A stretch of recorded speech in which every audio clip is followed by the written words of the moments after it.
Trial Watchers. Karen Reed, Trial Watchers. Good morning. Let's start off with this. Good morning, Doug and Antoinette. Karen Reed says her case will take between 1.5 to 2 weeks to present. The first witness later this morning, when the trial resumes here at Norfolk Superior Court, will be a phone data analyst. Well, let's take you back to yesterday. The prosecution's final witness was an accident reconstructionist, Judson Welcher. He'd been on the stand for a couple of days. He stands by his conclusion that Reed's SUV taillight was damaged in a collision and that John O'Keefe's injuries were caused by coming into contact with a vehicle. After Welcher left the witness stand, Special Prosecutor Hank Brennan played one more clip of Reed's media interviews. Now, in this clip, Reed says at first she had questions about what happened to O'Keefe. And then when I hired David Yannetti, I asked him those questions the night of January 29th. Like, David, what if, I don't know, what if I ran his foot over? Or what if I clipped him in the knee and he passed out or went to care for himself and he threw up or passed out? And David said, yeah, then you have some element of culpability. Reed tells reporters she's feeling good. She said her team has still not decided if they will call former Trooper Michael Proctor, to testify. As you know, he's the lead investigator who was fired in part for sending insulting text messages about Reed. The prosecution did not call Proctor as a witness this time around. As you also know, Reed did not testify in her first trial. The trial obviously ended in a hung jury. That's how we got to trial 2 here. Reed says she has not decided if she will take the witness stand this time around. No defendant is obligated to testify. It's the night of January 29th. Like, David, what if, I don't know, what if I ran his foot over? Or what if I clipped him in the knee and he passed out or went to care for himself and he... All right, guys. It is finally upon us. Shake it. Day 24. This is May 30th, 2025, right? Is that what today is? Yes, it is. It's Friday. Karen Reed's defense team kicks it off today. Woo! Well, let's just say last year, day 24, we were still hearing from Lally. The prosecution called 37 witnesses. This will be the 38th witness, the first for the defense. And what are we in store for? So I love the call, and I'll tell you why. After what the jury just sat through, it's fresh in their minds. And we're going to come with a punch to the mouth, ring the Commonwealth's bell right out the gate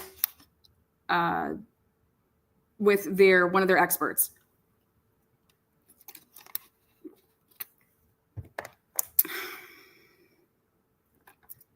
It's a full day today.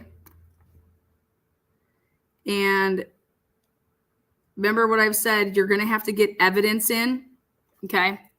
You're going to have to get evidence in, and you're going to have to use somebody to facilitate that. And if Karen Reed's defense team provided this guy with a bunch of the material from the case and he reviewed it, and so therefore it was used to comprise his reports or a report, if he made one, whatever material he would have used, that can then come in through evidence. So they're going to have to be creative with getting the material in. So when they're asking other witnesses about things, they have it.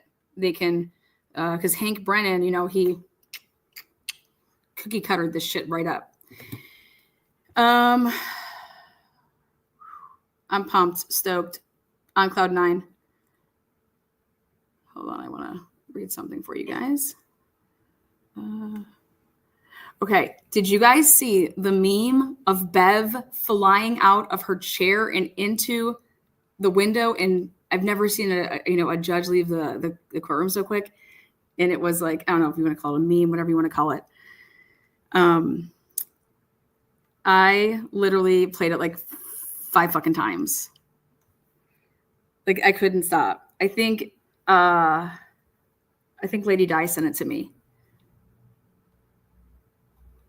Or was it Sherry?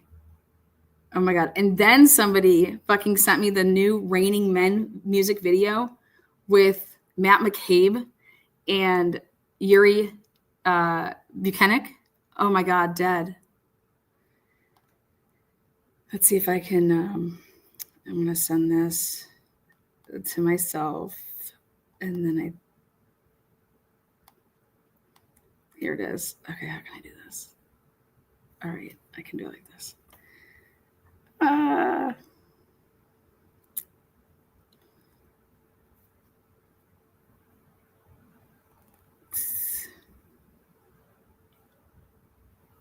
Videos. No.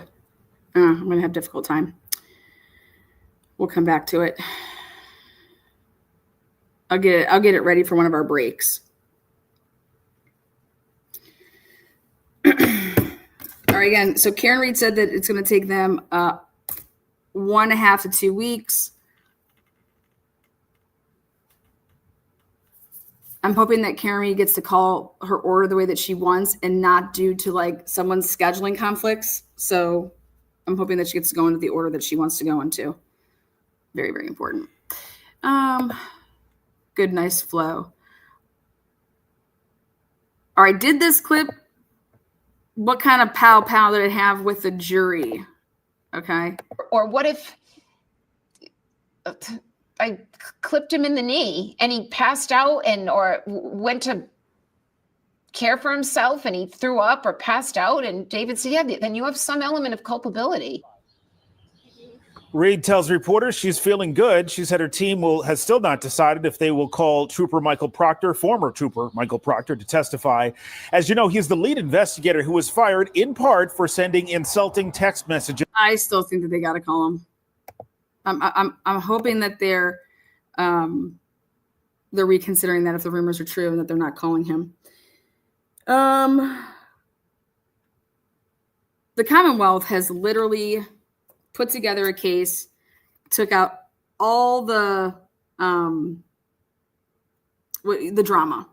But I've never seen a case where we literally were just like the investigation, nothing was described. It was like, it was so out of order. It was so, like, I want to talk to somebody who hasn't seen trial one, didn't see that much of, don't know much about this case, but how is this jury just not like confused? You got 2 grand juries. One's a federal grand jury. One's a state grand jury. That's going to come up a lot in the defense. If the defense calls certain people to the stand, they're going to be asking them about the federal grand jury. They got some of that out of Kerry Roberts. They got some of that out of Jen McCabe. Like putting all this together in like a timeline flow. Okay, this event happened, an incident happened on January 29, 2022. It's 2025. We're placing all of this shit. I think the jury has gotten it that there was a trial before if they were trying to keep it out. I don't think the jury, I think the jury's hip to that now. Let's see. Take this down.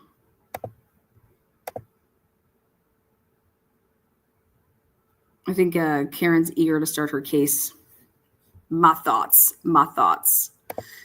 Miss Lacey, Lana and Mods love ya.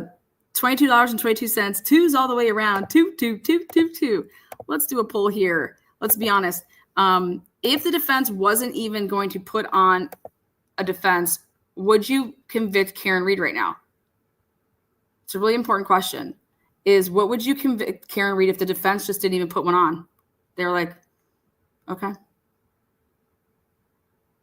Here's the case. What would you say? What would you do? The first witness is going to be Matthew.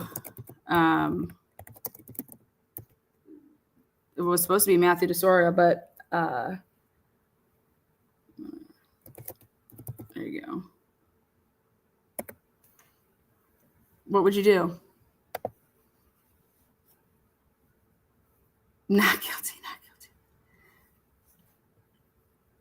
What would you do? It's a raining man. Matt McCabe and Yuri Raining Men coming to a theater near you. let's go with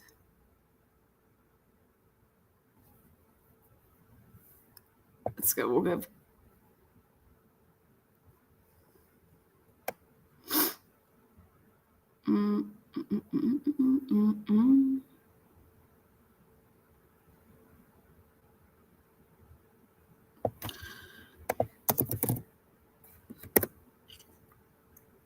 Court TV.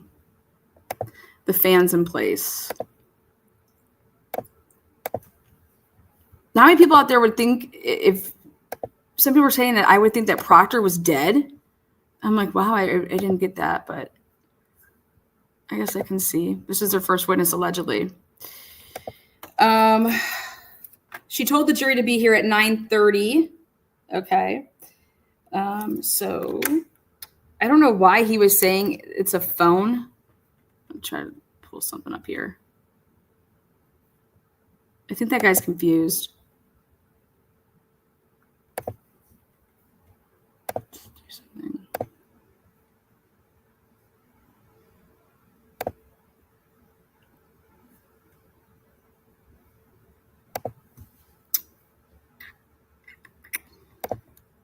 Do me a favor, if you just joined us, hit the thumbs up. Let me know that you're here.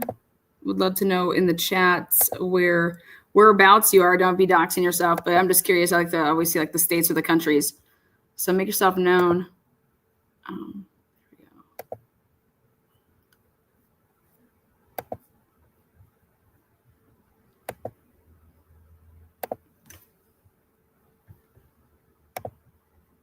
I'm excited to see Marie Russell and Hank go at it. Let's see. Now, Matthew.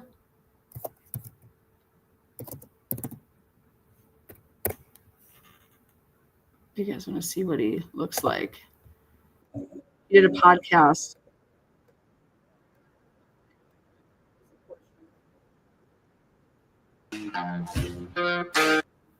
Is it going to influence the Over here. interchange of data and even collecting the data? We see that where when they have an ELT, we go out to the field and we try to tie into the OBD port on the truck, and you have communication problems. And it may be because of this ELD system that they have on the truck, and you have to find it, unplug it, and then all of a sudden everything communicates well.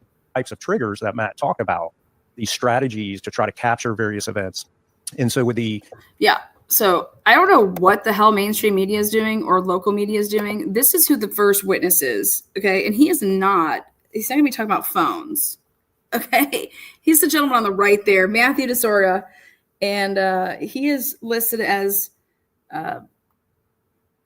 witness one, and he's an expert. So when I said they were coming right back at him with the fist, it's like the jury just heard from the clown show, and so let's let them hear from a real expert in this field. So he's going to be talking about vehicle. He's an engineer. SAE committee that Matt and I are both on, we looked at various triggers. There's now in Europe a UNECE that they're looking at event data recorders for all sorts of vehicles. They wanted a one rule fits all for every vehicle, from light duty to heavy vehicle. And it took a lot of education within that group to say, look, they're different, and you have to approach this differently in terms of triggers, and maybe even in terms of the event window that you're looking at. So if you're looking at 5 seconds of pre-trigger data for a car, is that sufficient for a truck? Or even, you look at post-trigger data. Do you have the same requirements for light duty versus heavy duty? Because with a truck, oftentimes when there's an impact, the truck driver has to control that vehicle, and will be in control, can be. So there you go. He's the guy on the right. So triggers, you guys hear that word triggers? You guys just hear that pre-ejaculation trigger? Okay. Just like our phones, right? If I go up a flight of stairs, it doesn't know that I'm going up a flight of stairs until afterwards. So it's letting my phone know that after the fact. I want to know about triggers and after the fact. I want to know if a trigger, and if they're reporting to this black box, what's the time difference? Spread your load, baby. The clown show. Yeah, there you go. Smash that like. There you go. And I hearted it. key cycles, triggers, loads. Note to self, don't be saying spread your load on a bed when you are, I don't know, testifying in a murder trial. Be in control. Who the right expert is. So I think what we're seeing with heavy trucks is there's a lot of aftermarket devices that you can find on them. So you have ELDs, which stands for electronic logging device. You think of your truck drivers have to keep hours of service, that.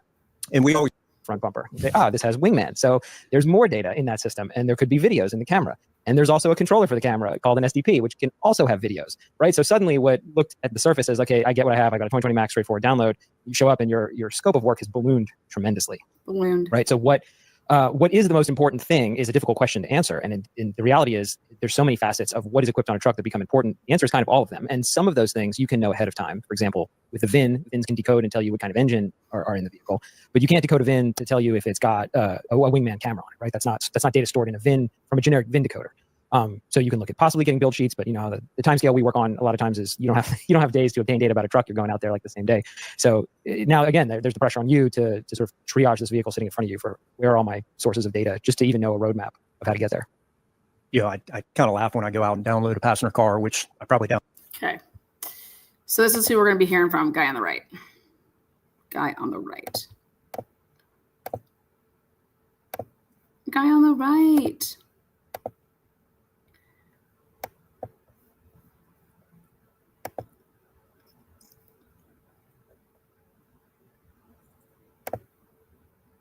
Did you guys see their mics? You guys see those microphones? That's what I'm putting together this weekend. I've literally did the same thing. So let's see here. Give me a timeline and Karen wins.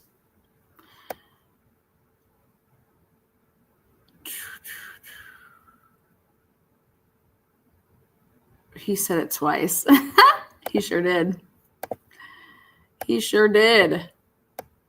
Good morning, Sherry. Good morning. All right, so he's basically going to come out and like literally, he's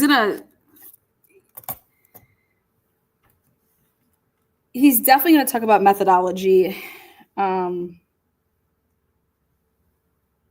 And he's going to point out all the things that I personally believe that Judd Welcher didn't do and didn't consider. And clearly he's going to have a different opinion. I remember how I was saying like the SD card.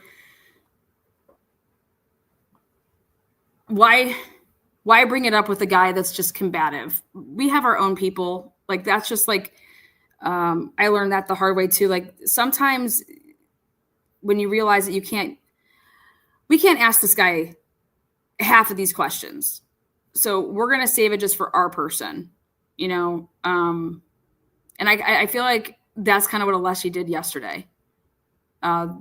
He tweaked some stuff, had him in these little sections and just, boom, boom, boom. And I think the biggest thing for me would be the difference of the height of the street versus I've been there. And yeah, you're dealing with, at least 5 inches to be on the grass because it's raised with the berm or on the street. And you're also going up, it's an incline too. So you're getting even more. But I think that would be the biggest thing for me. Side swipe. Fucking side swipe. Hand out. Side swipe. I just think if that's the case, John would have been right there. He didn't ask him about the phone. I think that they're going to do that through their witnesses. But how did the phone just land underneath him if it was in his back pocket? Like, give me a fucking break. Oh, he crawled around, found his phone, and then just decided to lock it, open it. Come on, man. Come on. No. I don't buy it. The road starts to go up a little incline, yeah. You guys, that lawn is just so small. Like, you don't understand. Like, I could blast a football from the street and blast a window and fuck it up. Like, that should just tell you that if you can do that, you're pretty close.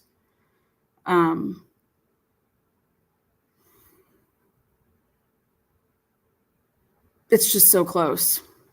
You just...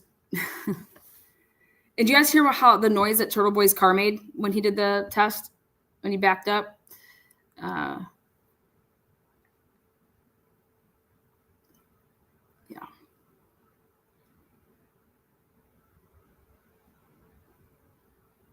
They're going to focus in on that phone too. The phone just doesn't, it's just not under you. Phone's under me, just laying under me. I get sideswiped. If John was sideswiped, no offense, he would have been alive. Like, he would have been alive.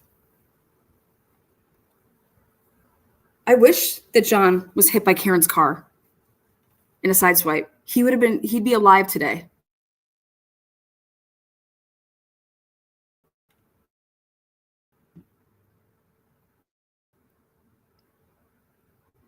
But to think that John O'Keefe would have died from a sideswipe,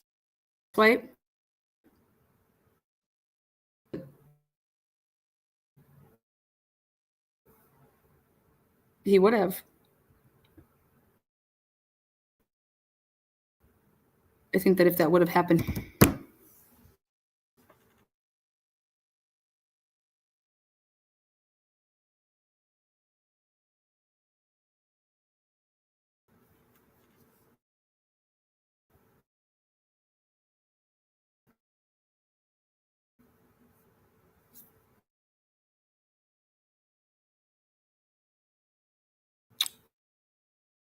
is this all frozen? Is this going to freeze on us today? Just really not in the fucking mood.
Okay. She back. We're going to start off with the bingo today. We're going to just do a regular single bingo. Actually, we're going to do a single bingo -1. So connect 4.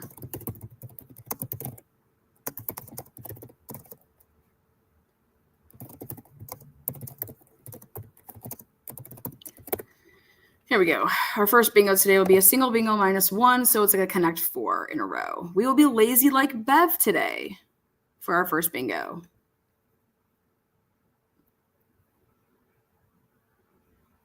Lazy like Bev. Let me go ahead and link your shit.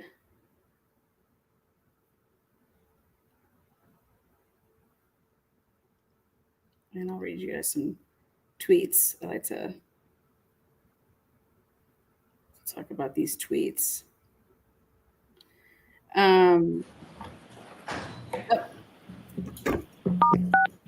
You are unmuted. Can we use a free space? Yeah, let's use it.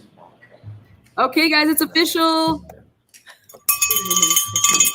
Now opening APG.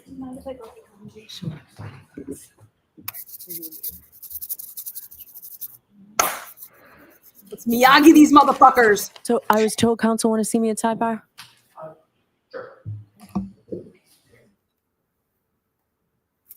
Counsel sidebar.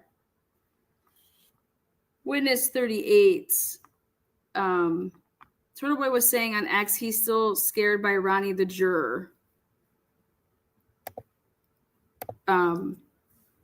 I share his sentiment, but if I were a juror, I would acquit just based on the Commonwealth's case. Yeah, I truly have confidence. Once I saw this man, Derek Ellington, on the ticket, it gave me peace of mind. If you retain Derek Ellington and you don't use him in this trial, why the fuck did you get him? He is going to, I personally believe, Murdoch this shit. And they're using him instead of Green to stay away from Green's like prior testimony. I would just be confused if I was a juror. And so the defense kind of has to start at the beginning a little bit. So 38.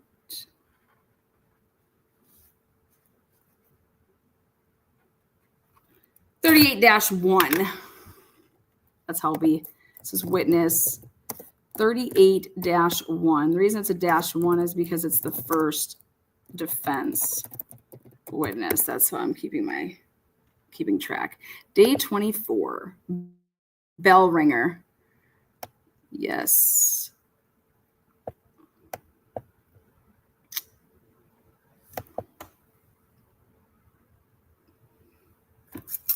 Boom, boom, boom. I want to know if has Bev ruled on those 4 witnesses?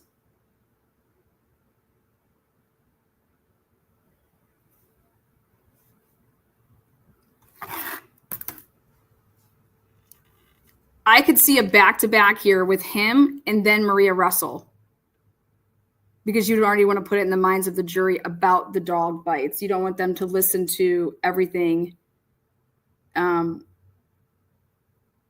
because there was the only person that was asked about that damn dog were just a couple people.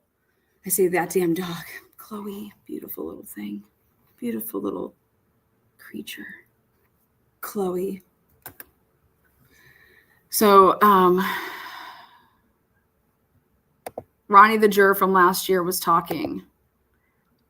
I'm surprised more of these jurors aren't talking, but then I guess I get it. Like, they just don't. They're like, fuck no. Cora, come on out, Cora. What if they brought Cora in and just walked her around?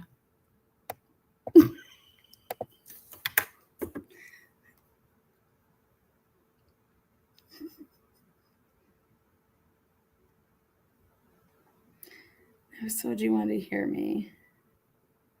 Michael Proctor broke. Wait, what? Okay.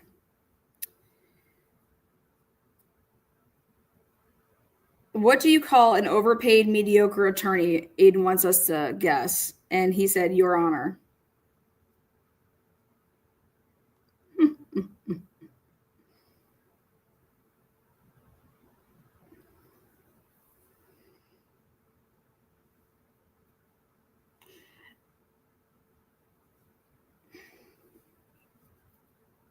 I think Judd Welcher's full of shit when he says it. He claimed that he started with the idea that the SUV didn't contact John. What the fuck? Where was that? Remember that? Like, I started there. Yeah, I'm sure you started there when you met with the prosecution.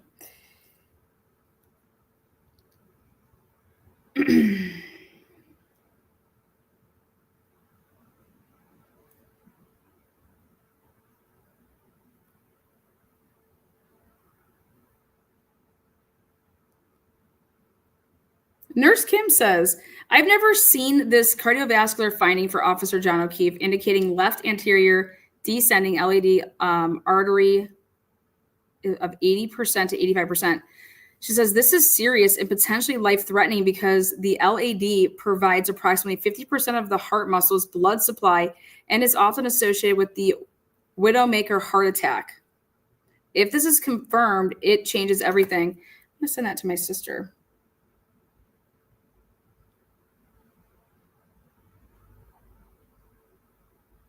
What do you think Aleshi had for breakfast this morning? Some motherfucking Wheaties, bitch. Welcher's ass. Yeah, maybe. Some eggs. Eggs Benedict over there. His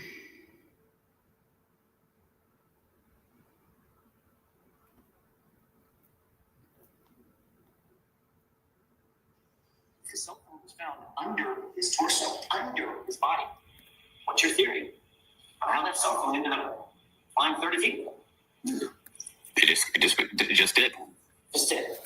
And somehow, as he landed, tucked that cell phone underneath his body, so he landed on top of it. It just did. That's the evidence at the scene. I didn't put the evidence there. So. Well, you didn't. No, you didn't. His cell phone was found under his torso, under. God, I wanted Welcher to answer that. Like, I would have just taken, I don't care what his response is. I just want to, well, how does his phone end up underneath him? I would have just shoved that up his ass with his probability stats right there. What's the probability that would happen? No. Thanks for being here, everyone. Make yourselves known. Thank you, Ashley Jennings. Ashley Jennings came and now she's working for me.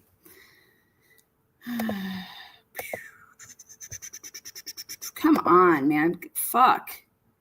It is a Friday morning. It's 9:20. Let's go. Ridiculous. I want to know how much money it costs to prosecute Karen Reed for the second time. Over $3 million?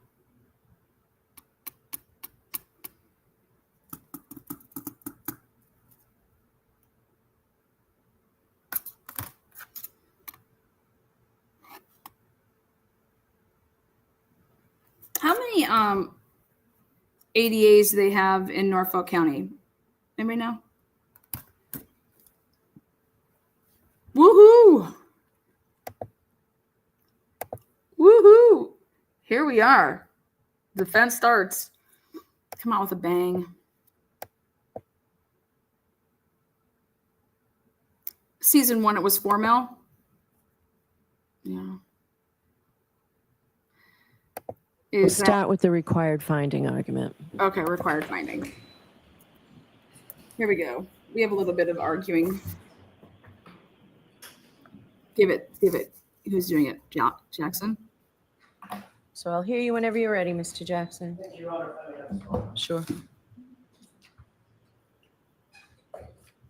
Thank you, Your Honor. We filed this morning a motion for required finding of not guilty under Massachusetts Rule of Criminal Procedure 25A. There it is. I think that's before the court.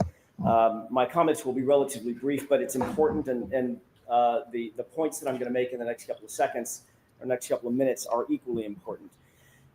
It comes down to the following. The Commonwealth is simply not proven, even in a light most favorable to them, that there was a collision on January 29th, 2022 at 34 Fairview in Canton, Massachusetts. There was no collision proven to have occurred. There was no eyewitness presented. There was no video evidence, no audio evidence, no evidence in the form of physical evidence at the scene by searches that were done by officers on the morning of January 29th, 2022. The Commonwealth, through suspect experts based on circumstantial technical data, only sought to prove a backing event, and that's important. They sought to prove that at 34 Fairview, the SUV went backward. They did not prove, and every single one of their experts was asked this question.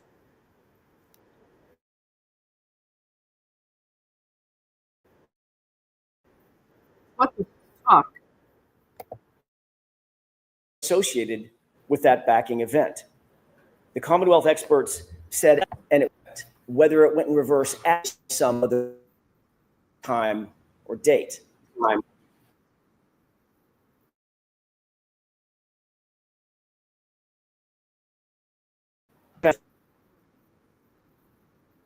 Of a vehicle strike on John O'Keefe's body.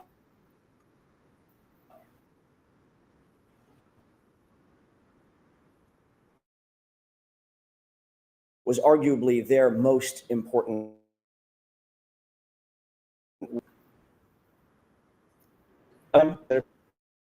place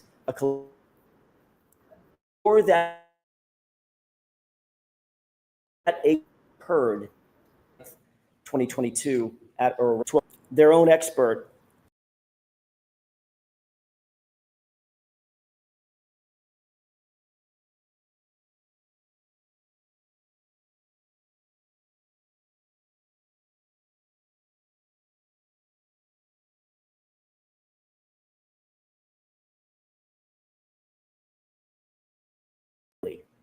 why didn't you try to recreate the circumstances, the force impact? That's what you do, sir.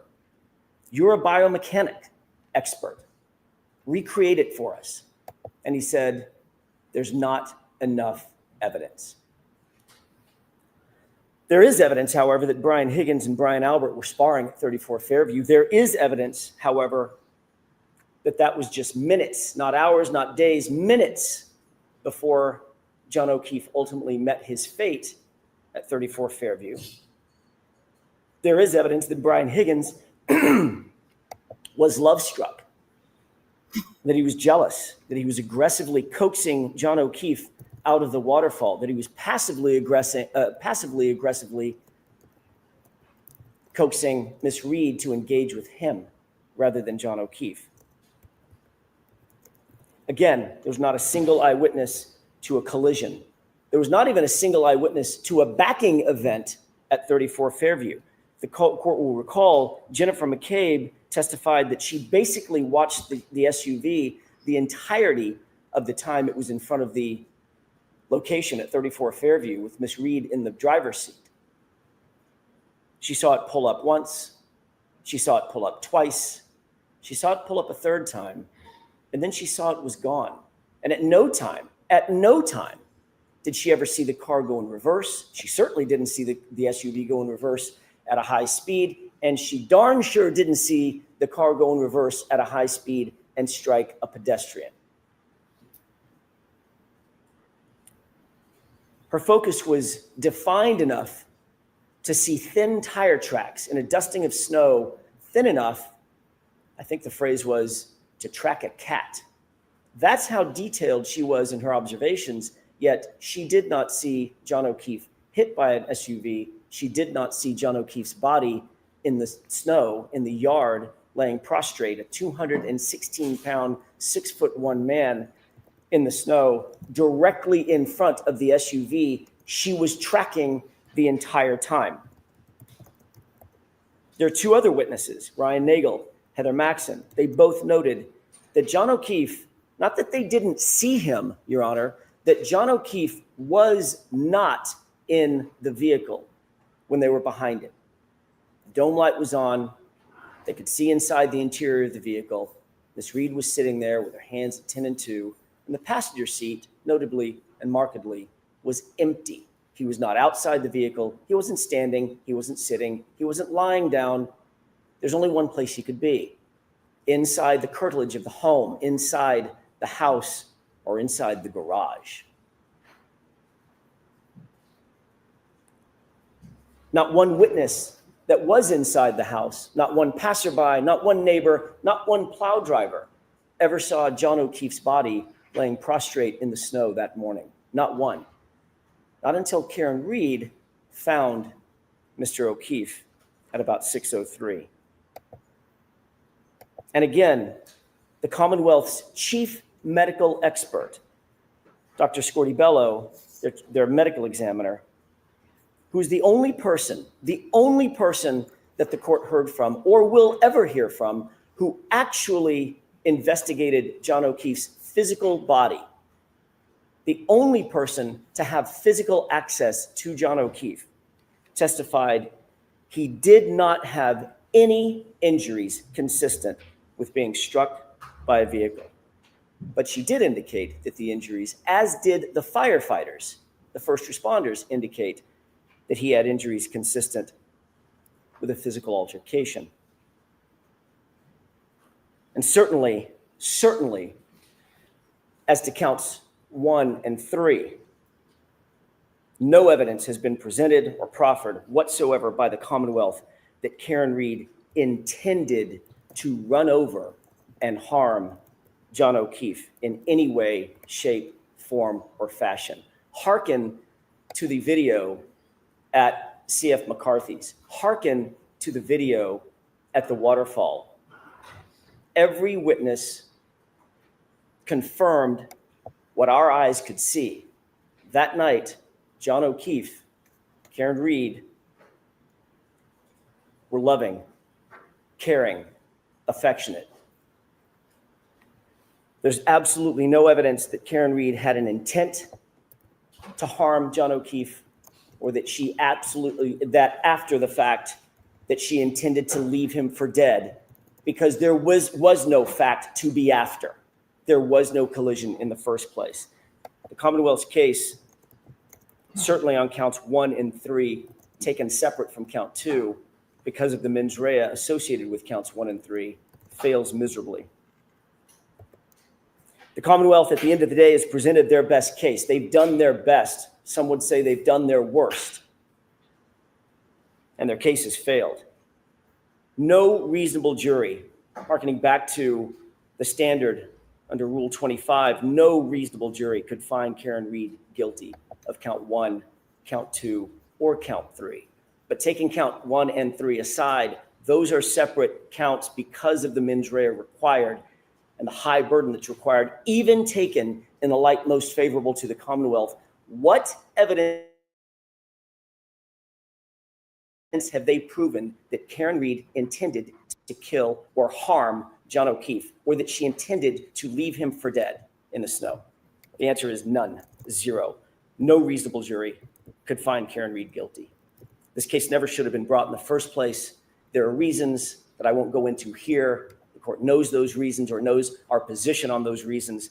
This was a vindictive prosecution, and I believe that the court is duty-bound pursuant to the precepts of Rule 25A, as well as the principles of justice, to dismiss all 3 counts. And certainly, taking count 1 and count 3 aside, the court is duty-bound to dismiss those 2 counts.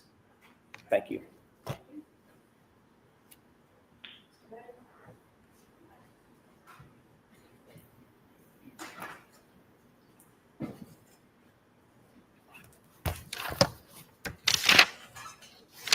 In a light most favorable to the Commonwealth, the first issue the court should look to is intoxication. A reasonable fact finder would find that the defendant was in fact intoxicated. Based on the serum conversion and based on Karen Reed's statements herself, you've heard many admissions by the defendant about her level of intoxication, which far surpassed the statutory mandate that she consumed alcohol in a way that would affect her ability to operate safely. Those are just 2 of the cornerstone pieces of intoxication, which are clear, light, most favorable to the Commonwealth, a reasonable fact finder out. The evidence of collision is abundant. I do not want to go through an entire closing argument or rhetoric, but suffice to say there are taillight fragments from the defendant's own Lexus, from her shattered right taillight, that are found is left the very spot where she expects to find him, according to her statements, where her car was a backing maneuver at least 24 miles per hour.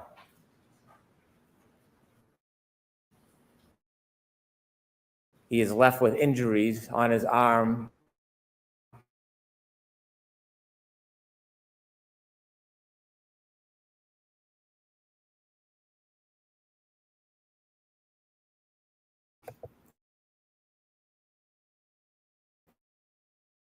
consistent with the damage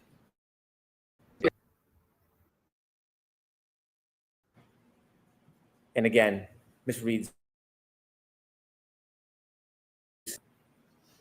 the evidence of a collision in this case is overwhelming. It is a public way. Lieutenant Gallagher told us about Fairview as being a public way.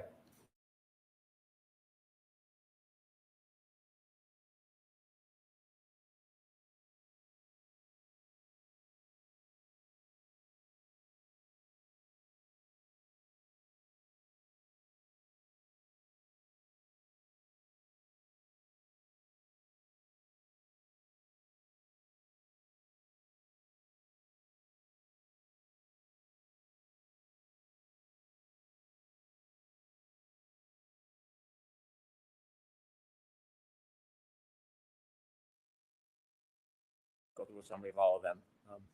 Statements from the defendant herself where she acknowledges an injury to Mr. O'Keefe. She's the last one with him, where to find him, and her hypotheses about hitting and clipping him. As to leaving the scene, again, the defendant tells us that when she leaves, he doesn't look mortally wounded. She leaves him, makes dozens and dozens of calls, but never goes back to help him and leaves him to die. And we heard from Dr. Wolf about the life-saving procedures that could have been initiated. The chance of survival was never given to John O'Keefe. All of those facts suffice under Lattimore, a light most favorable to the government, that a reasonable fact finder would find beyond a reasonable doubt, or could find beyond a reasonable doubt, each and every element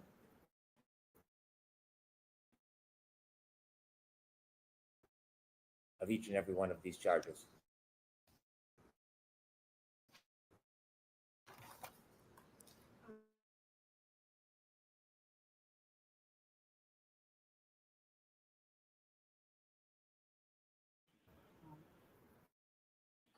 On the other topic that we were discussing in sidebar, I don't need to hear our.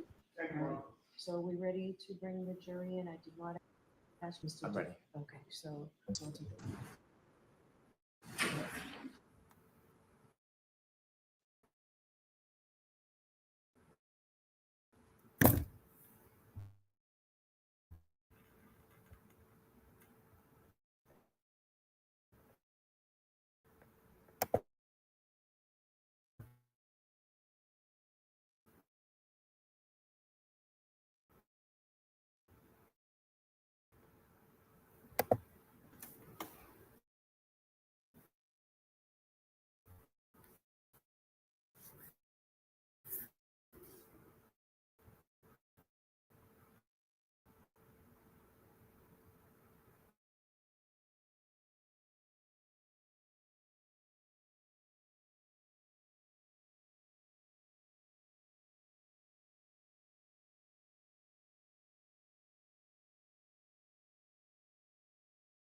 the government that a reasonable fact finder would find beyond a reasonable doubt, or could find beyond reasonable doubt, each and every element of each and every one of these charges.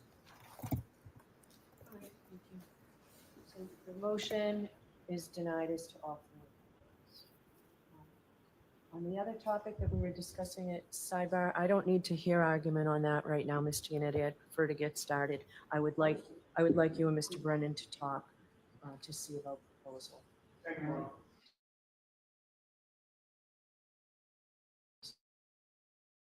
So are we ready to bring the jury in? I did not ask you at sidebar. Are you ready for this witness, Mr. Brennan?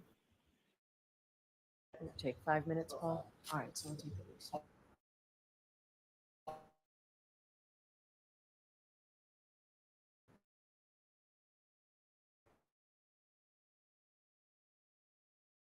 All right, please.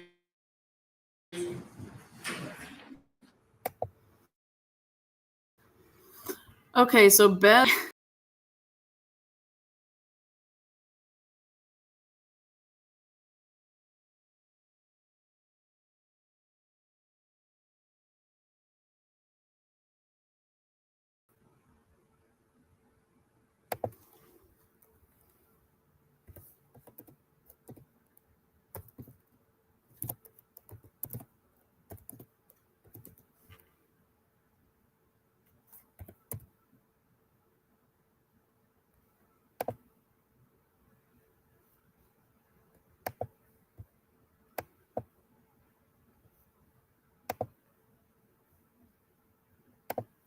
What is good, everybody? Just bear with me. I'm just switching stuff over.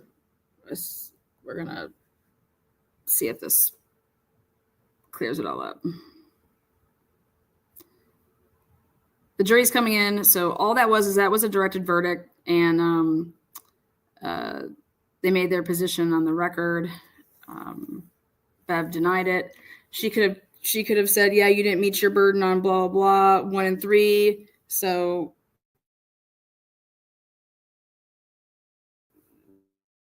we're only moving forward with count 2. She could have flat out just dismissed the whole case right there.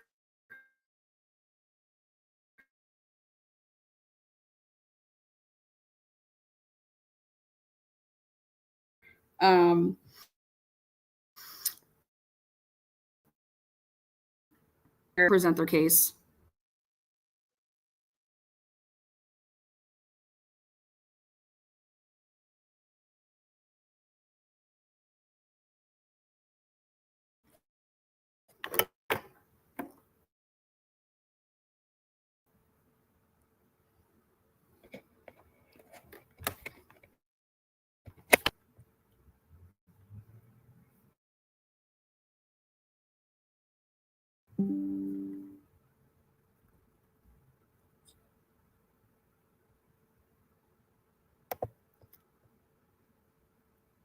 We're back. We should be good.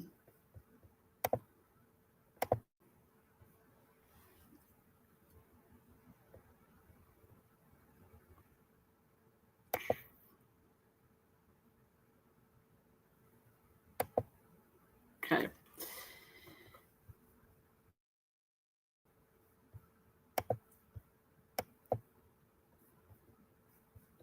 We are all the way caught up.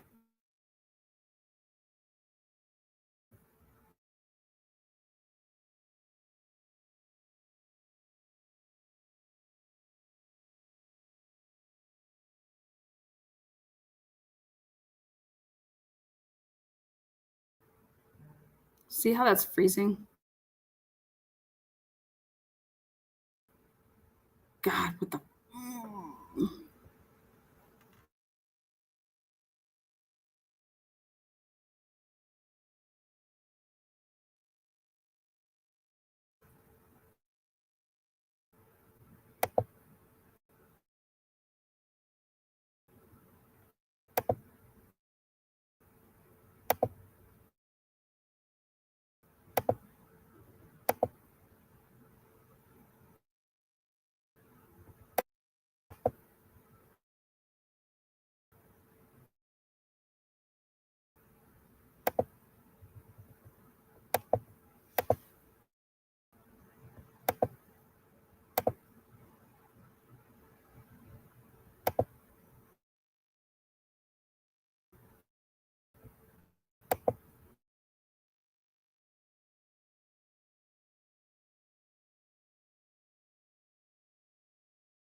Yay. All persons have any business before the Honorable Beverly Kenobi, Justice of the Norfolk Superior Court.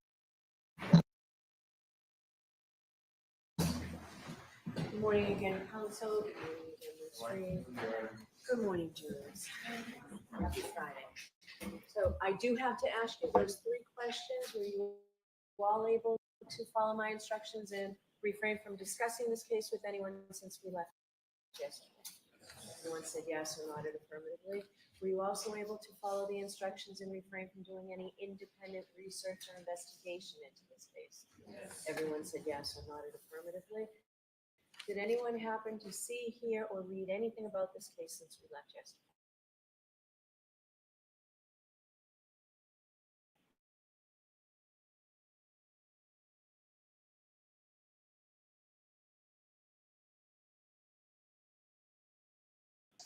And as you know, the defendant has absolutely.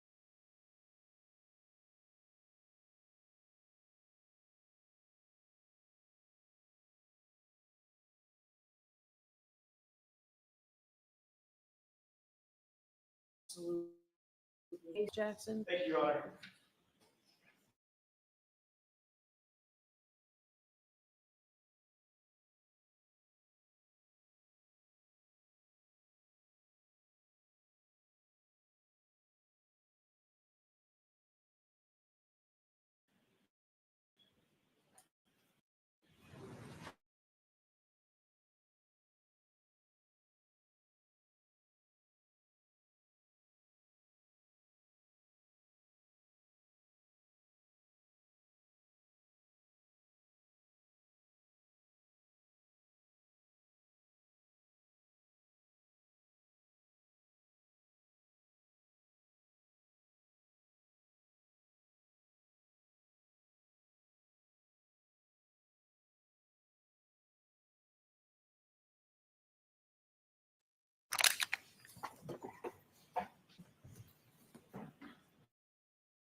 All right, Mr.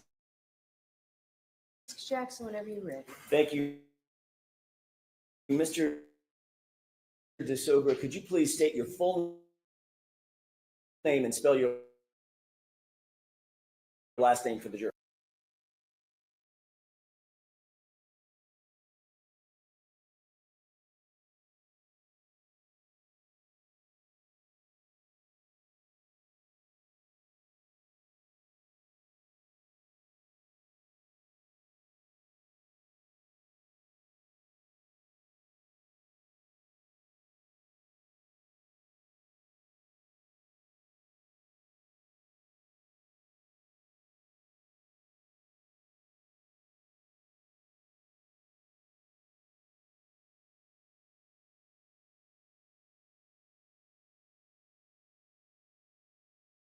So accident reconstruction is everything from the initial investigation phases of crash all the way through testimony, like here today. Some of the specialties within that could be things like biomechanics, could be human factors, and my specialty is data, vehicle data and event data recorders. Staying on that topic, what is your current title or position with Delta V? I am the Director of Engineering for our EDR services line. What does EDR services mean? So, event data recorders. So EDR is a general term we can use to talk about all types of data from all types of vehicles. And how would you describe your role as the Director of Engineering for EDR services for Delta V? I wear a couple of different hats. First and foremost, I'm still a practicing engineer. I still conduct investigations. I still perform analyses, and I testify. On top of that, in the director role, I oversee a group. It's not just me doing this kind of work. I have 3 other engineers that work with me, all specializing in EDRs. So I oversee that group and focus on kind of the day-to-day operations as well as the direction we're going. with things like autonomous vehicles coming, the role of data is growing. So we're kind of looking to the future in a lot of those ways. As a consulting engineer, you've indicated what your specialization is. Do you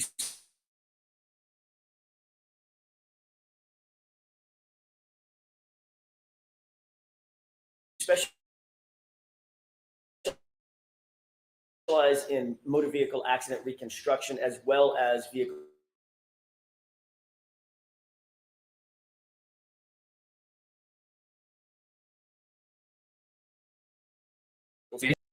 Anytime we're doing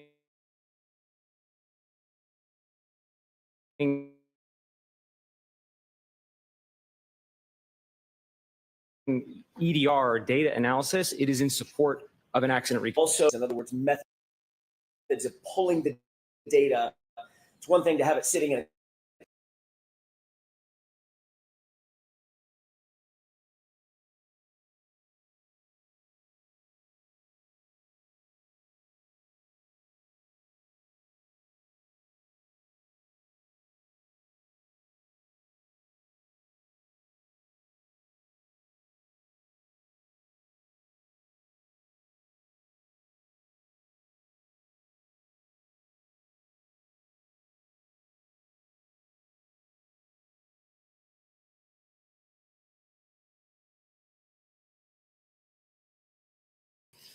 Just this year, we published a paper specifically studying some of the behaviors of the additional data recorder that's in Toyota vehicles.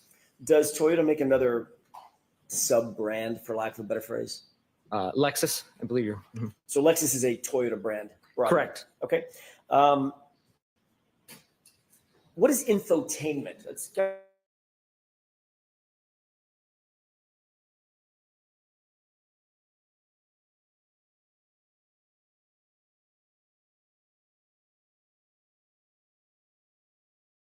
Of the dashboard with the screen on it. A lot of manufacturers implement that a little bit differently, so they all look different, but it's a general term we use in the industry to describe that system. And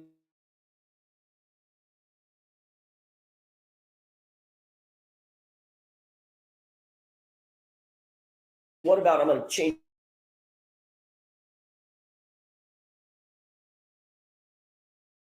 of vehicle data as a whole at this point, and we run into it in a lot of different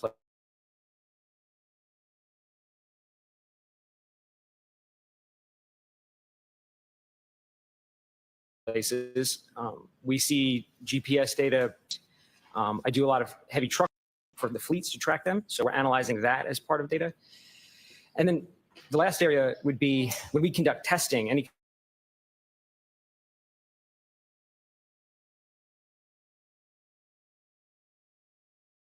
kind of systems on is a regular part of my job.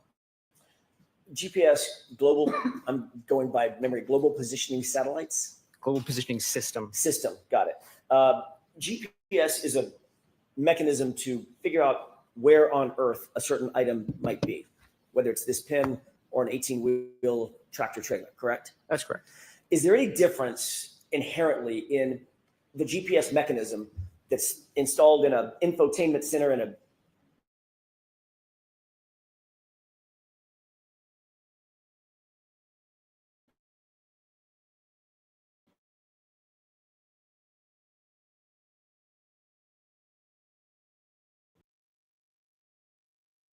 What is instrumented testing as it relates to Toyotas and VCH testing and things of that nature? Can you explain that for the jurors? Sure. What instrumented testing means is, let's say we want to study, let's say how accurate some data is that comes out of one of these vehicles.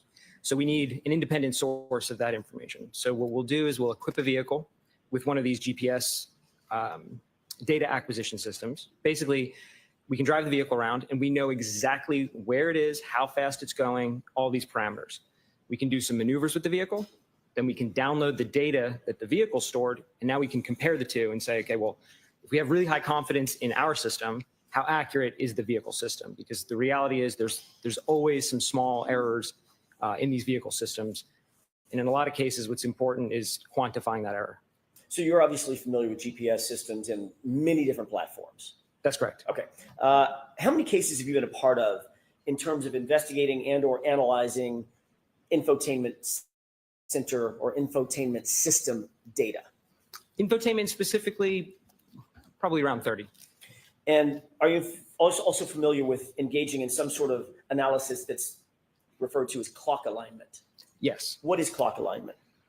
Clock alignment would mean that anytime we have a timestamp in any set of data, a singular clock value, there's a good likelihood that that's not 100% accurate. So clock alignment would mean finding an independent source of time to compare that to, preferably one that's more reliable, and then making the necessary adjustments so that time can be considered real time.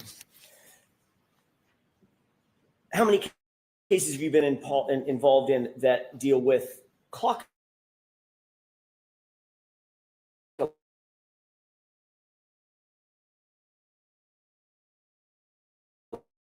That's a regular part of data analysis. Any data set that has a timestamp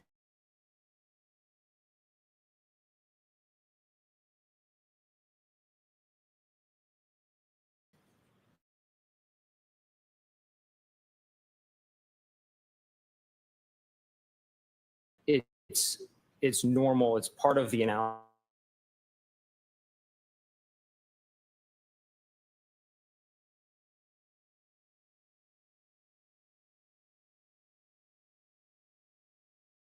Yours. Certainly. So I began my academic career. I got an undergraduate degree in mechanical engineering.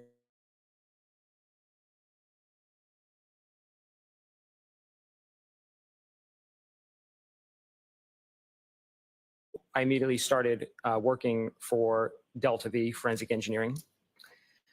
In order to get a professional engineer license, I then needed to acquire 4 additional years of work directly under the supervision of another licensed engineer. So then I completed that phase of work. And then in order to maintain my license, I have to complete continuing education every year in the field that I practice. So you got both a Bachelor of Science, correct? Correct, Bachelor of Science. Did you mention the year that you got your Bachelor of Science? 2011. And you have a Master's? Correct. In engineering? That is correct. And when did you secure that degree? 2013. You just mentioned engaging in continuing education. What is continuing education in terms of the engineering field or the reconstruction field in your world? So in the state that I'm licensed, in North Carolina, they define that really as any activity you're participating in that's keeping you abreast with the field, keeping you up to date with what's going on. So taking formal classes counts for continuing education, but also some of the other work that I do, like publishing research in peer-reviewed journals, also counts as continuing education. Do you regularly attend symposiums or symposia, I guess is the right Yes. word? Have you attended symposia related to EDR research and training? Yes. How about advanced applications of heavy vehicle EDR data? Correct. Yeah, I attend. There's a couple of regular conferences in our industry specifically tailored to EDRs as a whole for passenger vehicles and heavy trucks. I'm a regular attendee of those. I'm also a regular speaker at most of those. And I'm usually presenting some of the new research that we have for that year. So not only do you attend, you actually teach. Correct. Have you attended data? I'm sorry, have you attended data? Have you attended events that deal with data, event data recording systems and event data recording system extraction? Yes. What about vehicle crash reconstruction? Yes. What about electronic control module imaging?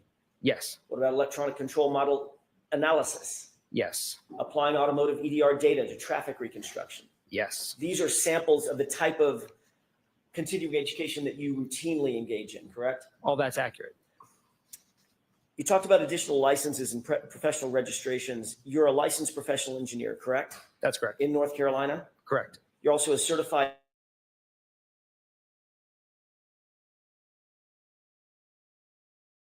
IPC specialist? Yes. What is an IPC specialist?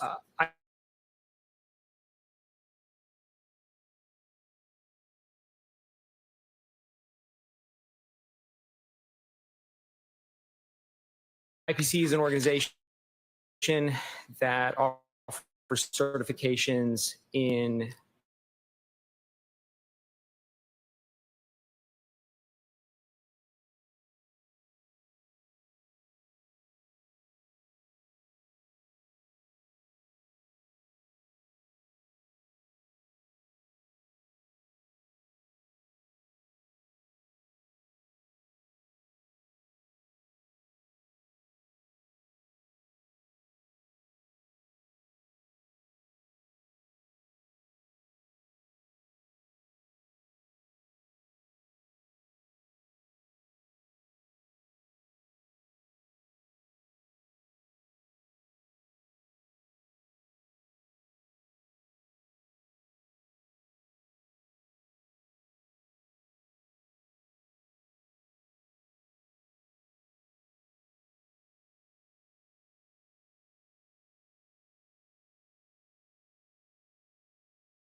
sort of proof that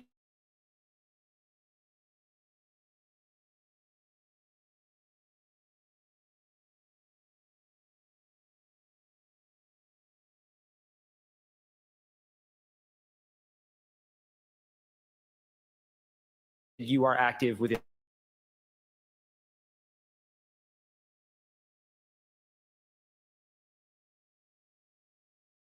the field of accident reconstruction. That was my next question. It requires you to stay current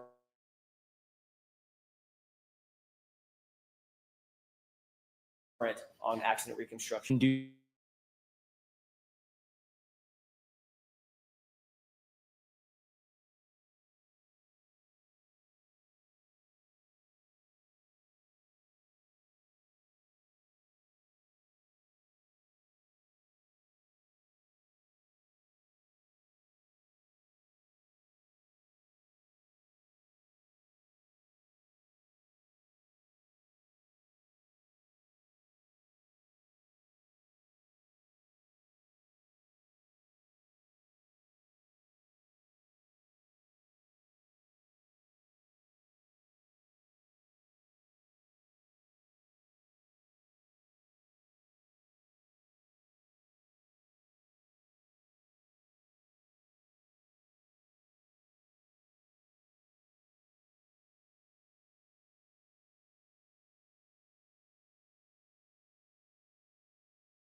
Without getting into the granular details, the fundamental aspect of that paper. So in that research, we introduced a new technique for getting data out of damaged modules. So, you know, they're either burned, they've been submerged in the water, they're crushed physically from impact. We demonstrated a new method to be able to get data less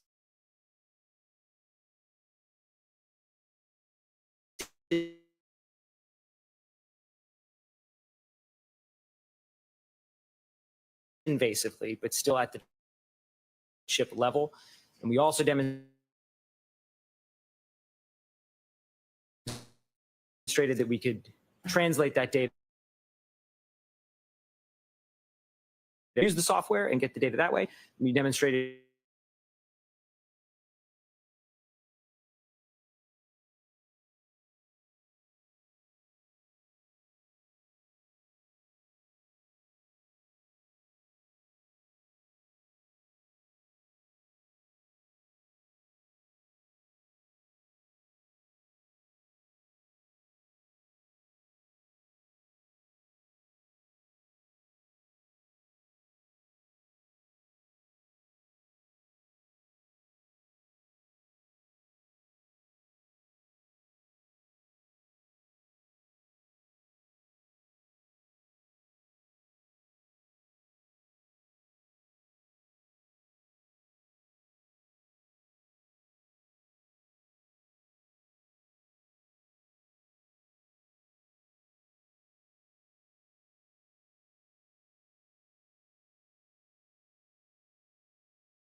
the event, in order to be generated, has to and the numbers provided in the Aperture reports. So For use in heavy vehicle there are also a lot of fundamental. with Aperture LLC. Yes. Are you familiar with Aperture? Are you familiar with Aperture? Yes. Before you were asked to undertake that review, were you familiar with Aperture? Yes. Were you familiar specifically with Shannon Burgess? Yes.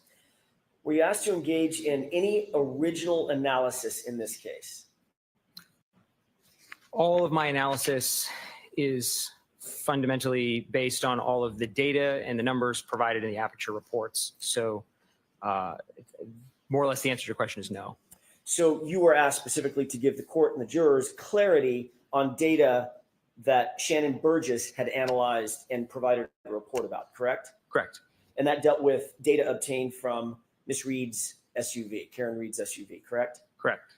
Did you in fact review Shannon Burgess's report summarizing his findings and conclusions regarding clock drift? That report was dated in January of 2025. Yes. And what did you do in that regard? I analyzed the methods that Mr. Burgess proposed for aligning the clocks in that report. Were you also asked at some point to review Judson Welcher's report and PowerPoint presentation regarding the timing of the text stream event known as 1162-2? Yes. Did you determine whether Dr. Welcher had based his report on Shannon Burgess's analysis? Yes. Before we get into that, I want to ask you a couple of questions about text stream events. So we're all talking sort of with the same vocabulary, if we could.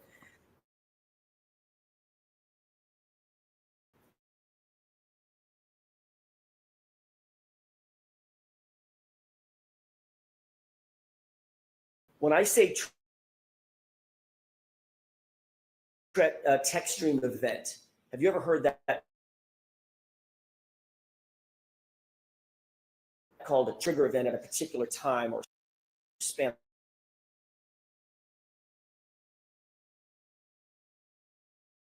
of time, correct? Correct. What span of time was that?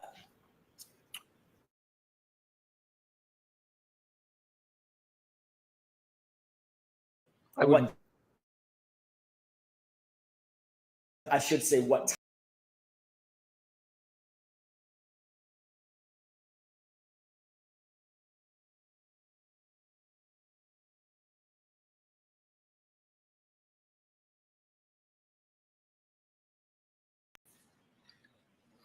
The original analysis places event 1162-2 ending at 12:31:43 a.m. Now, Dr. Welcher, and this is what I want to talk about for just a quick second. Dr. Welcher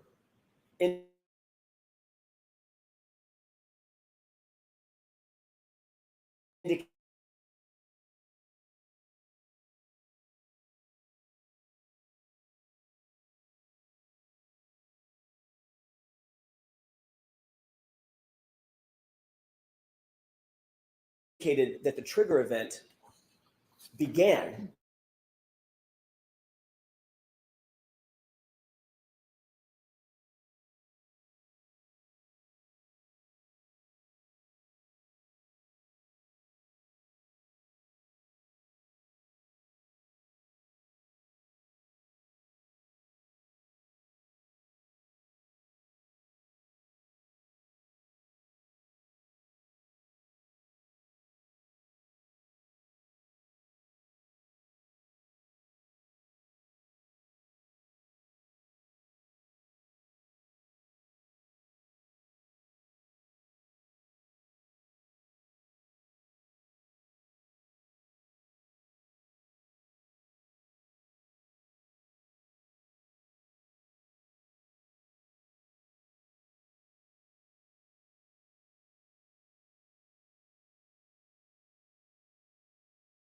and some data from after the event was triggered. The way it does that is it's kind of AM. Now, Dr. Welcher, and this is what I want to talk about for just a quick second. Dr. Welcher indicated that the trigger event began at 12:31:38, correct? I believe so. That would suggest that a trigger event lasts 5 seconds, 12:31:38 to 12:31:43, correct? Objection. Sustained is to form.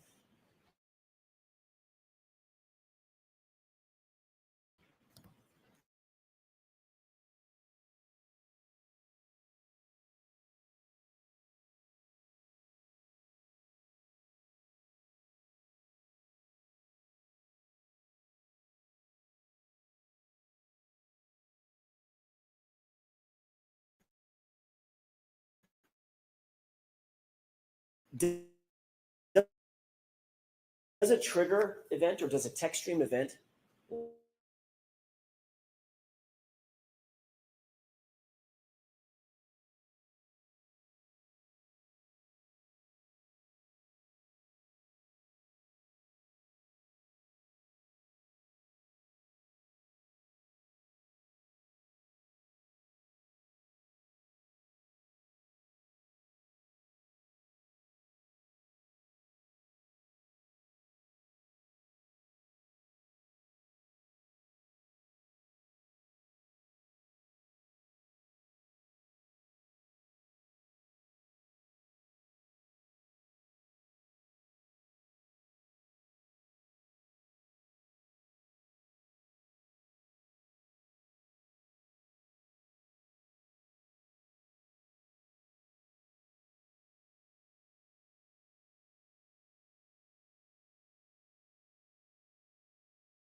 is there any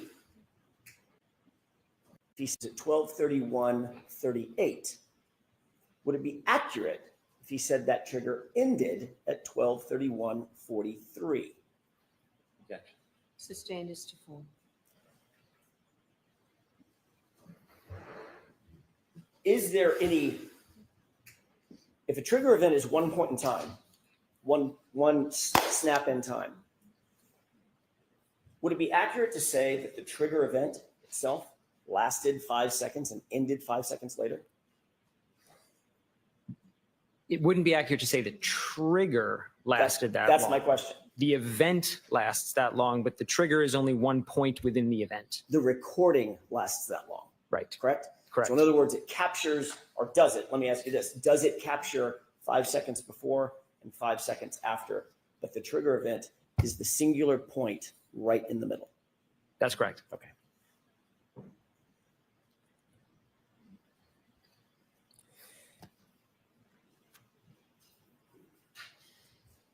If we were to calculate the window between the trigger event or the text stream event That was a huge boom. and a lock event on John O'Keefe's phone, you analyzed both, correct? Or you reviewed both, correct? Correct.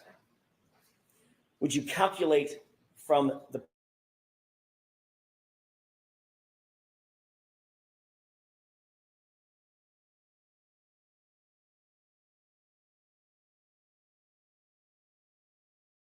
point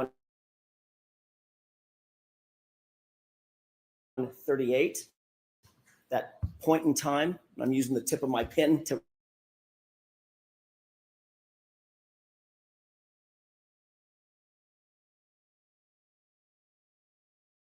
way. Everything in the Aperture reports was referenced off of the end of the event. So of the recording event, of the recording event, not so, the trigger.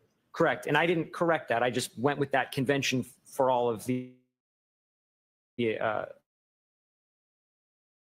analysis I did. But you noted it, correct?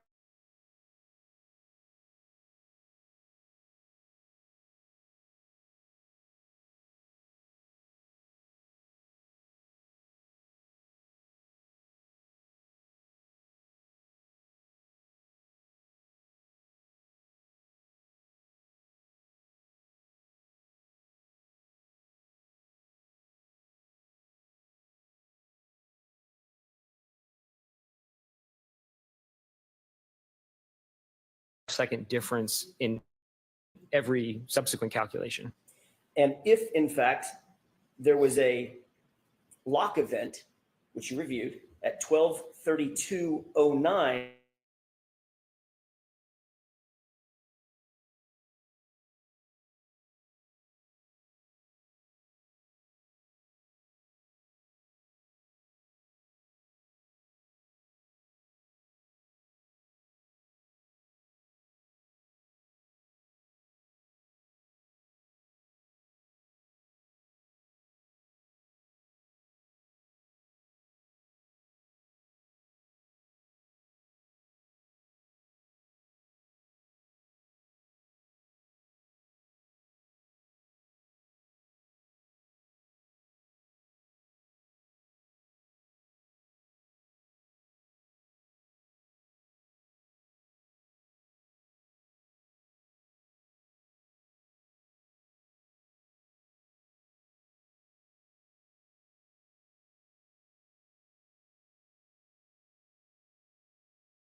Shannon Burgess's January 2025 report, correct? Correct. Sustained. What was that based on? Which report? We're dealing with two different reports, May and January. I want to make sure we differentiate. Which report are you just now talking about? I'm talking about the January report. Now, did Mr. Burgess, were you supplied with a supplemental report by Mr. Burgess? Yes, I was. When was that? Slightly after he issued it, but I don't know the exact date. Say that again? It was issued on, his report was dated May 8th, and I think I was provided it a couple days after that. I don't Okay. remember the exact date. So after, well, do you know when this trial started? No, I don't know the exact date. I know you're not watching the trial, but it was in the middle of this trial, correct? Sustained. I'll ask a different question.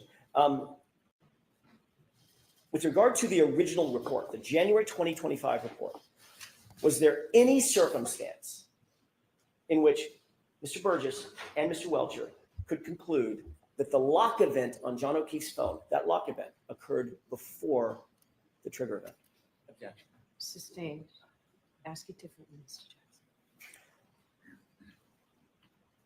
What is your opinion about whether or not there was any analysis done by Mr. Burgess or Mr. Welcher that put the lock event occurring before the trigger? Objection. Sustained.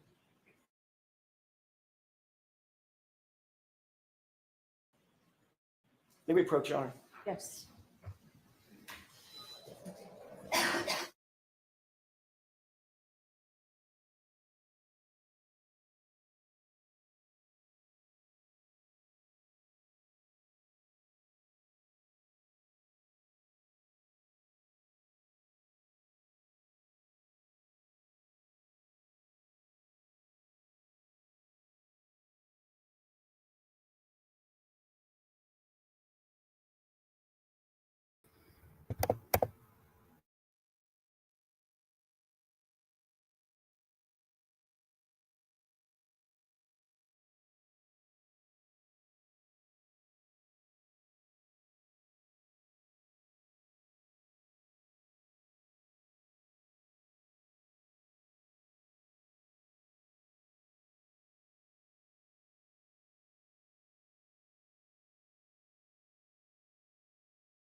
What is up?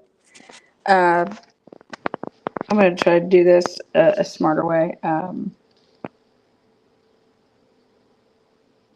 But we're gonna try something here.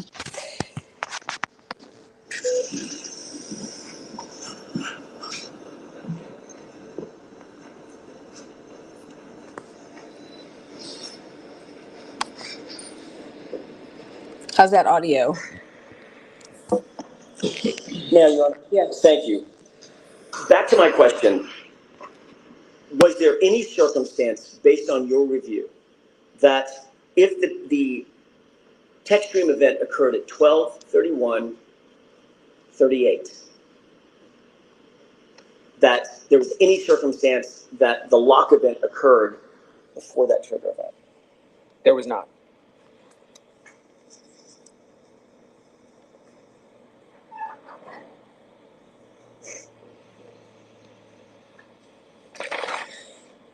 Did you create a PowerPoint for clarity's sake in March of 2025? Yes, Did you provide that to us? I did. What was the purpose of creating the PowerPoint? The purpose of the PowerPoint was really to take a bunch of different data elements that were kind of placed throughout Mr. Burgess's report and Dr. Welcher's report in PowerPoint and compile them into a single source, a single table, essentially, to show as clearly as possible what the conclusions would be if we look at the data as a whole. When you created that PowerPoint presentation, did you create it with the intention of providing it to the defense, which would then be provided to the Commonwealth? Yes. Are you aware of whether or not that was disclosed to the Commonwealth as part of the normal discovery process? No. So the answer is no, the answer is. Take that, Following your bitches. presentation Fuck with me. of the PowerPoint to us, at some point, did you receive from Mr. Burgess an amended report, an amended PowerPoint? I received an amended PowerPoint by Mr. Burgess, not from him, though, from you. Fair enough, fair enough.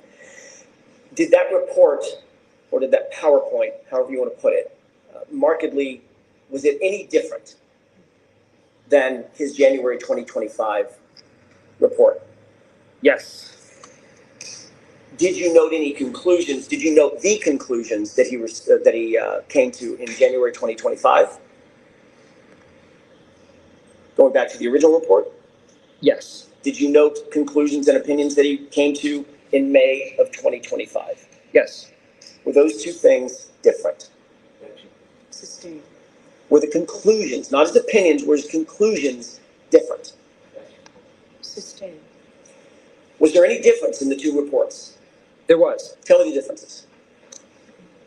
In the first report, Mr. Burgess did some of the calculations that are necessary to correct or adjust the times based on certain approaches, but never went through the final step of applying those calculations to the times and coming up with a final time. In the supplemental report, he then essentially took that analysis to the end. He approached it in a new way, a different way than he had previously laid out in the first report, but then he also took it all the way to the end by applying those calculations to the times. What were the main differences? Explain to the court and for the jurors, what were the main differences that he changed in the May 2025 report? Contrasting it with the original Correct. report. In Right. the original report, he laid out some methodologies for correcting the clock using phone calls that were shared between the vehicle and Mr. O'Keefe's phone. And in the supplemental report, he moved away from the phone call analysis and moved to attempting to align the clocks using a shared maneuver between the vehicle and the phone. What was the shared maneuver? It was a 3-point turn. Was that the same analysis that he had in January 2025? Did not have that analysis in the January 2025 report. Thank you. Based on the new information in the May 2025 report, what was the effect, as you see it, regarding the possible scenarios? So I did the exact same process I did using the supplemental report as I did on the first report. And when I ran all those numbers and those calculations, it turned out there are now some scenarios in which the phone lock occurs after the end of the event. There's some scenarios where the phone lock occurs simultaneously, like literally at the same second. And there are some scenarios where it occurs before. So now there's a range. So Mr. Burgess's report, his new report, his amended report, widened that gap to allow him to opine that there were scenarios that occurred after the phone lock event, correct? Okay. The objection is sustained. I need a Just prepare tripod. a PowerPoint presentation in furtherance of clarifying Mr. Burgess's analysis. Sustained. Did you seek to clarify Mr. Burgess's analysis? Objection. Sustained. Your Honor, may we approach? Yes. Fuck yeah, approach that bitch. Woohoo! Welcome to the transparency.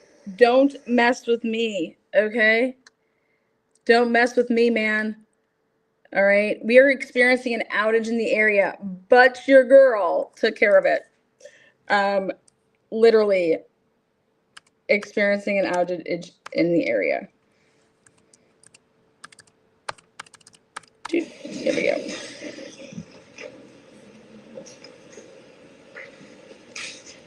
I have a cleaning lady coming here.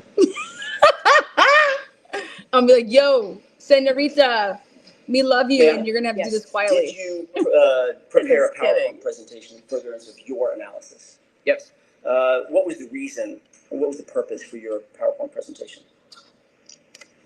I needed to include in my analysis the approach and the conclusions from the supplemental report by Mr. Burgess. May I have a moment, Your Honor? Yes. God, I need to get my tripod. Where the hell is it? May I approach? Yes. If you wouldn't mind taking a look at that document, it's a multi-page document I just handed you, and just flip through it and let me know once you've familiarized yourself with it.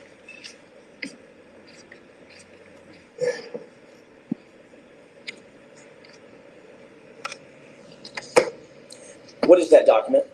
This is a printout of the PowerPoint presentation that I prepared. Is it true and accurate? Yes, And it's complete? it appears to be. Your Honor, I would move for its admission, please. I have no objection. Okay. May I have that back, please? Just a quick second. 208. Thank you.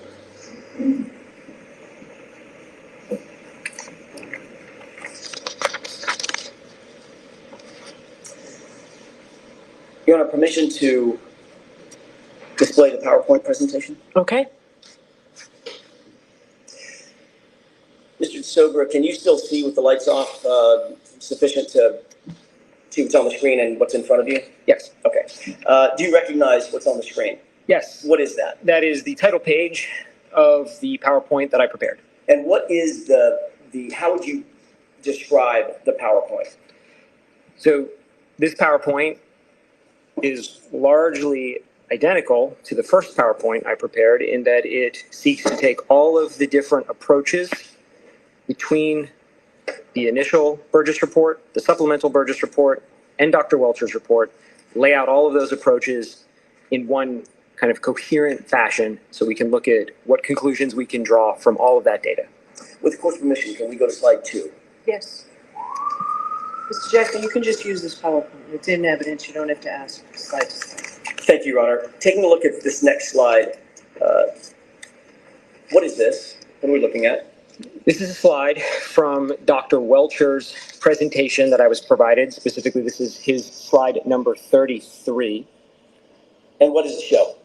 This is where he introduces the first, acknowledgement that there's a difference between the time that Aperture calculated for the end of event 1162-2 and the lock event on Mr. O'Keefe's cell phone.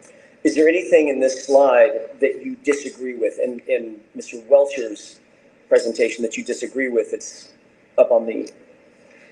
I added the 2 green boxes and the text, the word after. That's not Dr. Welcher's.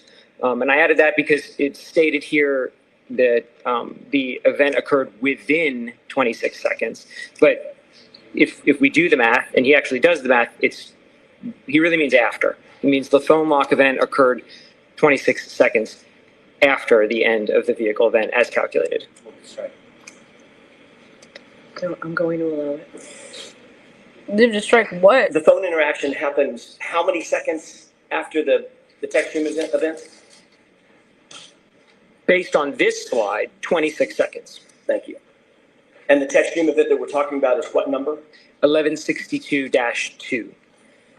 And this slide, other than the green, is this slide or the portion of the slide that we're looking at, other than what you've described, is this directly from Mr. Welcher's own analysis or his PowerPoint? Right. I added the green box around within, the dash green box around the whole paragraph, the line, and the words after. Those are my additions. Let's go to the next slide.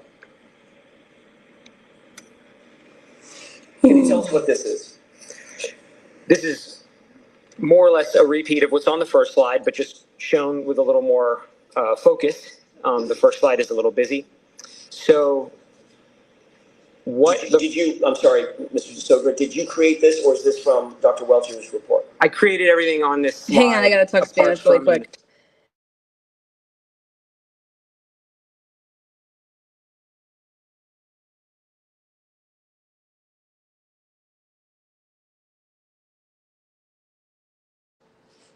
top right, that came from Dr. Welcher's slide 33.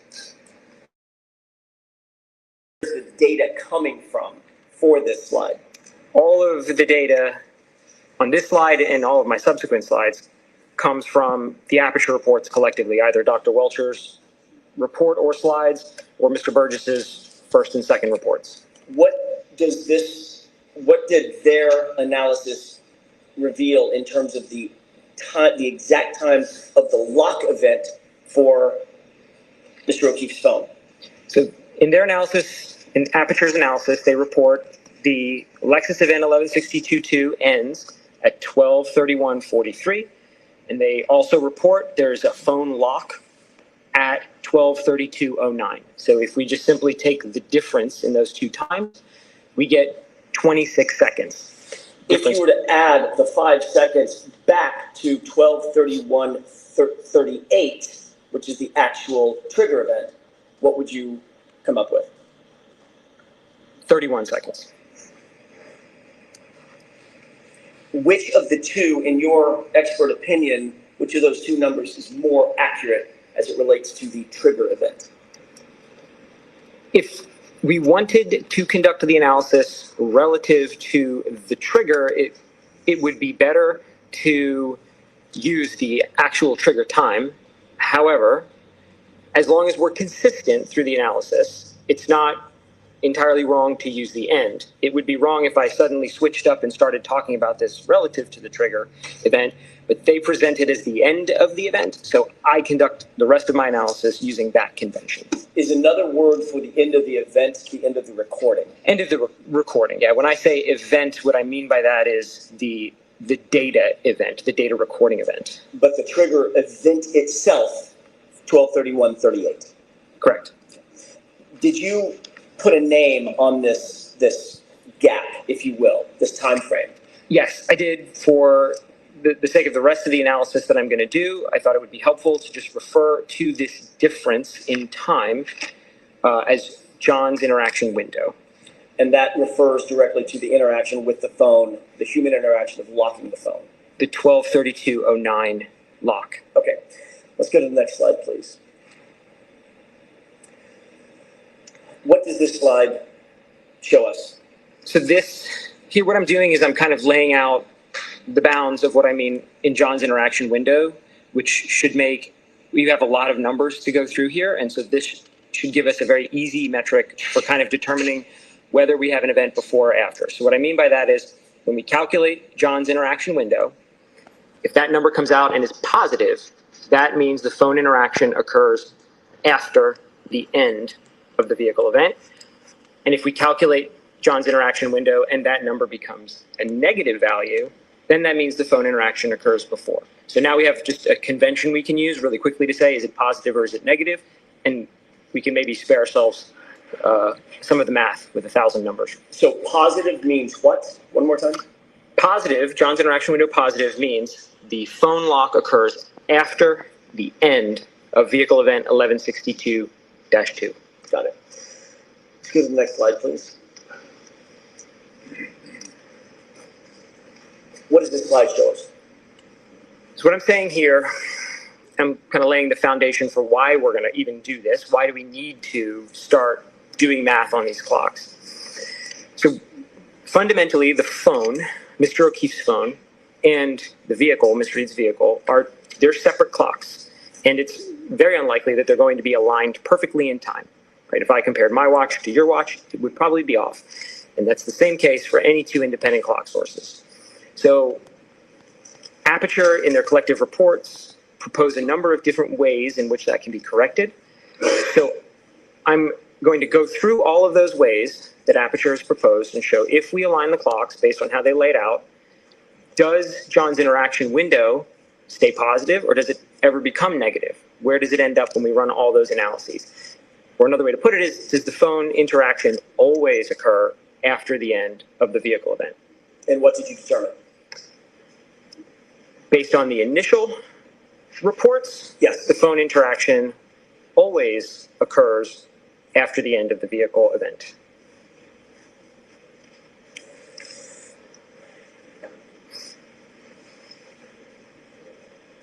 Did all of the information that's on this slide come from the same source or multiple sources, meaning Mr. Burgess and Dr. Welcher? In the PowerPoint as a whole, all the information comes from the Aperture reports collectively. Okay. From Dr. Welcher and Mr. Burgess. Did Mr. Burgess make any adjustments from his original report to his subsequent report in May of 2025? Yes. Let's go to slide 6, please. Tell me about this slide. Yeah, so this is the first adjustment we're going to talk about. And this one comes from Mr. Burgess's original report. And to summarize this adjustment, this is a key on timing adjustment. And we're going to show that the key on, the actual turning of the vehicle on, occurs about 3 seconds before that time gets registered in the infotainment. So the time we see is basically stale by 3 seconds. We're all familiar with how computers turn on. When you say key on, do you mean a physical key, or could it be the push button to turn the car on? In this case, it's a button. I refer to key on because generally that event is considered the key on in vehicle parlance, regardless of whether there's a physical key or it's a push button. So those 3 seconds mean what? What's the difference between pushing that button and the 3 seconds later that you just described? It means that when we're trying to use the timestamps that were recovered from the infotainment system that show when the vehicle was keyed on or turned on, that the vehicle was actually or likely turned on 3 seconds before that. Do you know where the 3 second conclusion came from in Mr. Burgess's report? That came from the testing that Aperture conducted with the exemplar Lexus that they purchased. Was there anything in the report that indicated testing, this type of exact testing on Ms. Reed's actual Lexus? No. Do you have an opinion as to whether or not all Lexuses, at least of this make and model and year, would have the exact same 3 second delay? Or could that be different? It could be different. In their testing, they only tested one exemplar vehicle. So I think there was a solid foundation that the exemplar that was used exhibited this 3 second delay. It was a very close match in terms of part numbers and software versions to Ms. Reed's Lexus. But without any kind of testing of, let's say, a second vehicle, a second exemplar, we wouldn't know, we wouldn't have any basis to say it must be 3. We could test a second vehicle and it could be 5. So we say, well, there's a delay, but it varies vehicle to vehicle. They could have tested a second vehicle and found it's also 3. And then you start to build some confidence that maybe it is 3 across every vehicle. But with only testing one and not testing the subject vehicle, it is difficult to say with absolute certainty it would be 3 seconds. What is your opinion about best practices with regard to trying to create this gap for purposes of coming to an opinion or an analysis? So because we don't know whether or not this specifically would apply to Ms. Reed's vehicle, the best way to conduct that analysis would be to do the entire thing with the key switch adjustment at 3 seconds. Because if we're going to use a value, 3 is the most reasonable one because that's the one shown in testing. But we should also do the entire analysis without it in case we feel that that's the most appropriate. So in fact, that's what I do and will show is I ran the analysis both ways, with and without, to be as conservative as possible. Did your review of Mr. Burgess's report indicate that he ran the analysis both ways? He did not. Let's go to slide 7. What are we looking at here? This is an excerpt from Mr. Burgess's original report, his page 28 and his page, there's a screenshot also from his page 30 at the bottom. And this is where he states in that report that when they were doing the testing with the exemplar, they observed across 4 different key on cycles, this 3-second difference. So what I mean by that is they had a video camera in the car that had a timer on it. And so in the video, you can see the button pressed. So in their testing, for example, they pressed the button at 21:48:05, and that's sort of nailed down. When they went back and downloaded the data from the infotainment, the key on was logged in the infotainment as 21:48:08. So there's the 3 seconds. That's where they're getting that from. And that's what he states highlighted in red there. It's a little hard to read, but it basically says the average across 4 runs was 3 seconds. The 3-second delay, was that actually in his report? This is the only point in the report it's mentioned. And I guess what I'm asking, it was an inartful question. The portion to the left, is that his report or your report? That is his report. Everything on the left-hand side of this slide comes from Mr. Burgess's report. So the 3-second delay was noted in his report? It was noted. Did he apply the 3 seconds in his analysis? He did not. Did he indicate in his report why he ignored that 3-second delay? He did not. Sustained is to that question. I'll rephrase it. Strike the answer. Did he indicate in his report the reason that he did not apply the 3-second correction? He did not. He didn't graduate. When you do apply the 3-second correction, what do you come up with as it relates to the 26 seconds from the end of the recording?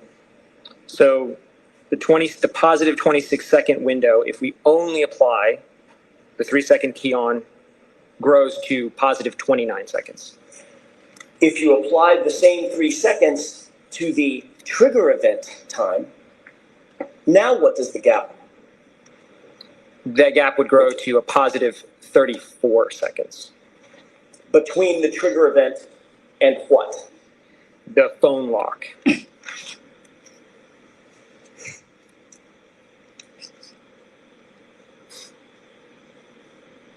In your opinion, was it best practice to not account for that 3-second delay between the on switch and the data coming on? Sustained, ask you to. What, in your opinion, would be the best practice in terms of this 3 seconds that was noted in the exemplar vehicle? The best practice would be to run the analysis with that adjustment included and without that adjustment included. Because like I stated, without testing of an additional vehicle, we really don't know if the 3 seconds is just a specific behavior of that exemplar or if it's representative of all Lexuses of this type. Let's go to slide 8. Please. Confirmation bias. Tell us what we're looking at in this slide. So now we're going to get into the next adjustments. That first adjustment we just talked about was really a vehicle-to-vehicle adjustment. We haven't talked about the phone yet. We're going to get into the phone now and talk about aligning that. But we had to get through the internal adjustment that has to get done first. Now we're going to look on the subsequent slides here at all of the different ways the Aperture reports compared the vehicle to Mr. O'Keefe's phone. Yeah. Is there any additional adjustment that you believe should be made? The Aperture reports lay out 2 methodologies for adjusting. There is a methodology based on phone calls, and there's a methodology based on the 3-point turn. And where did you get that information from? From the Aperture reports. In Mr. Burgess's original report, I'm differentiating, the January report, which did he use to determine his determination of the clock skew? The calls. In his initial January report, he never actually takes the calculation to the end by applying the differences in times to the calculated time for 1162-2, but he does do the math, which I'll show, for the differences on these phone calls. In terms of Dr. Welcher's report, did he identify a GPS point of 154 at all? Yes. How did he describe that GPS data point? He describes in his initial PowerPoint slides as point 154 aligning with the end of vehicle event 1162-1, talking about a different event now. This is the 3-point turn event. So he uses that as an anchor point. And that anchor point you said was the end of the text stream event, or the end of the recording of that text stream event. Correct. The Aperture reports consistently reference everything from the end of the events. Let's go to slide 9, please. What are we looking at here? On the left is an excerpt of page 33 from Mr. Burgess's initial report. And what he shows here is he has identified 7 call logs that exist both in the infotainment from Ms. Reed's Lexus and in Mr. O'Keefe's phone. He puts them in a table form. Then he actually goes on and calculates the difference between those 2 times. So that's what I meant by he sort of does the math. He makes my job a little easier, and the numbers are already there. He just never applies these to any of the times. So that's where I step in and say, if I take that 3rd column that he lays out, those are in seconds. If I apply those seconds, that adjustment to 12:31:43, where do we end up with John's interaction window in those times? What did you conclude in terms of finishing the work? Sure, I did all of them. And so I highlight on this particular slide, I just highlighted the very first one he has in here. In that case, he identified that Mr. O'Keefe's phone was 2 seconds slow relative to the infotainment system. So if we apply only that adjustment, then John's interaction window becomes positive 28 seconds. Did Mr. Burgess apply all of the potential offsets? He didn't apply any of the offsets. He calculated all of them, but he didn't apply any of them. Did you ultimately apply all of the offsets? Yes, I did. And what did you determine? Regardless of which offset you apply, John's interaction window remains positive. The number changes, but it remains positive.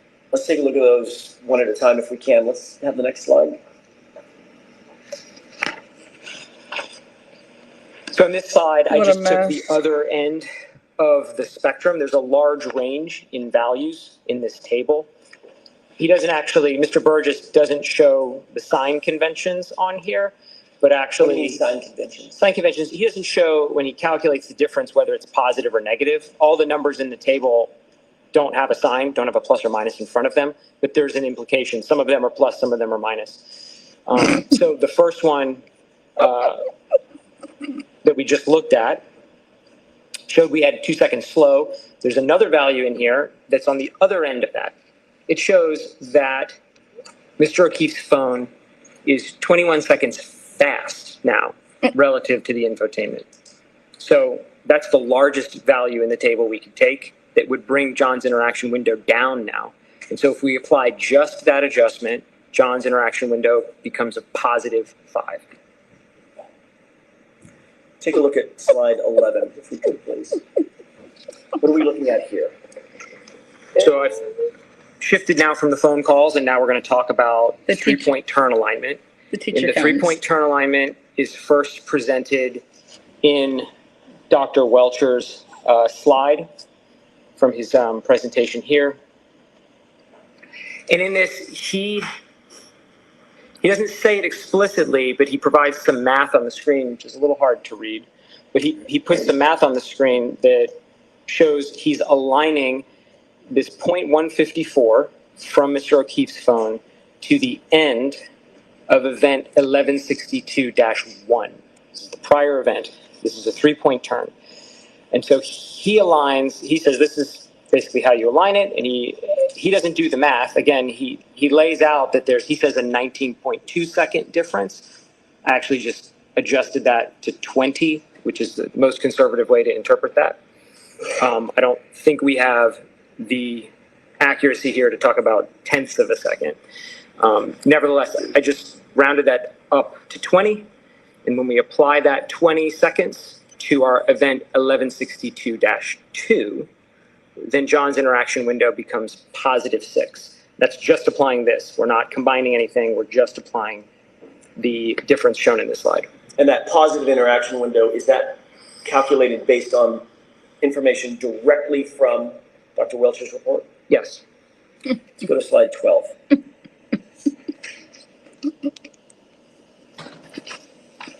What are we looking at here? What is this table? This is a table I made. We've talked about a lot of different approaches to how these clocks can be aligned and a lot of different variables. So I tried to summarize them in one table, put them all together, because some of them we can combine. We can combine the key on with either a phone call or a 3-point turn, but we can't combine, for example, a 3-point turn and a phone call. That's not valid. So I put all the possible combinations, all of them, with, without key switch, phone calls, and 0.154 on one table, and I calculated John's interaction window for all valid combinations from the Aperture reports. And when we do that, the result is that regardless of what adjustment we make, all of the numbers are positive, meaning regardless of what adjustment we make, the phone lock event always occurs after the end of event 1162-2. Boom. Did Mr. Burgess, in your review of his report in January of 2025, did he ever undertake all possible offset calculations? No. In his May 2025 report, did he undertake all possible offset calculations? No. What is your opinion in terms of best practices regarding calculations of this sort? I think if there's sufficient data, if there's testing or research or literature that in a specific case supports there is a best path or a best method, then we should use that. In this case, I don't think there is a best practice. There isn't any literature I'm aware of that would specify exactly the best path to align all of these. So in the absence of any external data to support one path, the most valid approach is look at all of them as a whole and then draw the conclusion from the totality of that data, rather than cherry picking a single point. Can you testify to a reasonable degree of scientific certainty whether all potential offsets that were described in Aperture's original report, January of 2025, result in a positive interaction window? Yes. And what is that opinion? Regardless of what adjustment or combination of adjustments we make from the original reports, John's interaction window remains positive. Does the positive interaction window mean the lock event occurred after or before the text stream event? It means the lock event occurs after the end of the text stream event, 1162-2.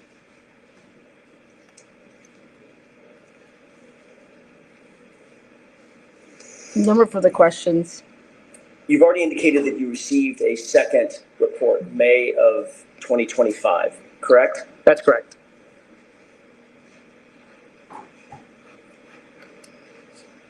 In that report, is there the same aligned clock skew alignment or a different clock skew alignment that Mr. Burgess now undertakes?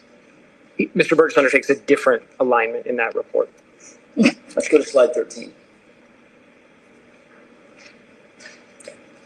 Describe what we're looking at in this slide. So what I have here on the left is a screenshot of page 42 from Mr. Burgess's supplemental report. And so now he's done two things new here. He's identified a new method for aligning the data based on the 3-point turn. So now he's kind of following where Dr. Welcher started, but he's approaching it a little differently. And secondly, he is now calculating the actual time. He's doing the difference calculation and he's applying that to the time. So now he's taking the calculation all the way through, which is a little different from the prior reports. And so when he does that, he makes my job really easy because I didn't have to do really any math now. He comes up that there's a range now. So prior to this point, the original report by Mr. Burgess and Dr. Welcher reports all used discrete points in time, right? They sought to find an event that occurs at a singular second and another event at a singular second and a line based on that. This is a little bit of a departure from that approach. Mr. Burgess is now using a range of times, a range of uncertainty. He basically assesses that the 3-point turn data from the phone and the 3-point turn data in 1162-1 cannot be precisely aligned down to a single point. Rather, they overlap in this range of seconds. And so he then says that that range must be applied. So now we have to apply a range. And what we end up with is 9 possible values. So it kind of looks like one conclusion, but really there's 9 conclusions on this slide. And so if we just applying the math he has in the supplemental report, John's interaction window now has a range of 9 possible values. And that range spans from +5 now to -3. So we have 5 positive values. We have 1 value that's 0, and the 0 would mean it's simultaneous. And then we have 3 negative values. Does Mr. Burgess indicate in his report that any one of those values is more likely than any of the other values? He does not provide any data or analysis to support 1 point being preferential over the other 8. And are there more or fewer positive results in his analysis than negative? There are more positive numbers in that range of 9 than there are negative numbers. Does Mr. Burgess's new data indicate anything about Dr. Welcher's analysis about the GPS data point 154 being at the end of the 3-point turn? He opines in that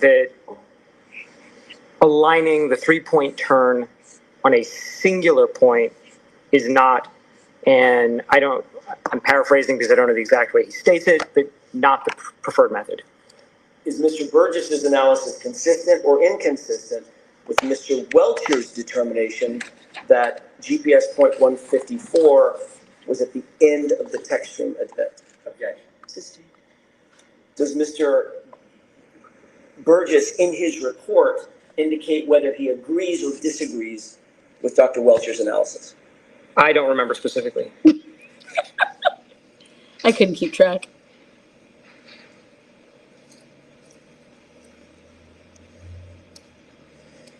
In your opinion, I asked you about Mr. Burgess's report. Now I'm going to ask you about your opinion. In your opinion, is this new offset any more likely or reasonable than any other offsets previously proposed by Mr. Burgess?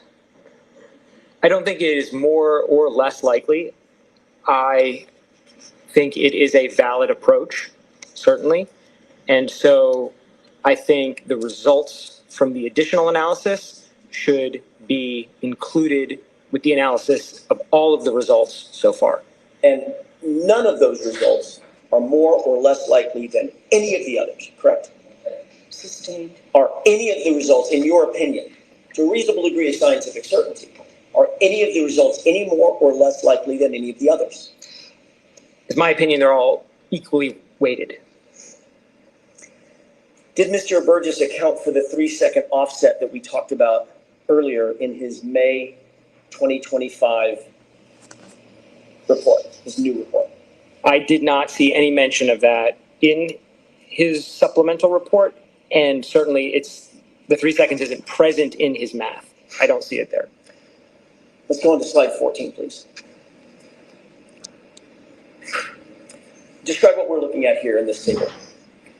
This is very similar to the table we looked at previously, where I look at all possible combinations.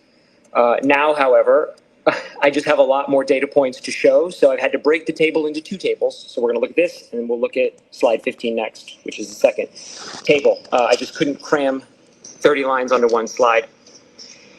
Let's move to the next slide then. Is this a continuation of the second half? So think of these as a singular table. I just had to split them up. If we head back to slide 14, we'll start there. So this slide, I'm not accounting for the key on, and that's the main difference between my two tables. Table 1, I'm not accounting for the 3-second key on. In table 2, I am. When you say key on, you're talking about that 3-second delay. Correct. Okay, go ahead. But again, I want to make sure we're thinking about this as a singular table because that's where we'll draw our conclusions from. So the first lines of the table, we've already seen those. Those were in my original table. I haven't changed those. That's the same math that's been there. All I did was I added the 9 points now from Mr. Burgess's supplemental report using the range he shows. And so now we can see if we include that, now we get some positive numbers for John's interaction window. We get that 0. And again, the 0 would imply that the end of event 1162-2 is happening exactly at the same second as the phone lock. So it's kind of not on one side or the other. So I think it should be thought of as separate. And then we have 3 negative values, which would imply that phone lock occurs before the end of 1162-2. And did you already mention the simultaneous, the one that was simultaneous? When John's interaction window is 0, correct? 0. That would imply simultaneity. All right, is this 14 or 15? This 14, let's move to 15. Now, this is a continuation of that. Mentally, we'll just continue that same table? Correct. Okay. Just a continuation. Imagine in your mind is just rows 16 to 30. Okay. And it's the same thing, same format, except for now we're just adding in that key on adjustment because, again, I think the analysis should be run with and without it. And so now when we run this with the key on adjustment, we get 14 of these 15 are John's interaction window is positive to various degrees. And one of them, it's 0, again, simultaneous. And there are no negative values with this adjustment. Can we go to the next slide, 16, please? What are we looking at here? This is the summary then of that table, kind of a verbal summary of the giant 30-line table now. And if we look at all of the possibilities from all of the Aperture reports collectively, then we can draw some pretty straightforward conclusions. 25 of those 30 possibilities result in interaction with the O'Keefe phone after the end of event 1162-2. Looking at all the possibilities, 2 of the 30 result in interaction where it's simultaneous. That's the zeros, they're present in both tables. And then looking at all 30, 3 of the 30 result in interaction with the phone before the end of event 1162-2.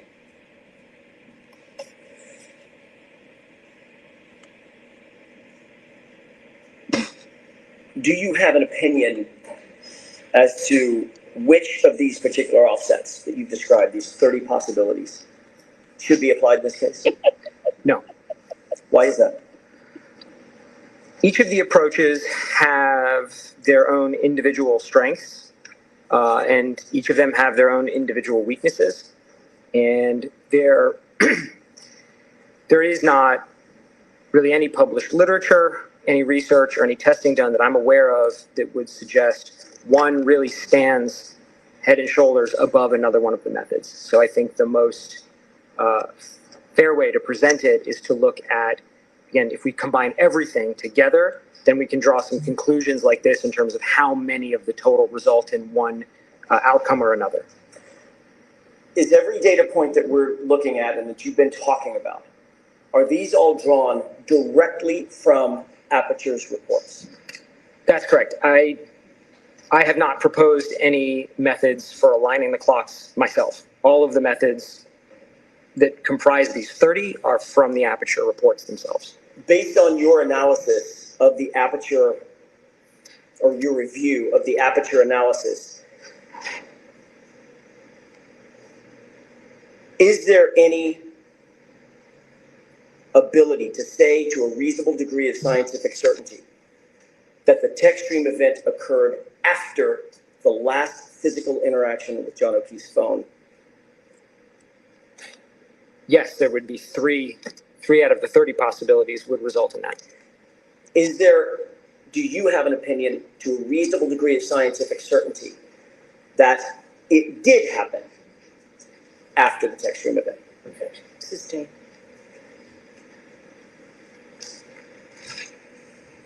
Of the 30, what's the percentage of possible events that occurred? Possible scenarios, I should say. 10. Wherein the text stream event occurred after the last interaction with John's phone. What's the percentage? That's sustained. Why? You said it's 3 out of 30, correct? Yes. It's 10%. Is that 10%?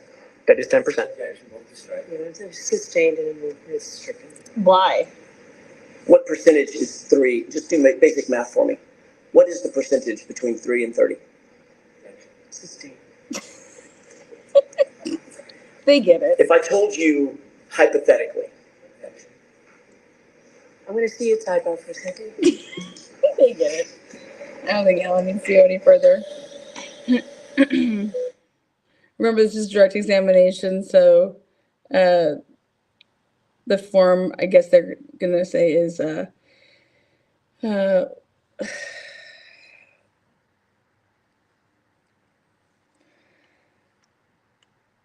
what a day.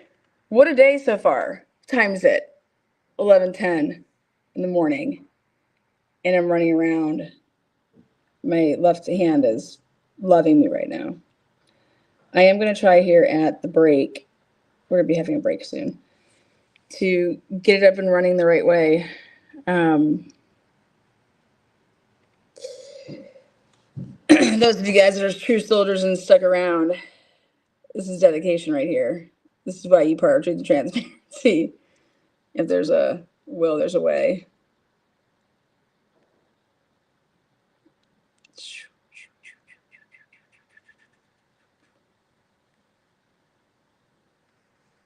Look at that fan. Look at that fan. All up in that fan.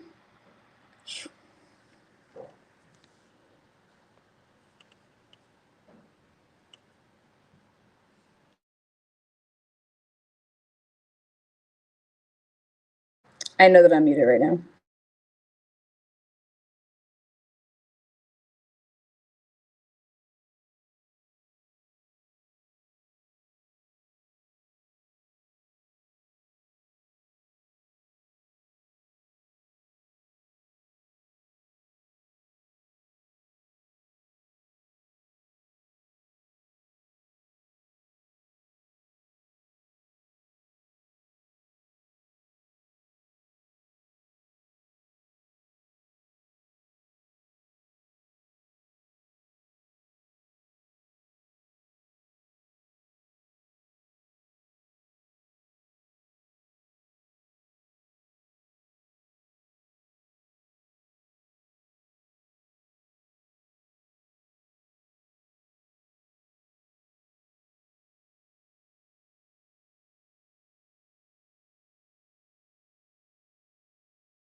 Wrecks it all.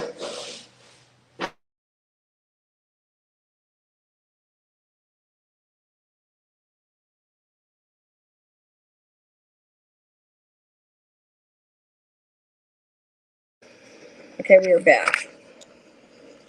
After that sidebar, remember, Liza little added bangs, I think, to her. following your analysis of the totality of the possible scenarios, did you come to a conclusion that the vast majority, let me rephrase that, did you come to any conclusion about the numbers as they relate to the positive interactions versus the negative? And when I say positive versus negative, I'm talking about Hold on, I want to see this eye rolling. You used.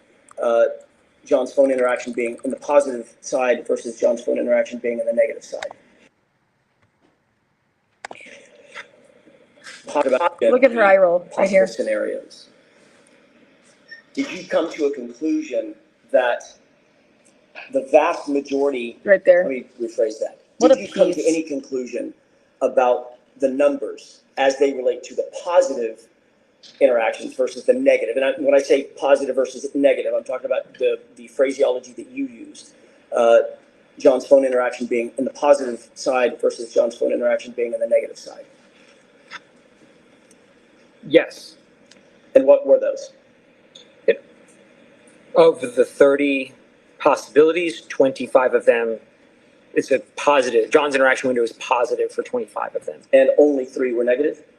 Correct. Only 3 of the 30 were negative. Okay. Okay, we can take that slide down.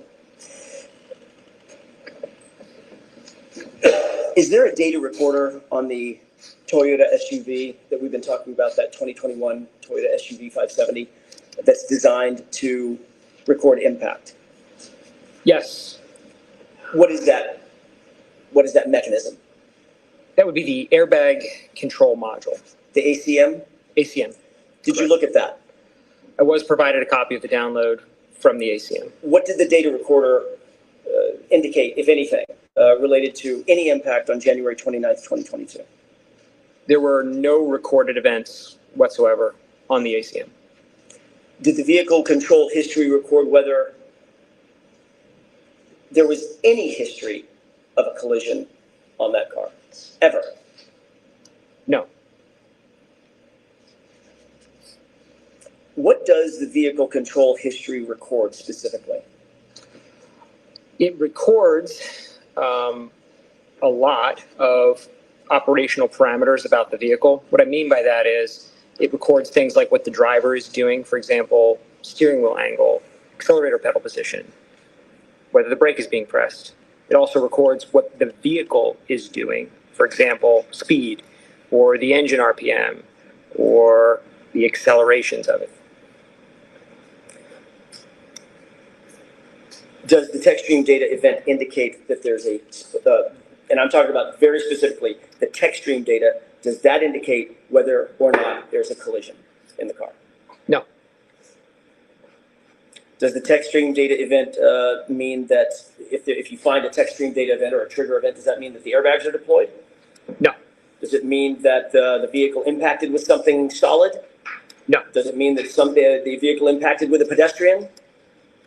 No.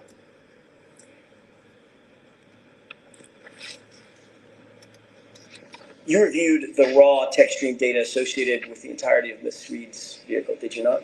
Yes. How many text stream events or triggers were found on Ms. Reed's vehicle during the course of the 8-month period prior to January 29th? So can you narrow that, Mr. Jackson? Sure. I object to the whole line of inquiry. And I need to see what's happening. I'm fine with the line of questioning. We all know that our airbags would not come out if we tapped John's car. So I don't even think the jury is going to be considering that.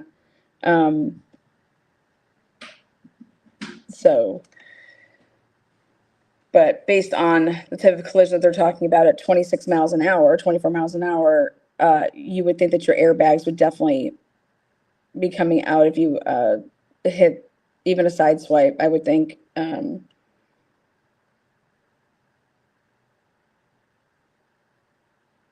There's a chance of it, right?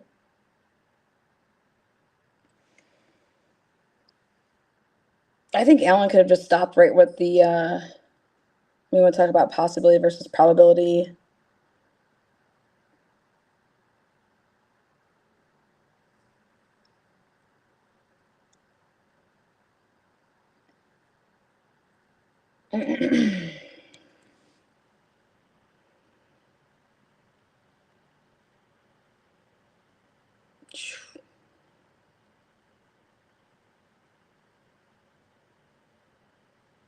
Who's going to be after him?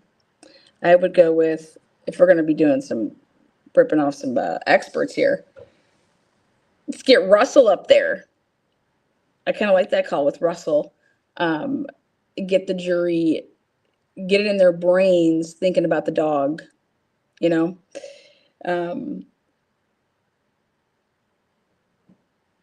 So we'll see.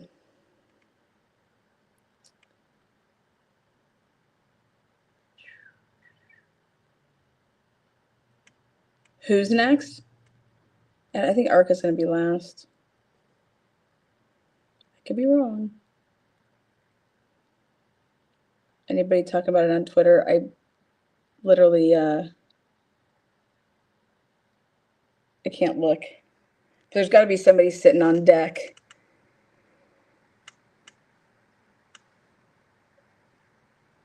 We got some sirens over here now.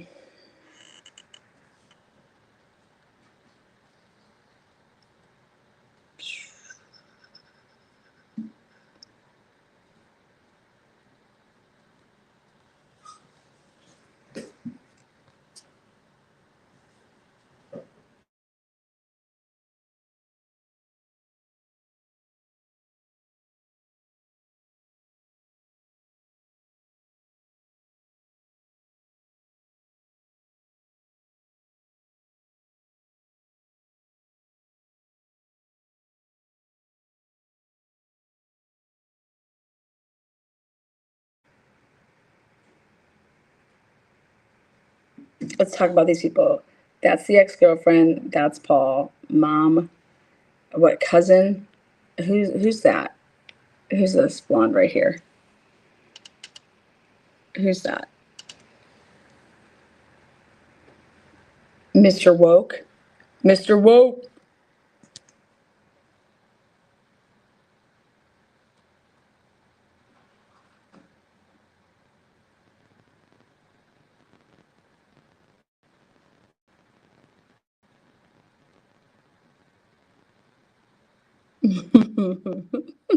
Anybody know who she is?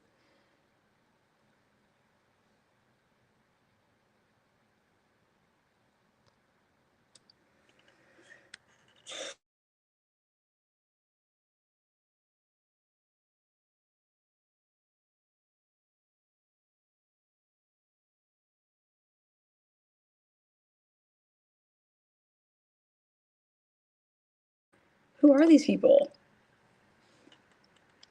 Why are they sitting like it's COVID season? Look at that. I mean, who was sitting there? It looks like someone sitting there. Was John's dad there this morning? I didn't get to take a look. There's that DiPietro guy right there, I think. I think that's him. Is that him? Maybe not. I mean, he's just an absolute fucking idiot. Literally. Just box of rocks up there. Who the hell listens to him? Did you guys see in one of the slides? It had Boston Magazine was literally one of the sources.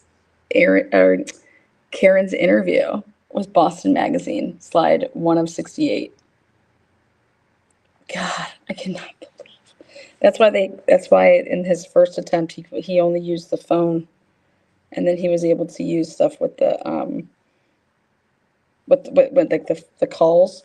They can only use that at first until she said in her interview that they had passed it up because it would be assuming that she and he were in the car together with the Waze. Once the interview came out.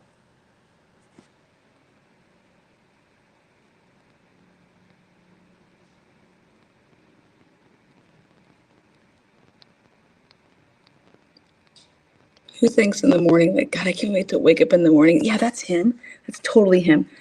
Who thinks in the morning, I cannot wait to wake up and listen to the DiPietro show or whatever, however he says his name. Look at him, just smirking, probably reading Twitter. I think Aiden's back there. I think he's over there.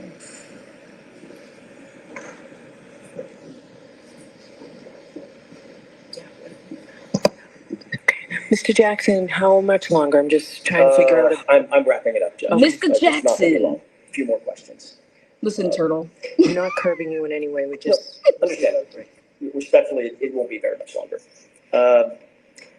You reviewed the text stream data, otherwise known as the triggers, for the entirety of Ms. Reed's vehicle, correct? Yes. How many trigger events did you find in the life of the car? Not counting 1162-2. Let's stop there. Right. Prior to 1162-2, there were 19 prior events. And 19 total events, correct? Correct. And how many collisions were clocked by any recorder on that car? None of the events were triggered by a collision. Stellar.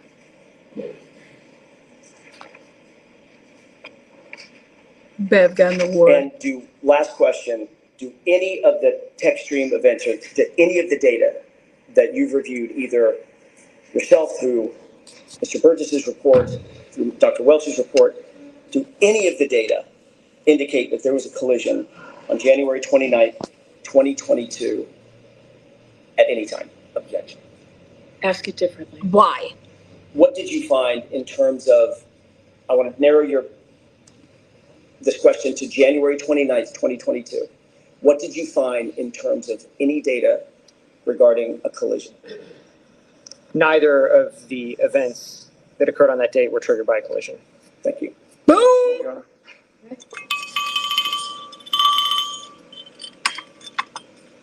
Boom. Now, cross-examination. If you can't take the heat, get your ass out the kitchen. He's ready for it.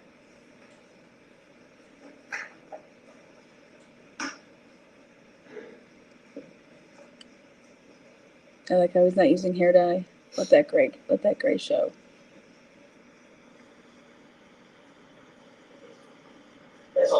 Okay. Jurors, we're going to take the morning recess. To her. Something that Smile, Bev. What had you come back at 12? At 12? At 12? A 30-minute break? Can I see counsel at sidebar to save us some time, please? Bev, what are you doing? Bev, it's always something. Well, let's see if they're arguing something. There may be a voir dire or something like that of Mr. Matthew DiSorga. I think he was clear and concise. He very well articulated. I mean,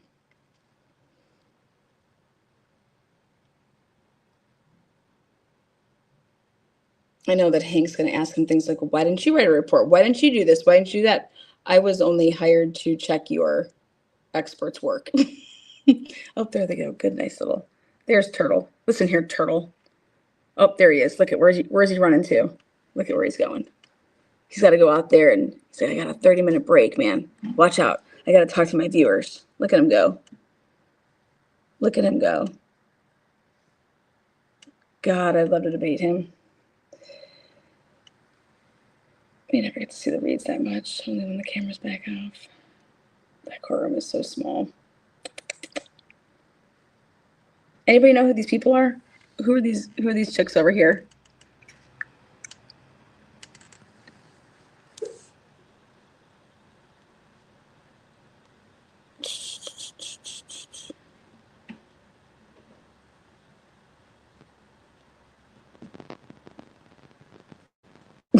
She's gonna comment.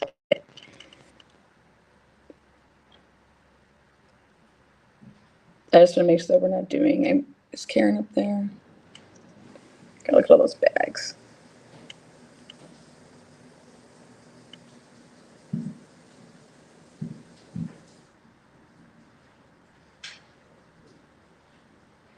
Who's this guy that's sitting outside of the box? See? He's sitting outside of it.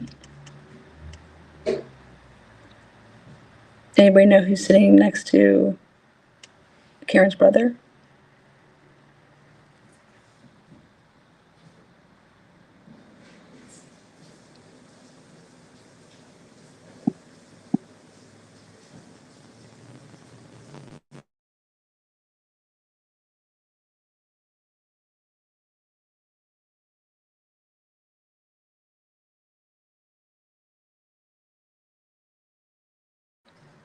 All right, hang tight 1 second. I want to check something.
If this does not work, I will go back to the old way, but we're going to try it.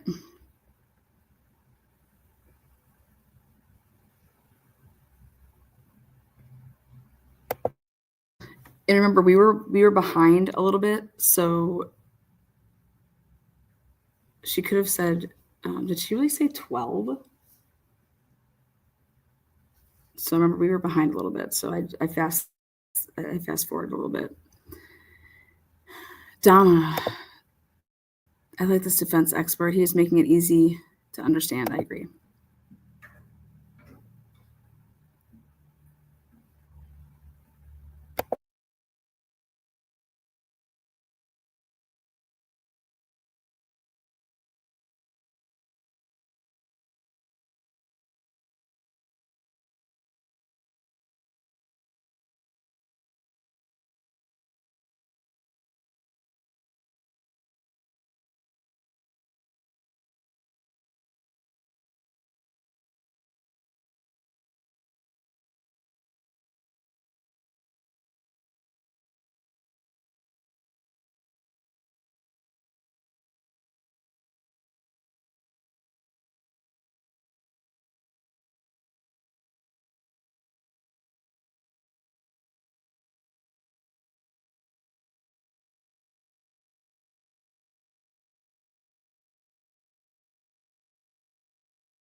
Woo woo, just waiting on Bev over here.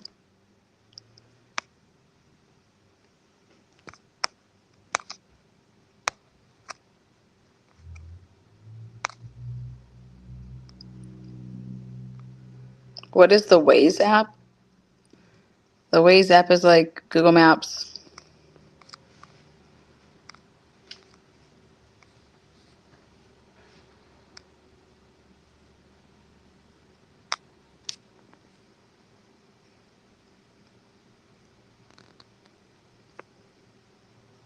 I don't expect Brennan's cross to be that long.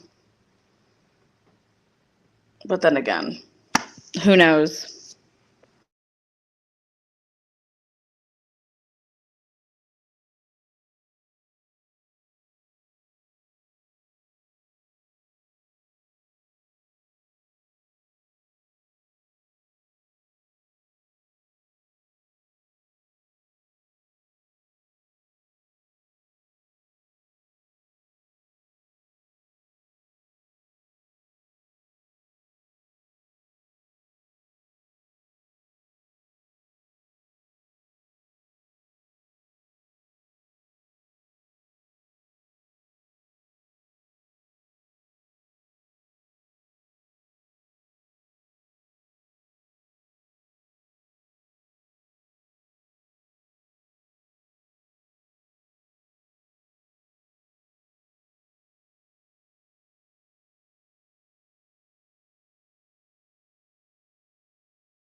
Bev just taking her own time here.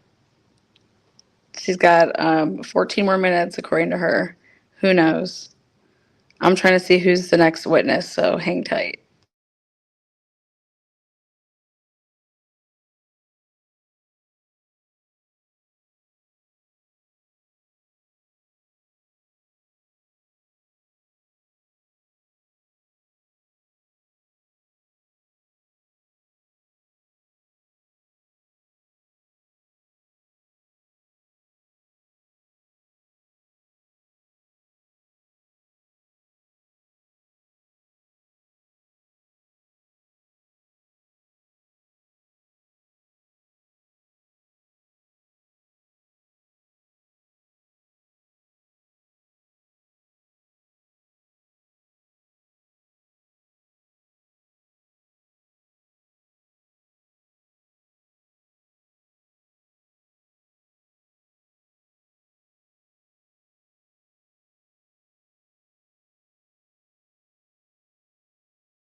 I'm going to print it off and read it.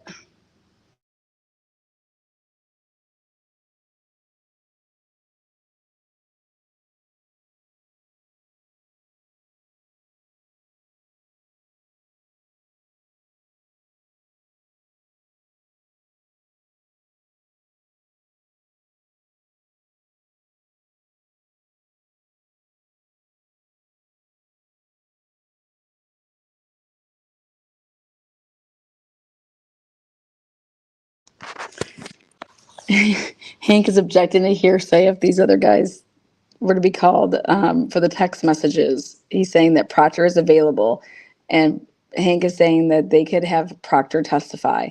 They don't need to bring in and call in these other witnesses. So basically, the 4 people that the defense wanted the other day, they are the 4 people that were in the group text messages. I'm very interested in the MIT graduate and teacher.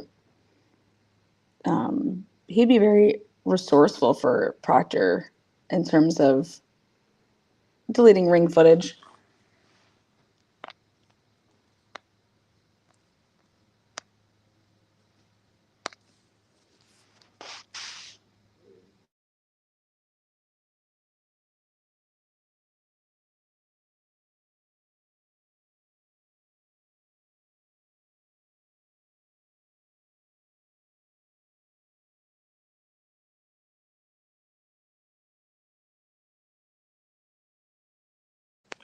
Bev's on the clock. She has 9 minutes.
Turtle Boy is taunting DiPietro at Twitter.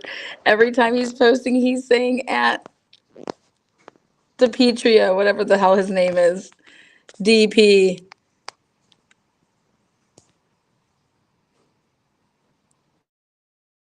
Turtle Boy, this is the first time Turtle Boy's been inside the courtroom in a month. I didn't realize that. Why? He's there probably had court, or he couldn't get a media pass. The Twitter war.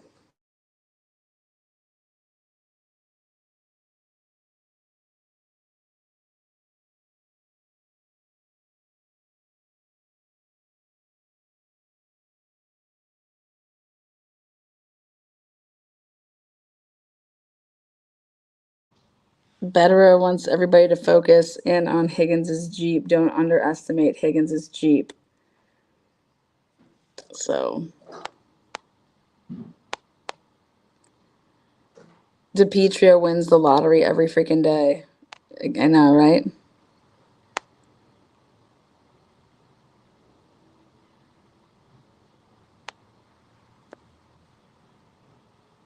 Yeah. Kim House, I can see that. Lana Turtle said he had a lot going on between court and I'm pretty sure the kids' activities. Yeah, that makes perfect sense, right? Bev's on the clock. She's got 6 minutes. I don't know who needs a 30-minute break. I mean, you would think that this woman has bladder issues.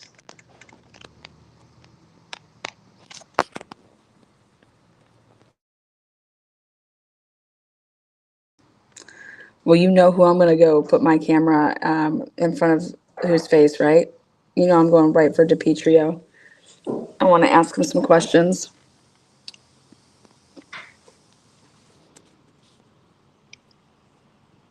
Him talking about the Alberts destroying their phones, but that's just normal. That's what I was just like, okay, yeah. I mean, I would even admit if Karen Reed did something, like anybody did something like that, to tear your SIM card up. They were tipped off the day before, and Higgins goes to a base. Brian Albert, destroys his. Please.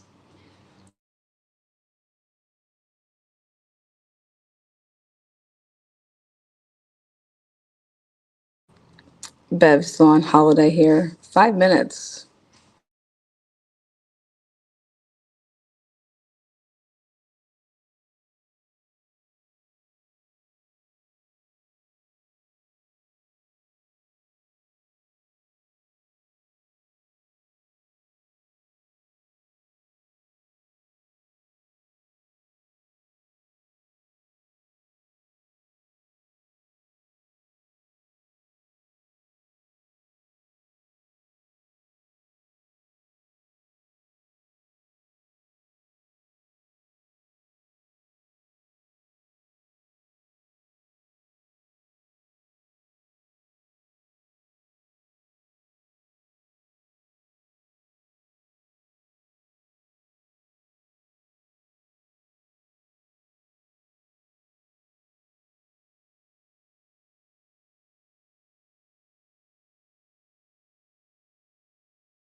I'm sure you guys are missing the fan, so I'll give you the full experience here. We got nothing working properly over here.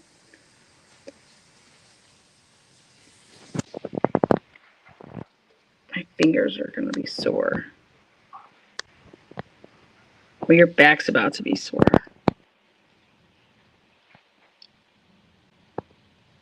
You just pulled lawn duty.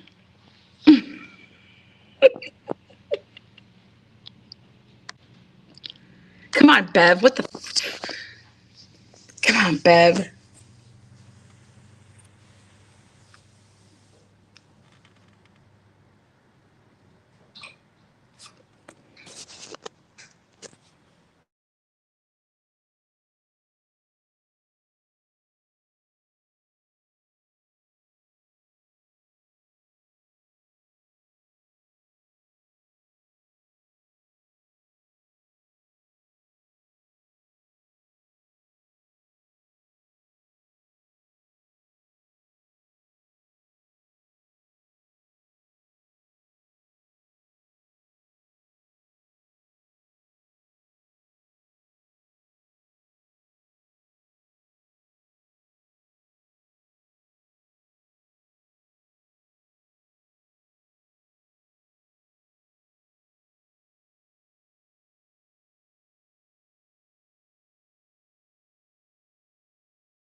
It's like I'm at a ball game. I got my sign ready. There you go.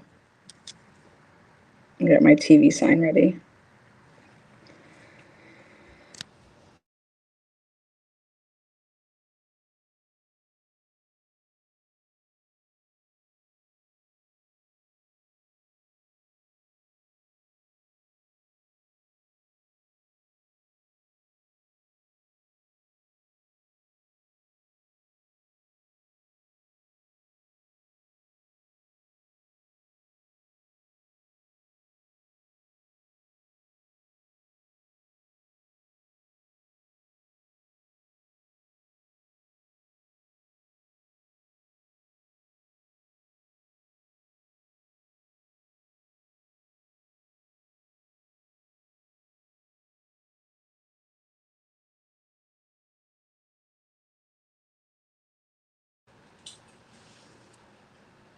One minute, 30 seconds.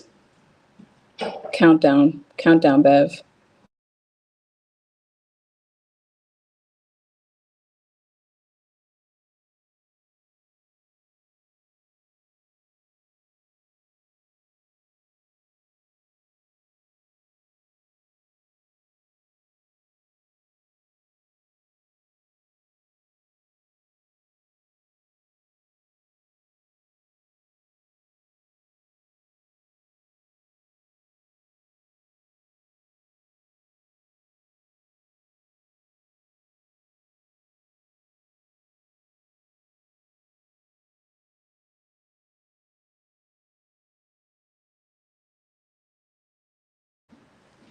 This is an emotional support pickle. Emotional support pickle right here. And it says, I will always be around to let you know that you are a big dill. Thanks.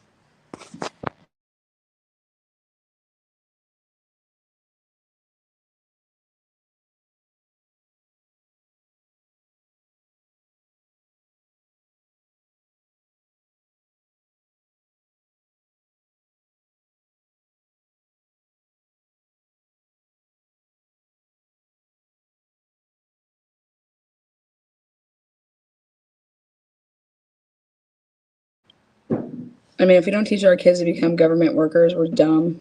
Look at this. Late, 12 o'clock, 12. Do you know that we were 8 minutes at least behind? So Bev gave them like a 40 plus, like probably 45-minute break.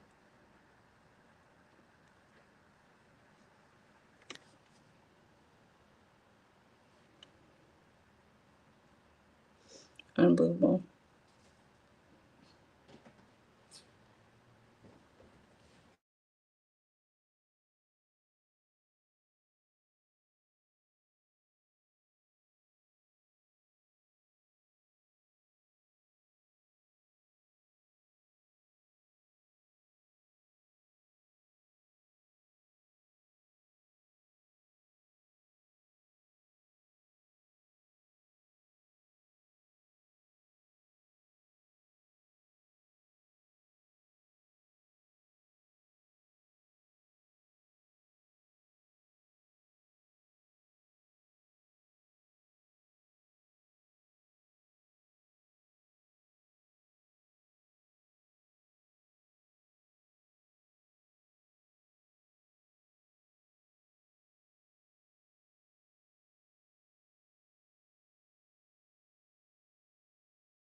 Anybody know how old Bev is?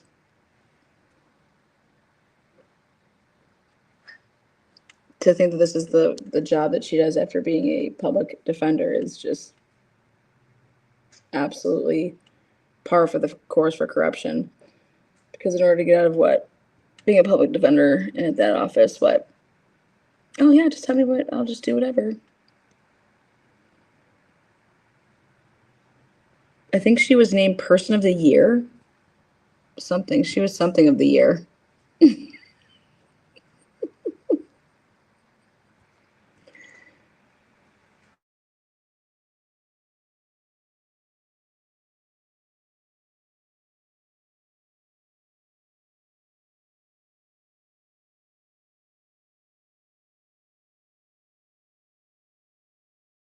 H-Bag, where have you been?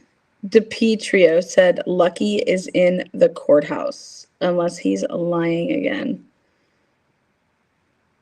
Oh, that'll be interesting.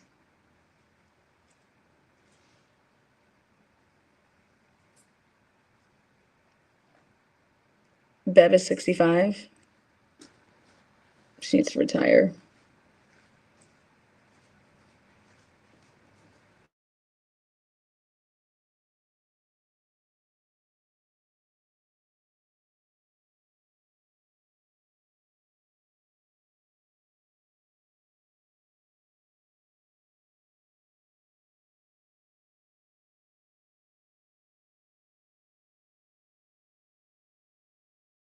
Absurd.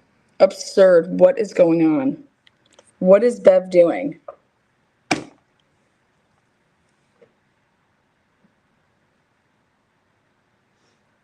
If I was the jury, I would vote not guilty just because of this.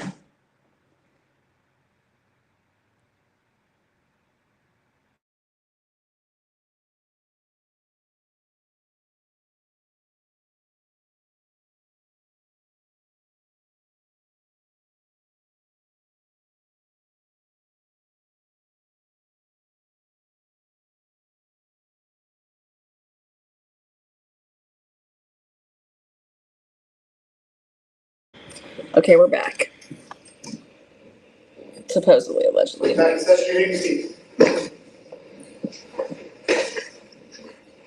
Mr. Brennan.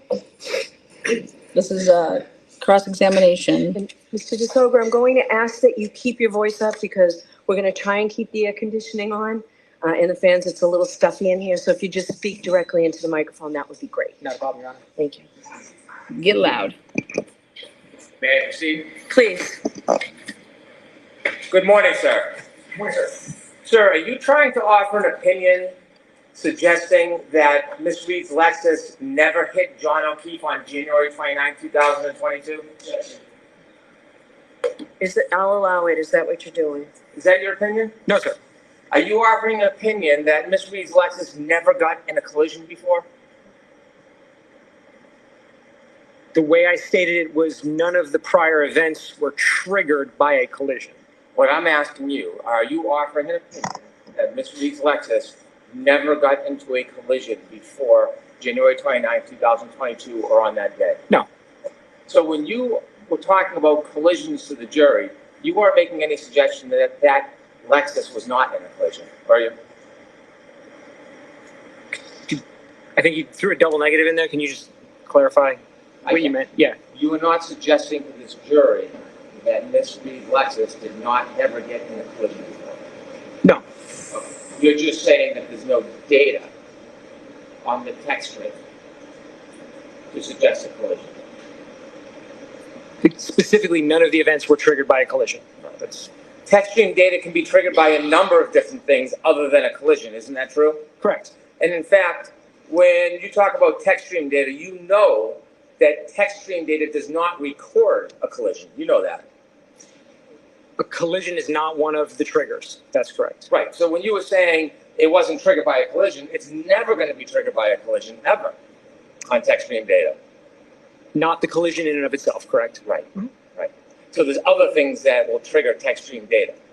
Correct. Like sudden acceleration. The only acceleration trigger that I'm aware of on text stream is if there's a large acceleration during what Lexus calls a PCS, or a pre-collision safety event. But a large acceleration on its own, I do not believe is one of the triggers. Are you sure you know a lot about text stream data? Yes. Sustained. Do you know a lot about text stream data? Yes. And you're saying that if a car accelerates over 30%, in and of itself wouldn't initiate a trigger? I'm not sure I understand. You just said pre-collision is the only time sudden acceleration, from your perspective, would cause a triggering event. Now, I'm asking you, I'm allowing this. if someone accelerated Ms. Reed's Lexus at over 30% acceleration, would that cause a triggering event? I am not sure what you mean by 30% acceleration. Accelerator, 30%. Accelerator pedal. Yes. Oh, yeah, there's a lot of triggers. There's a number of ways that these VCH events can be triggered based on the accelerator pedal angle. I think, is that, yeah. And what is the percentage from your experience that would create a triggering event? There's various. Toyota, Lexus calls it high, medium to high is what they put it. You have a number. You know the actual data on what percent of pressing the accelerator on the same Lexus as Ms. Reed's would create a triggering event. You know. Off the top of my head, I don't know the exact percentage down to this percentage point. No. There is something different than the text stream data. That's the EDR data, correct? Yes. You would not expect, it would be abnormal for the EDR to register data based on a side swipe between a 6,000-pound Lexus and a 216-pound person, wouldn't it? Objection. I'll allow it. That would be abnormal to register that data in the EDR, wouldn't it? I don't know if I would use the word abnormal, but I would state it that there's a minimum threshold to record in the EDR, and a pedestrian impact generally wouldn't meet that. I'm sorry. A pedestrian impact generally wouldn't meet that. But I don't want to make a blanket statement as if it's always the case. I'm saying it would meet that. Would not. Would not. Okay. And a side swipe or a clip has less force and impact than a head-on collision, depending on the speed, correct? Generally, yes.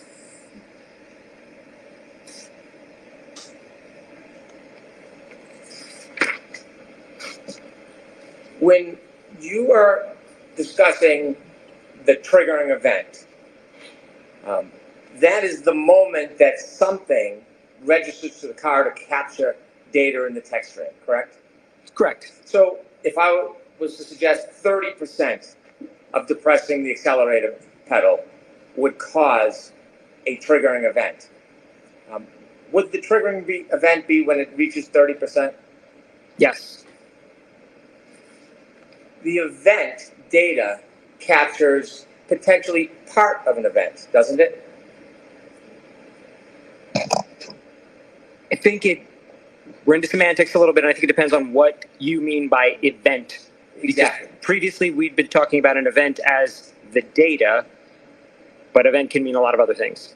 If an event's only 3 seconds long and 10 seconds of data is captured, then the data will capture more than the event, correct? Correct. If the event is longer, 15 seconds, 20, 25 seconds, and the data is only captured for 10, the text stream data only captures part of the event.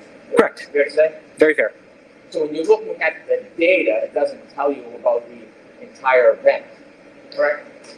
The data only tells us about the window of time the data captures. There's no way to know beyond that from the data. All of your equations and pluses and minuses and graphs you're talking about deal with the 10-second text stream data that was captured, correct? They deal with event 1162.2, right, and the 10 seconds it's comprised of. Actually, they really just deal with the end of the event. That's what everything in the Aperture reports reference. Fair enough. But it doesn't deal with anything that could potentially happen after those 10 seconds, does it? No. Or anything before? No, it does not. The triggering event is spot in the middle, captures 5 seconds before, 5 seconds after. Approximately 5 seconds. It's not exact. And you would have to look elsewhere for evidence to know what might have happened before. Yes? Correct. And you'd have to look elsewhere for evidence to see or determine what happened after. Yes. Do you know at the end of this triggering event, that 10-second window of data, do you know what happened with the defendant's Lexus after that 10-second of data? No. You have no idea, right? I don't. Nobody does. I want to just ask you some questions about your background and then leading into this case, if I could. Try to discredit him. You have a bachelor's degree and a master's degree. That's correct. You've worked for your company for some time. Coming up on 13 years next month. Correct. You've advanced through the company. Yes. You presently are the director of engineering. Yes. Are you ACTAR certified? No. What is ACTAR? ACTAR is a body that basically offers a certification in accident reconstruction. Do you offer services as an accident reconstructionist? Sometimes. And you have been hired and come into court and offer opinions as an accident reconstructionist? In the singular time I've testified in court, it was not specifically for accident reconstruction, it was data analysis. Okay. You continue your education and you go to a number of different trainings and seminars as well as teach, correct? Regularly. Then when you regularly go to continuing education, you have quite a bit of continuing education that you've been through, haven't you? Sorry? You've been through quite a bit of continuing education. Yes. You focus as part of your specialty on EDRs, don't you? That's correct. Event data recorders? Correct. In fact, when you promote your services, that's one of your real specialty, isn't it? Correct. And it's something that not only are you schooled on and you go through continuing education, you're well published, aren't you? That's correct. And in your publications, you speak primarily about EDR type information. Yes. And that's something you are well skilled in, isn't it? Yes. Now, forensics or data forensics is a wide field, isn't it? It is. And you can do some things or many things in it, but oftentimes people specialize in parts of data forensics, don't they? Generally, yes. Well, speaking of you, you specialize in EDRs, true? Yes. There is a difference in different subspecialties, isn't there? In general? Yes. Yes. Okay. Now, are cell phones, is that a subspecialty in digital forensics? Yes. Is that something you're a specialist in? No. iPhones, are you a specialist in iPhones? No. Have you ever taken any specific training on mobile forensics? This is outside the Have scope. you ever How is written it any not? papers on mobile forensics? No. Hey, have you ever promoted yourself of having any type of subspecialty as an expert in mobile forensics? Never. In any of your continuing education, and you have a vast amount, have you ever taken any classes or seminars in mobile forensics? No.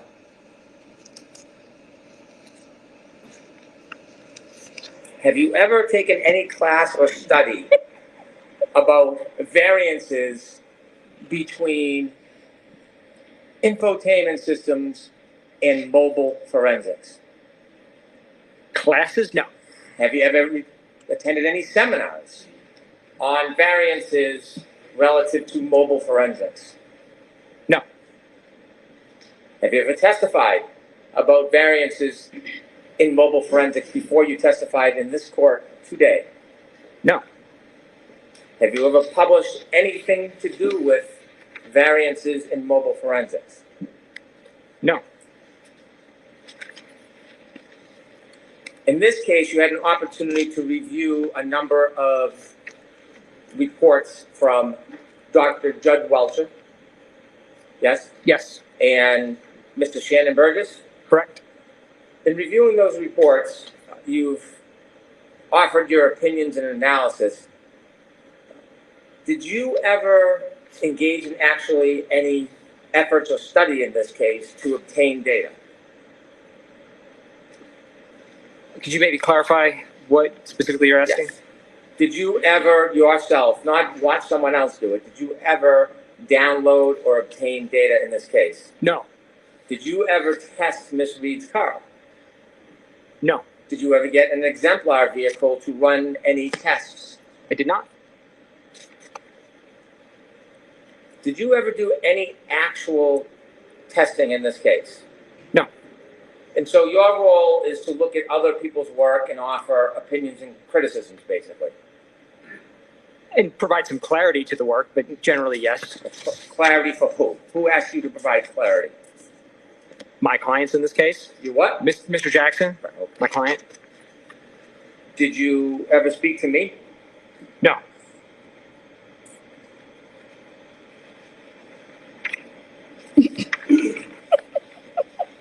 As an expert, when you analyze data, whether you actively got it yourself or not, do you ever give an opinion in paper called a report? You ever write a report? Yes. And you've seen reports in this case that you've looked at, correct? Correct. A number of reports by Mr. Burgess. Correct. Report by Dr. Welcher. Also correct. Reports that you're critiquing, right? Correct. Did you see Ian Whiffin's reports? I did not. How about Jessica Hyde? Did you see her reports? I did not. You were asked to consider information from Mr. Whiffin's report. No. Well, you were asked to assume that the last user interaction on John O'Keefe's cell phone was 12/32/09. That was stated in Dr. Welcher's report, so I started my analysis at that level. So none of the information did you actually personally go and vet or analyze or make any determinations about? You're just critiquing written reports. Correct. Well, as an expert coming into court and testifying and having opinions, you put together a PowerPoint, didn't you? Yes. Why didn't you ever put together a report to share the basis of your opinions and the process you went through to arrive at your opinions before you came into court? Primarily, I wasn't asked to, so I didn't do it. I wouldn't commission work without being asked to do it. And number two, the extent of my work beyond building the PowerPoint was just basic addition, just adding numbers together that already existed in the Aperture reports. So there wasn't a tremendous amount of complexity to what I engaged in. What about your work product and your calculations? Did you do all this in your head, or did you type it out and go through a computer program? How did you do it? I used a calculator for most of it, and the tables in my PowerPoint were generated in Excel, which has some calculation capabilities. Were you ever asked not to write a report? No. You had provided an initial PowerPoint. Yes. And then you received information from Mr. Burgess. Yes. And then you added new slides to your PowerPoint. That's correct. Mr. Burgess's report was May 8th. Yes. You provided your PowerPoint on May 25th. Correct. Did it take you that long for the calculations between when you got the report and May 25th to put together the new presentation? No, it didn't. Why did you wait until May 25th to provide the new information? That's when I was asked to do it. What do you mean by that? I just want to see what the date is today. Today's the 30th. When you finished your PowerPoint on May 25th, did you send it to the defense on May 25th? Yes, I did. But they had a copy of your PowerPoint on May 25th. Don't be shy. No, I'm pretty sure it was the 25th. Sustained. Don't be shy. Yeah, if it wasn't the 25th, it would have been maybe the day after, but it's dated the 25th. I'm almost positive I provided it on the 25th. Yeah. No reason for you to hold on to it for a couple of days. No, I think it was the 25th. You know what was provided to the Commonwealth that report? No, I don't. In the 25th, the report that you provided to the defense on the 25th, it had new information in it, didn't it? It had the information from Mr. Burgess's supplemental report.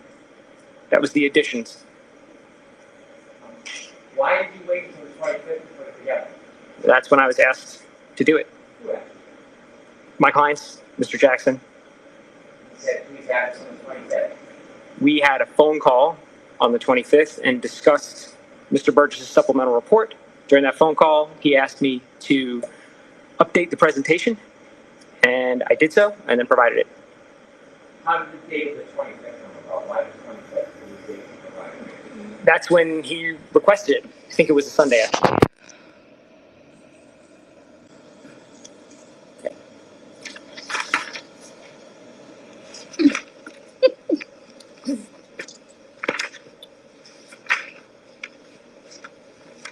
When you first got involved in this case, it was last fall?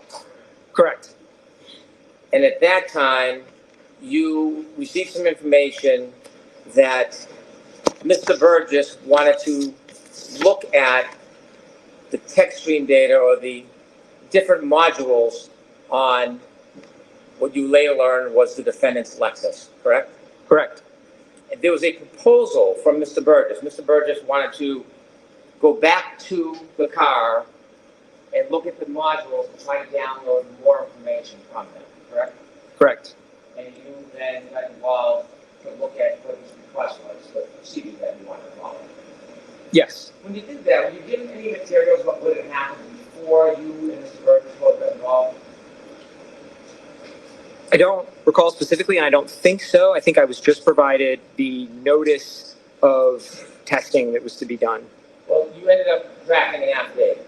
I did. And in drafting an affidavit, you pointed out some oversights of Mr. Burgess, didn't you? I did. Determining the oversights required some study of actually the data and the information that was available, wouldn't it? It would. So, can we presume that before you wrote the affidavit pointing out the oversights, you had looked at other materials?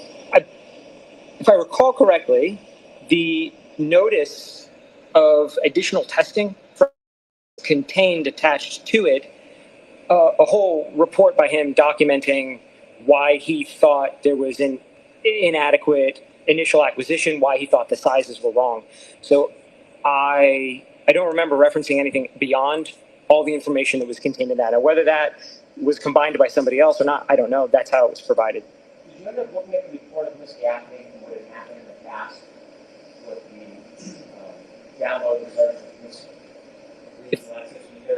If I'm remembering right again, I think Ms. Gaffney's report was also attached to that same singular file. You learned that the defense expert, Ms. Gaffney, had downloaded data from the chips, correct? Correct. And Mr. Burgess was asserting that there was information missing and believed that there was missing information from the chips. Correct. Yes.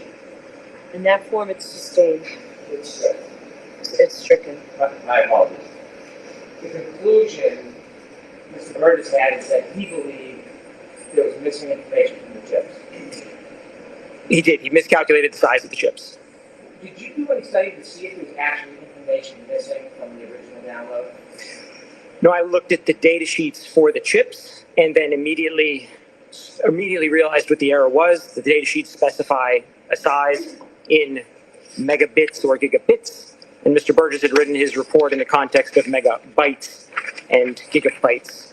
And then you asserted, or you took the position in your affidavit, that there should be no further chip lock, no further study of those chips, other than to ensure the amount of memory was sufficient. It's not how I recall specifically what I said. Well, let me read it because I want to try to align your words. Please.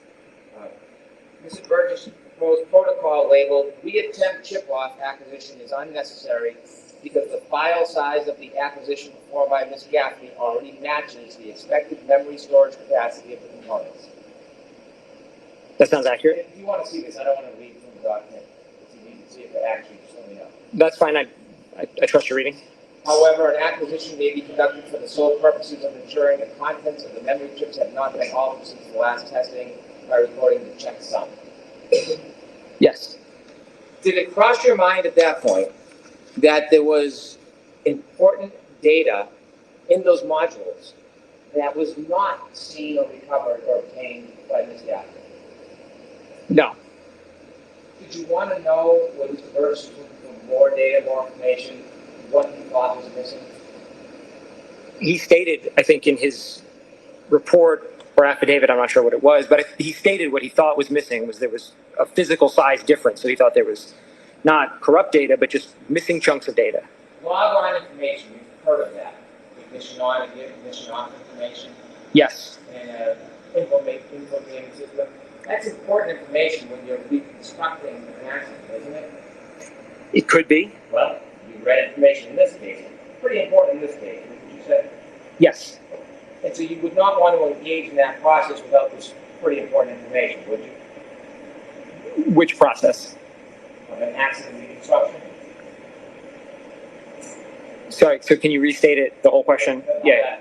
You said you had some experience in accident reconstructions. Yes. Don't you want all the data available? More data the better? Generally, yes. You wouldn't want to ignore data on purpose, would you? No.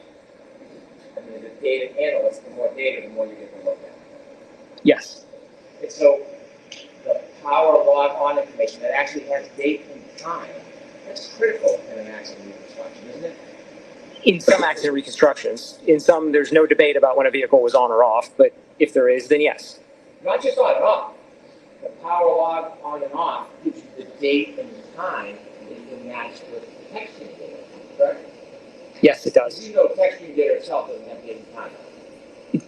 It can, this vehicle didn't. It can, but this vehicle did not. And this had a running time instead. Like That's correct. So this data that was not found during the initial process, that was critical data at the time. I don't think prior to the process anyone knew that this particular Lexus infotainment system stored those key on and key off times. Right. The only person that found this out was Shannon Burgess. He found it in the process, but I don't think anybody knew in advance of this case. There was nothing out there about it. So to my knowledge, this is the first time that this specific data has ever been released into the wild. But it was on the board there. If someone knew what to look for or got creative, they could maybe find it. Yes, more so to your if got creative, because I don't think anyone would have been able to have the foreknowledge that there would have definitely been that. Shannon Burgess did. Sustained. I'll strike it. And when Shannon Burgess went to obtain that data that everybody else overlooked or didn't know about, you went with him. Yes. So you had a process where he was going to now control the data and take the information that was left behind and remove it from the infotainment board, correct? He actually never specified anything about the SD card in that initial notice. So it was a departure from his protocol, and it was a little surprising to me when I got there that the protocol was written with a specific focus on a number of other chips, and it became very apparent to me very quickly that the focus was not on those chips, and the focus was on this SD card that had previously been unmentioned. There was nothing in there about that prior to that. Did it offend you, or were you impressed that he had found that? I was a little confused because I went into it with an expectation. Generally, if we write a protocol, we adhere to the protocol. If we're going to deviate, we have a discussion about deviations. So I was just surprised. It's not customary to sort of shift out of nowhere. But other than that, I did not know what to think of it because I'd never heard of that. Did you give any input? Did you have any knowledge about the SD card and how it worked? No. So when you watched Mr. Burgess remove the SD card, did you appreciate he'd have to engage in what you call reverse engineering? He did not elaborate to me exactly what his whole process was at first. It sort of came out as time progressed through the first day in his office in Texas, and then I learned more as we moved to the second testing in Massachusetts. But he didn't explain it to me in one go. Did you, at that point, understand or appreciate the relevance of the SD card relative to the infotainment system and what it could do as far as the amount of information that could then be available? He never spoke throughout the 3 days at all about what kind of data he expected from the card or would be on the card or could be. He made no mention of the data. Not what he said to you, but given your expertise, did it ever dawn on you the significance or importance of this SD card that was sitting in plain sight? Just Sustained. You can ask it. did it ever dawn on you as Mr. Burgess was recovering this information left behind that there was something important or significant about it? At the time, I thought it was a possibility. If you reference the initial work, a number of different memory components were identified in this infotainment. There isn't a singular memory chip. So if we're looking for data, it could be in any of them. So we found a new source of data storage, and there could be something there. There could be nothing there. It was unknown to me. But it turned out there was. There was. Now, when you were watching Mr. Burgess work as an expert, if you felt like there was something inappropriate or he had some great oversight, you could write a report about that, couldn't you? I could. Did you ever write any report in this case? No. So you never wrote a report for your preparation of coming in and your data in the PowerPoint presentation, right? Correct. You never wrote a report regarding any of your observations of Mr. Burgess? Correct. You said that he didn't say anything. He spoke to you quite a bit during the process, didn't he? He did. He showed you what he was doing? He did. He explained to you what he was doing? He explained the process. I think you had asked me earlier about whether he explained the data, and he didn't. He demonstrated great proficiency, wouldn't you say? He ended up with a successful acquisition of the card at the end of the process.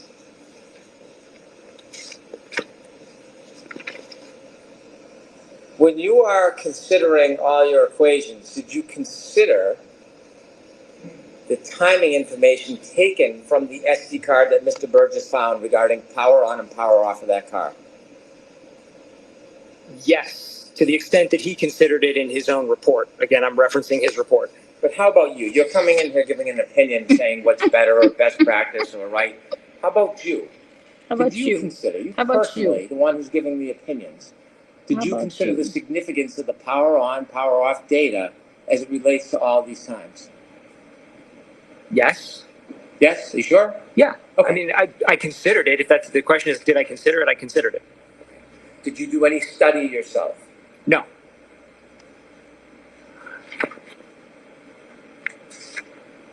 Now, we agree, or you agree, that there are variances between different devices.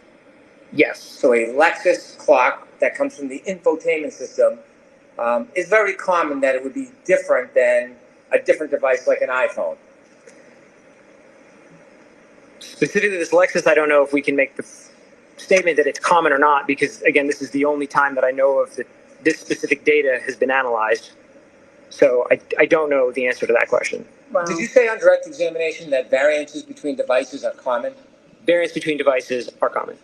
In a variance of 45 seconds, that wouldn't be remarkable on No. different devices. It's common in the industry. Correct. And in your business, that's an accepted amount. I'm not sure what you mean by accepted. The amounts are what they are, and we have to correct for them. I've done analyses of clocks that are anywhere from completely correct, 1 second off. I've done analyses of clocks that are 25 years apart. So it's a wide range of possibilities. I understand your point. Yeah. If you see, as an analyst, a 45-second variance or 30-second variance, that wouldn't shock you, would it? No amount of variance would shock me, is the answer. I want to ask you questions and go through your PowerPoint. And I want to ask you your specific opinions and how you arrived at certain claims that you've made. Sure. Okay? If we could put up Mr. DiSorga's new PowerPoint, 52525.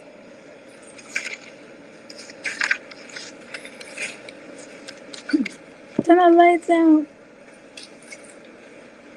You've made a modification to your PowerPoint. Yes. You've made an amendment to your PowerPoint. Yes. So there's something that happened, you've received new information or new data, and you updated or changed your PowerPoint. I did. And that's an appropriate thing to do when you receive new information, isn't it? Yes. If you have new data, you don't want to leave it behind. You want to make the best presentation with the best data you can. I'd want my presentation of the data to be as accurate as possible, so I included all the data. And you would expect that from any expert, wouldn't you? If they receive new information or analyze new Not if it's data, past a deadline. it was important. It would be an appropriate best practice to update the PowerPoint or information they're providing, wouldn't it? I'm going to allow that.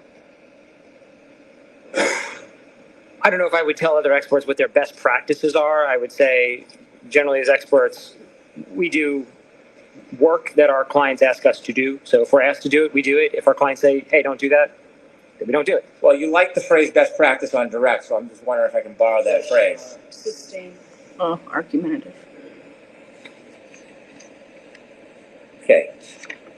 Would you turn to page 2? Now, this is taken from Dr. Welcher's report. Yes. And again, you did no testing whatsoever. You just I read did reports. not. Did you read all of Dr. Welcher's data, the gigabytes and gigabytes of data? Did you go through it all? Not every slide, no. Not just the PowerPoint. I mean the actual massive amount of data in his study. Did you go through the data? Oh, no, I didn't look at any of the data. Did you ever speak to Dr. Welcher? No. And so when you are making assumptions on what he thought or how he analyzed, you're just guessing. I'm reading. I am looking at what Dr. Welcher put in his trial presentation, and my assumption that's baked in there is that he's going to stand behind the things he says in a presentation. So I'm taking them at face value, but as being correct. It's not a matter I'm not guessing. It's not a matter if he's going to stand behind it. You don't know why he put something in here. You just see it on the paper. You don't know what his thought process was, did you? To an extent, yes, because I understand how the exemplar testing by Aperture laid the foundation to align the key-on events in the infotainment to the Lexus VCH events. When Dr. Welcher made his PowerPoint, do you know whether or not he was relying on 154 on Mr. O'Keefe's phone, stamp 154, as the end of the event as opposed to the beginning of the three-point turn, 1162-1? Based on the math he uses, that's the implication. He puts a number on the screen that the only way you could reach that number is by making that assumption. So when I looked at the math, yes, that assumption seems baked into the math he did. So this seems like it's baked in that he was assuming 154 on John O'Keefe's phone was the end of the 3-point turn. Not on this slide, on a later slide, but yes. Okay. And you said that variances, 30 seconds, 45 seconds, they're very common when you're comparing two different devices, right? Yes. Okay. Turn to the next case, please. You point out 2 times for the jury, the Lexus event 11:62:2 ends 12:31:43, right? Yes. And that's based on the clock in the infotainment system. That time is based on 2 things: the clock in the infotainment unit and the cumulative key-on timer in the text stream data. So it's a combination of 2 values. Which is the running clock.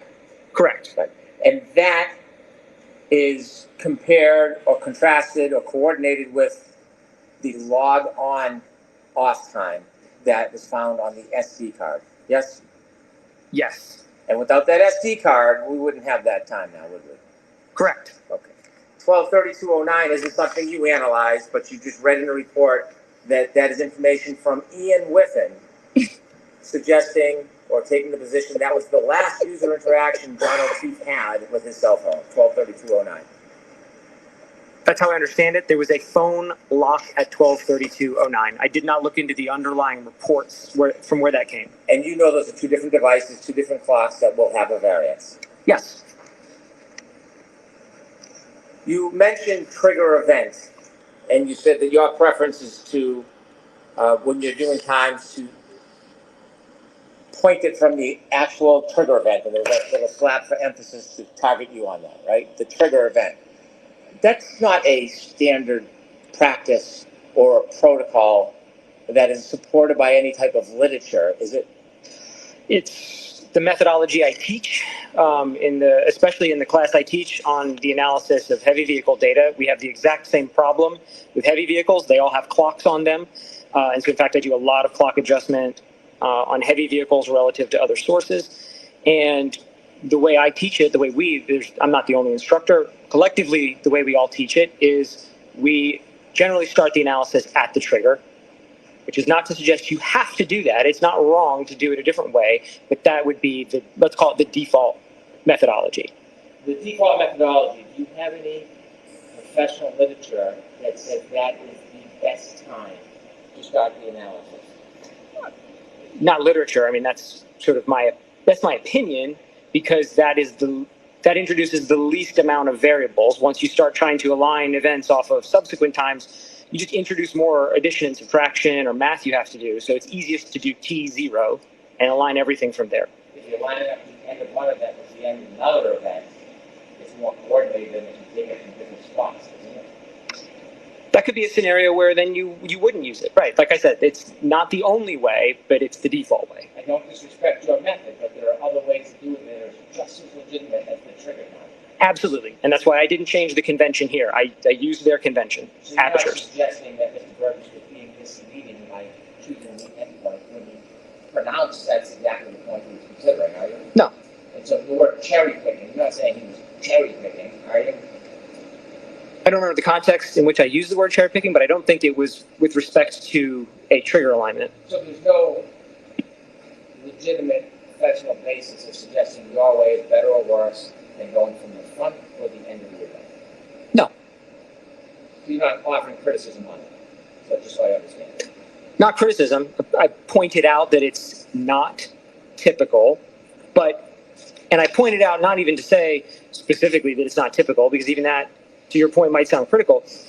I just want to be clear that I adopted their convention. It's not the way I would have done it, but I kept that convention consistent in my analysis. So I wasn't changing in the middle, trying to obfuscate what I'm saying.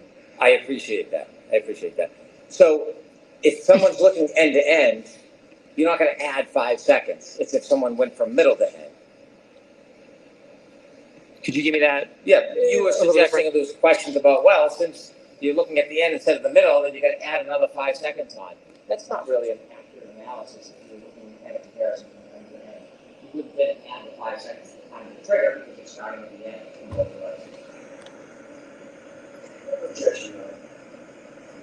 I'm going to allow it if you can answer it on that point. It's going to depend on if you're doing an alignment with something that is a range of values, then you have to be consistent on where you're doing it. If you're doing discrete points, then that's just a single point in time. There's no beginning or end. It's just a single second. So the best answer I can kind of give is it depends on what you're doing. Well, in this case, you're basing it off the end of the event. The end, not necessarily the end. Comparing it comparatively to the end of a different device. So you wouldn't just add 5 seconds just for the heck of it. You would not add 5 seconds for the heck of it.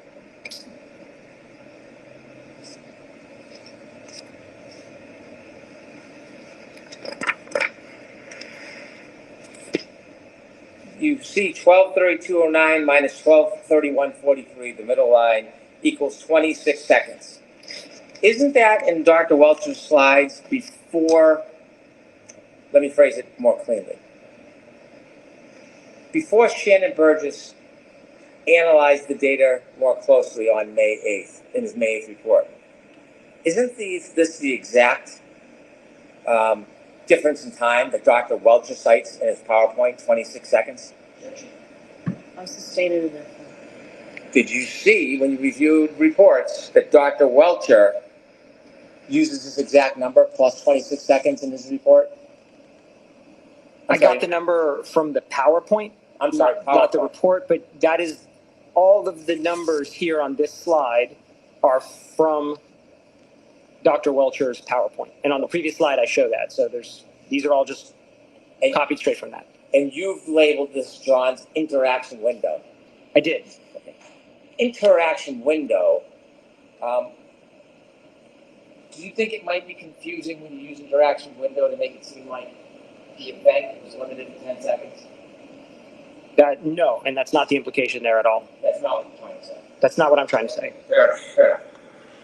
If I can clarify what I mean by interaction window is that there is, please do, a range of times that we end up with when we start running these adjustments. So we never land on a singular point of alignment. We end up, like I showed at the end, with 30 points. That's the window that I'm talking about. That's the window that I mean. So if we could put up page 33 from Dr. Welcher's PowerPoint, just to illustrate the point we're trying to help us with. Like an little point. So this represents, you've seen this, right? It looks familiar, like it's from one of his slides. And if I've seen it, I did not spend a lot of time digging into it. Does this look like the 10 seconds of data that would be captured from a triggering event in a text stream data? Judging. I want to see you at sidebar. Sidebar. Boston. Oh, there he is, DePietro. There he is. Look at him. I wonder how much money he spends a month on his hair dye.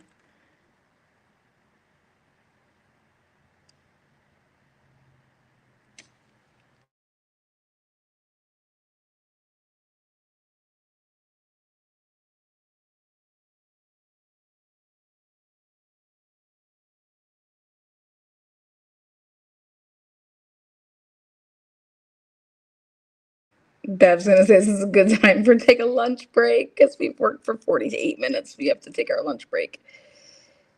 Oh gosh.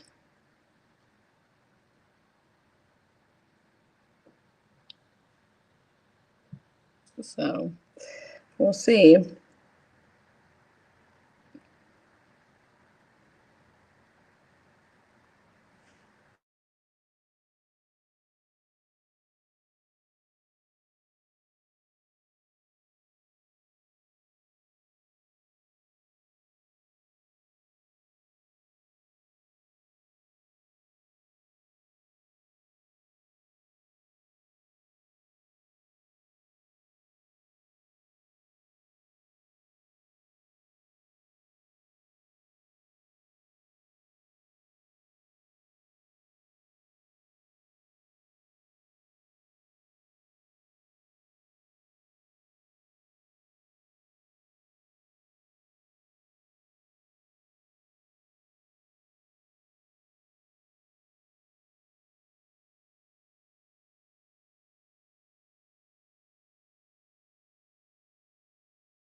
Let's see if we're at lunch. What's Bev doing? Bev's out of control.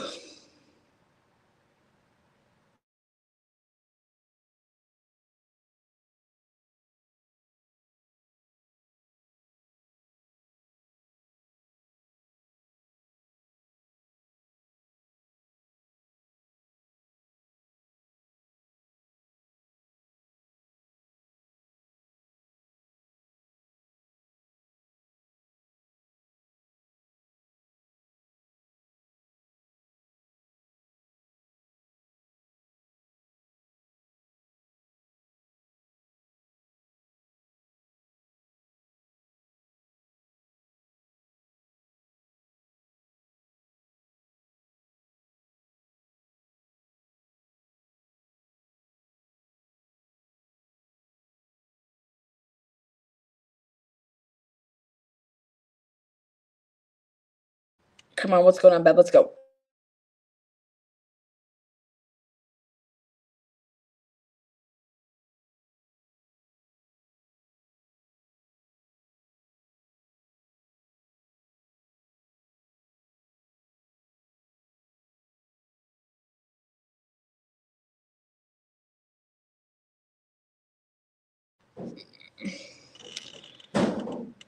I'm assuming she's going to be breaking for lunch, but I don't know. So we'll see here in a second. She hasn't said it yet. And we are behind, so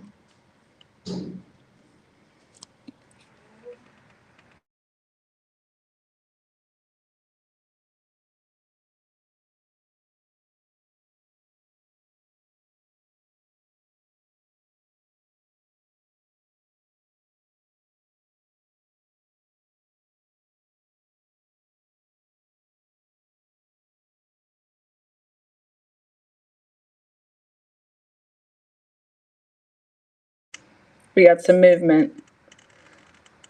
We got some movement over here. Come on, Bev. Just a little bit more. There we go. Okay. Looks like she's not breaking yet.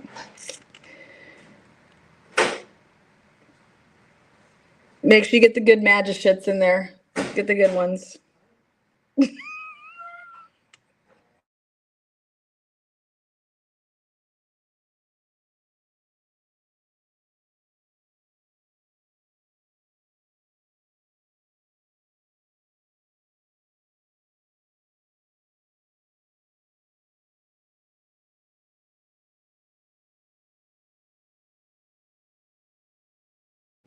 Come on. What do we got, Bev?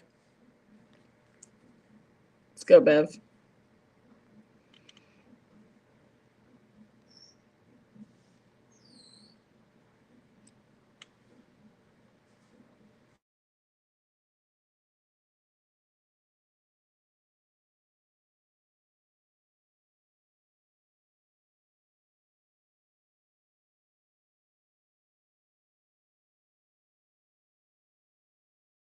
Poor Karen.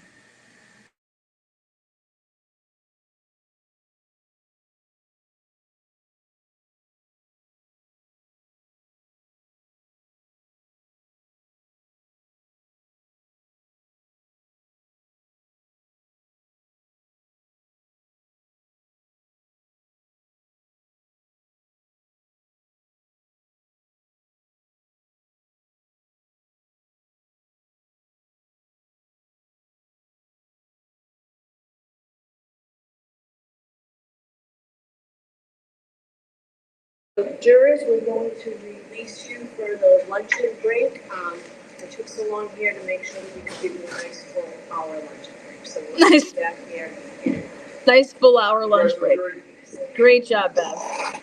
Awesome. Awesome.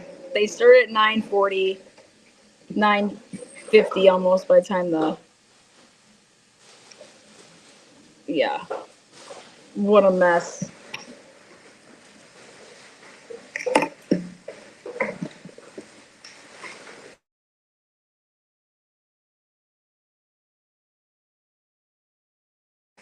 Oh, is she gonna talk to them? Oh, no, there she goes. Bye, Bev.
Oh, welcome back.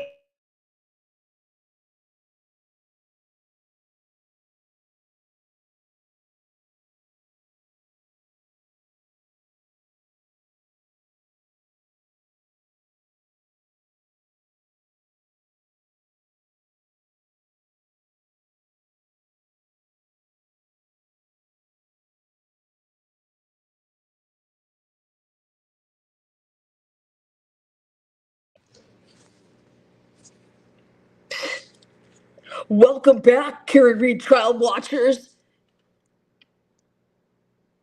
We're watching this like it's 1980.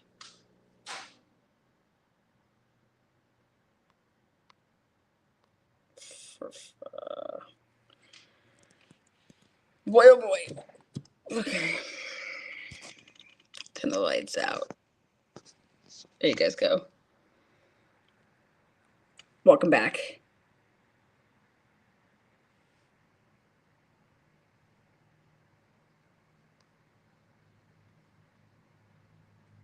Probably. I'd probably have to agree with you on that. What the fuck, Bev? I mean, person of the year? Yeah, for wasting my time. Unbelievable. Unbelievable, Bev.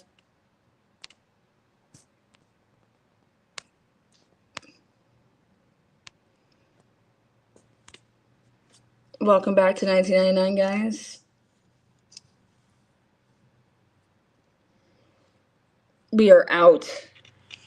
We got a lot of issues over here. We got storms, we got maintenance.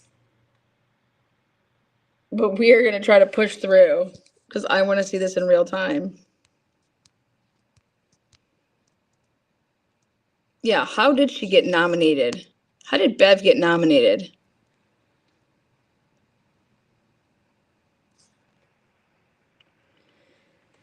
That's Bev's only fan right there. It's Bev's literally only fan.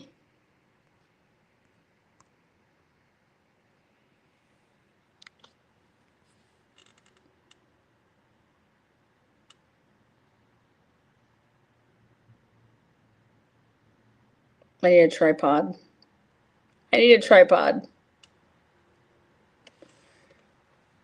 Those who watch trials and storms together last forever, they say.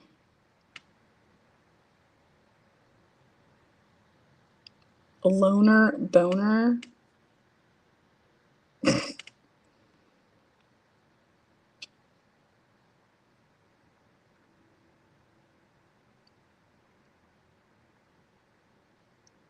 Sandy says we're all here riding the storm together.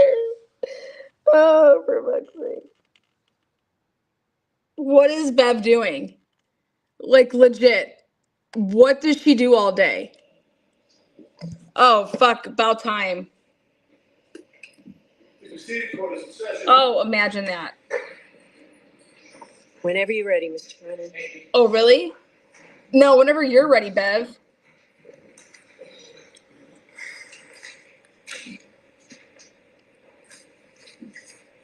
Look at her. Look at her. Fucking Hot Mess Express right there. Ms. Gilman, if we could turn to page 6 of Mr. DiSorga's amended PowerPoint presentation. I can't believe she hasn't worn her hair one time. Not once. Sir, I want to ask you about your opinions and inevitably some of the slides that you've presented to this jury regarding adjusting the clock in a time period of 3 seconds. You have given an opinion that there's a difference that you see in the reports between when the defendant's Lexus is powered on and the infotainment system begins, correct? Yes. There's a 3-second difference on the exemplar vehicle between when the power is turned on and then the screen lights up, the ignition, the infotainment system.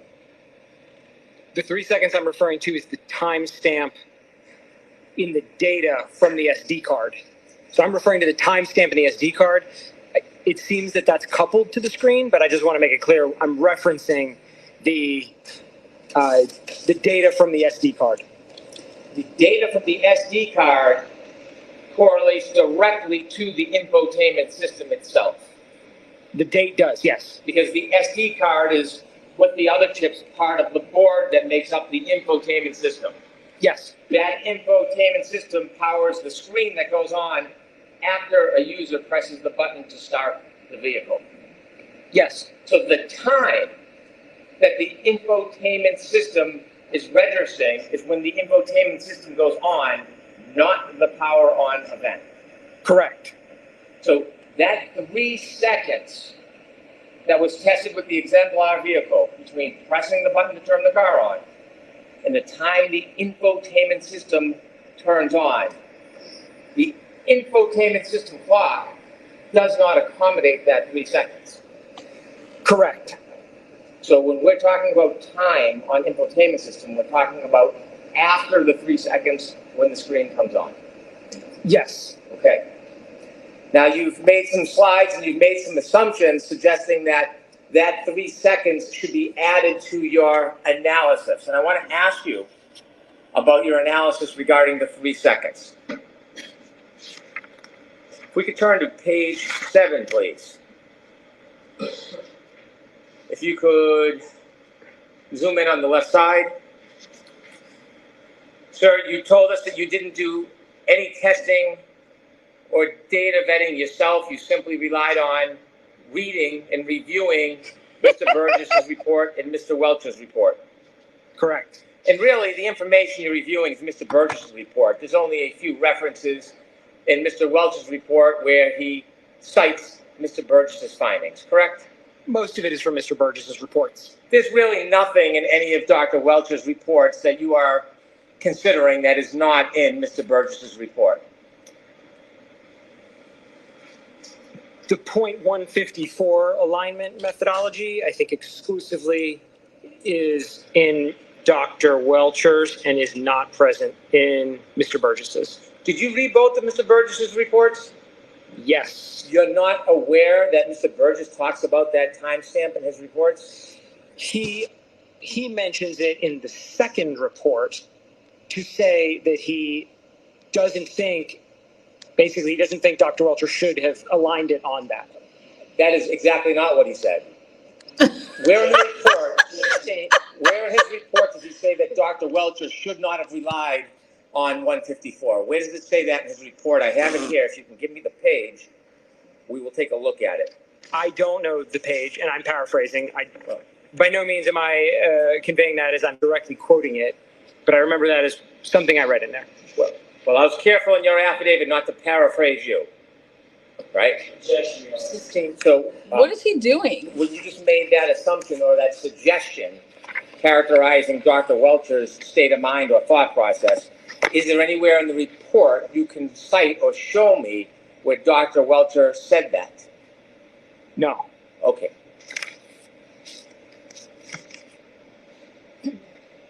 When you read Mr. Burgess's report and you learned that he and others obtained an exemplar vehicle and did this testing, you have no other independent information to suggest that the power on, power off event and 3 second delay is inaccurate, do you? I just want to make sure I heard you. Did you say accurate or inaccurate? Inaccurate. I'm sorry, the fan's on. I'm trying to I know, show. that's the only reason I couldn't hear that. So can you state it one more time? I'll rephrase it. When you reviewed Mr. Burgess's report and reviewed the information about his exemplar testing regarding the 3 second difference between turning on the car and the infotainment system going on, you have no other information that you looked at or studied that changes that analysis, do you? No. Now, when you are suggesting, could we shrink that and zoom on the right side, please? When you are suggesting that 3 seconds should be added to the time because of that 3 second gap, do you think maybe you made a mistake in considering it that way? No. Okay. the time that you're adding 3 seconds to is the infotainment time, the infotainment clock, correct? Yes. The infotainment clock begins when the infotainment system goes on. We just spoke about that, correct? Right. Which is 3 seconds after the power on event. Correct. So you're essentially double dipping. You're adding 3 seconds that has already been separated because Hey, it girl. is reflected on the infotainment system. Isn't that true? Who are That's these? incorrect. You believe that 3 seconds between the power on and the infotainment system going on should be accommodated extra on top of it. It's not that it's extra. It's because when we're talking about times here, we're pulling a time from the infotainment and we're marrying that with a key on timer from the vehicle control history. Those are separate systems. So if the vehicle control history had its own time, then what you're saying would be correct. We wouldn't account for any delays because then it's already baked into those numbers. But this is a very unique analysis. This is not something I've ever even seen. This type of analysis here where we're comparing a timestamp from an infotainment SD card to a VCH total time. And so the only way to reconcile those two is we have to align them. And the 3 seconds is the alignment between those because the VCH key on timer is going to start as soon as the vehicle is turned on. And that's the 3 seconds. You've never seen this before. I've never seen the approach taken here in this analysis by Aperture. That's what I meant by this. I'll clarify.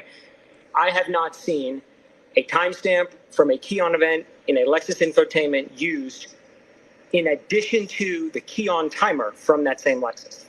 You know, Mr. Burgess actually looked at the data, not just the timestamp. He looked at the data. You understand that, don't you? Sure. You did not, did you? Which data? The data for the timestamp on the text stream data. There is no timestamp on the text stream data, is my point. It's a derived value from the key on time, and then added to that is the elapsed time from the text stream. So they're separate. Did you look at the data to make that determination that you're claiming right now? Did you actually look at the data? Yes. Yeah. You looked at the raw data? I looked at, yes, the raw text stream data. The raw text stream data from infotainment, did you look at it? I just don't want to mince it. The text stream data is an independent system from the infotainment, and you said from, so Right. they're not. Did you look at the infotainment raw data? I did. Okay. And did you find a timestamp on the infotainment's raw data? Yes. Now, when you added 3 seconds, you were trying to, in addition to the infotainment data, you were adding on the 3 second delay that now you're saying might not even be accurate. Is that fair to say? I don't think I've ever said it's not accurate. I said that in the exemplar testing, they documented this behavior of a 3 second delay. And that needs to be accounted for if you're going to correct the timestamps. However, the caveat I put on that was only with one exemplar vehicle. So it could be that this behavior, the 3 seconds, is unique to the exemplar and would not apply to other similar vehicles. And so that's why I did either nothing or the 3, because there's nothing to support something in between. So you disagree that the clock stamp on the infotainment module begins the run. You believe that there's potentially 3 seconds before when the ignition goes on that should be added to that time. I know from testing other Toyota systems that the key on timer happens almost at the identical time that the vehicle is turned on. That timer starts running basically immediately. But on this case, you don't know anything firsthand because you didn't do the testing yourself. I don't know if it would specifically apply to this Lexus. I know that from other Toyota testing, but not this specific Lexus. I'm sorry, finish. No, I'm clarifying. I do know that from other Toyota and VCH systems that key on timer is basically simultaneous with the key on. I have not tested it on this, and I don't believe that it was tested by Aperture when they had it either. They didn't document the accuracy of the run timer in their exemplar. So we don't know. Well, you don't know that they didn't document that. To be fair, if they did, it was not in their reports. Right. So in this case, you said cars are different. And that's why you're hesitant to accept the fact that there's a 3-second delay. It's a yes or no question. I'm saying we don't know. Had Aperture done testing with a separate vehicle, then we could establish, is the 3 seconds the same or is it unique? We don't know. The answer is we don't know. And so when you're determining that 3-second variance, you don't have any assurance in your own mind whether or not this car, Ms. Reed's Lexus, has a 3-second variance. That's what you're trying to say. That's correct, and that's why I run my calculations with and without it. And the way you would determine that is to actually do testing or look at the data. More testing, I think, is the only way that would be able to be determined. Now, let's turn to slide 9. As part of your charts, could you enlarge left, please? As part of your charts, you took this chalk from Attorney Burgess's report, and Attorney you made Burgess. some assumptions about this, didn't you? Sorry. I'm not sure. Okay. I applied the numbers in his third column to the times, so I mean that's the extent of the analysis. When you looked at the first 5 columns, 1:14, 13 a.m., 4:38, 16 a.m., 4:42:06 a.m., 4:45, 12 a.m., and 5:04, 28 a.m. Jesus. You said on direct examination. Hong Kong, bitch. You said on direct examination that was matching infotainment to iPhone. That's what it says on the chart, so Okay. that's probably what I said. I don't remember specifically, but that's what the chart says. Is that your opinion that those first 5 columns are matching infotainment to iPhone? Hi, guys. The chart says infotainment call timestamp in column 1. It says O'Keefe iPhone call timestamps in column 2, and then it says offset. So I'm taking that at face value. You're basing your later charts on the predicate that these numbers, the first 5 columns, are infotainment compared to John O'Keefe's iPhone, aren't you? Based on the chart, yes. You didn't do any study on your own to determine the genesis of that information, did you? I'm aware of the fact that these calls, Thank you, the Karen. 5 you mentioned, were placed when the vehicle was in a keyed off state. I'm aware of that. What I asked you specifically is, on those 5 columns, did you do any research or study to determine whether or not it was infotainment matches to John O'Keefe's iPhone or some other phone matches to John O'Keefe's iPhone? What? Did you do any independent study about that? No. Because in your ultimate conclusions and all the charts you've given to the jury and shown the jury, it relies on the conclusion that the first 5 columns are a comparison between infotainment clock and John O'Keefe's iPhone. Isn't that fair to say? That's exactly how the chart presents it, and that's how I present it. Did you know that at 1:14:13 a.m. the defendant's Lexus was turned off? Yes. Did you know at 4:38:16 a.m. that the defendant's Lexus was turned off? Yes. And did you know for 4:42:06, 4:45:12, 5:04:28? Did you know that her Lexus was turned off? Yes. Do you know that when you make phone calls, oh, by the way, do you know on those different times, the first 5 times, where that information is generated from? Which column? Left column, 1:14:13, all the way down to 5:04:28. Those 1, 2, 3, 4, 5 columns. Do you know where that information came from? It came from the SD card from the infotainment. Do you know where the genesis, the beginning, the source of that information? That matters, right? The source? It would. It would. Do you know where it came from? The assumption, the assumption is if the vehicle has a timestamp and the phone wasn't connected, it would have been synchronized after the fact. But that wasn't tested. And Aperture didn't do any of that testing in their work to look at the behavior of a timestamp in the infotainment when a phone is synchronized after the fact. Letting Aperture is not going to get you out of answering the question. Did you know? Sustained. Sure. Can we approach? Yep. He's going to handle it here. He's like, hell no. You're. Who does Hank think he is? He's not winning. He's not getting any favors with the jury either by doing this. That's what I just love. That look at what is he doing? What a whack! What a just complete whack job. Taking one out of Proctor's book. What a complete whack job. What is he doing over there? She's laughing too. Get it, girl. Fuck yeah, I love my chat. The source of those 4 numbers.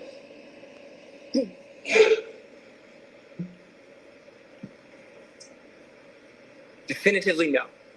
Your entire premise for your size and values and ranges depends on knowing the genesis of those numbers, doesn't it? I relied on Mr. Burgess's explanation that those times were synchronized after the fact. Did you know that those are all phone calls from the defendant's phone to Mr. Ortiz's phone? Yes. You did know that? I know that they're phone calls. From who? Between. Sorry, can you maybe just state it more clearly? Because I'm not sure. I don't want to fumble through an answer if I don't understand the question. So. Do you know where those calls came from? A phone. Who? Miss Reed's phone.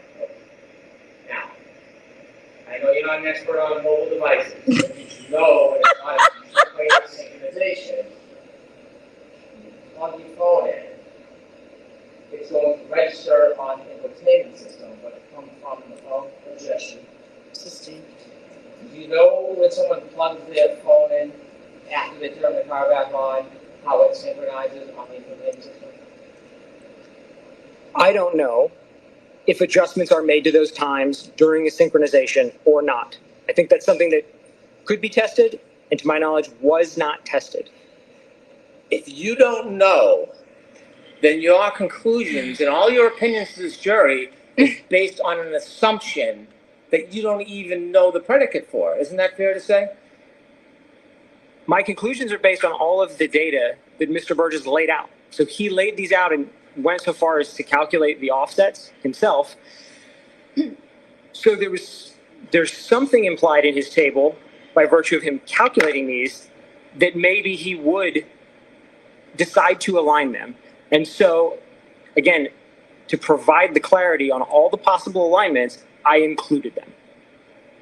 But that's not what I asked. If you're making an improper assumption about the predicate, about these calls and the source of them, and you're wrong, that would change your entire analysis and conclusions and charts that we see in your later charts, wouldn't it? Sure. If there was testing that showed that that is an invalid method on this specific Lexus and SD card, then of the 30 possibilities, some of them would end up being eliminated. Did you know that when an iPhone is plugged into a car, it downloads the information from the iPhone onto the infotainment system? Did you know that? I don't know how the clocks are synchronized when you plug an iPhone into a car.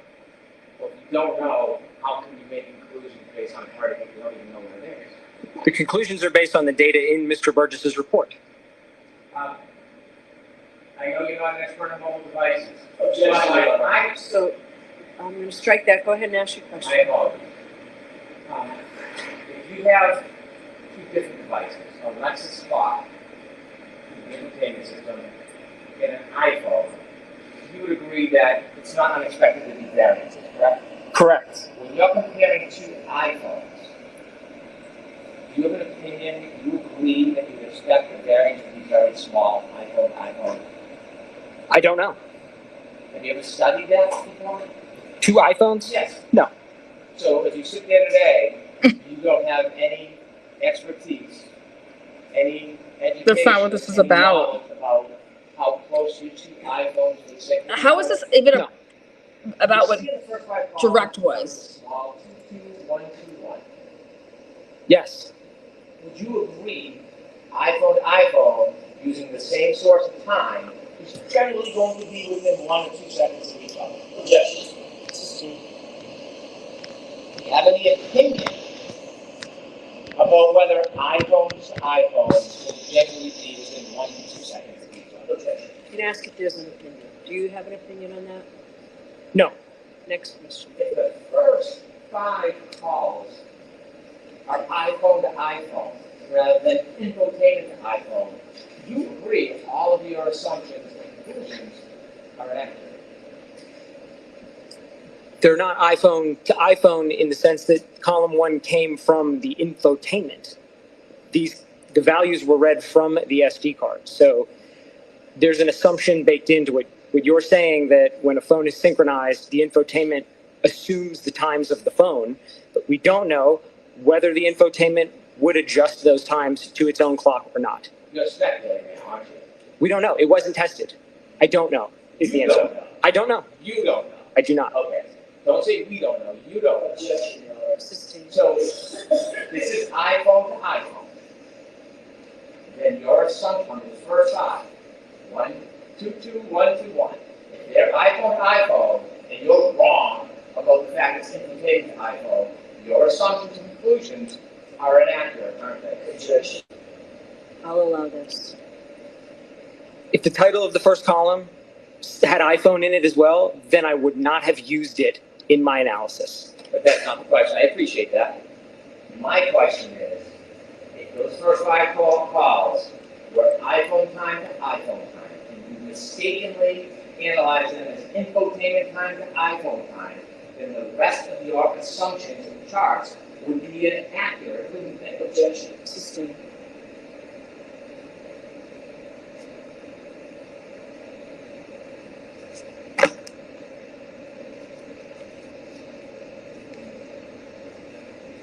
At 5:21:36, do you know whether or not the defendant's Lexus was on?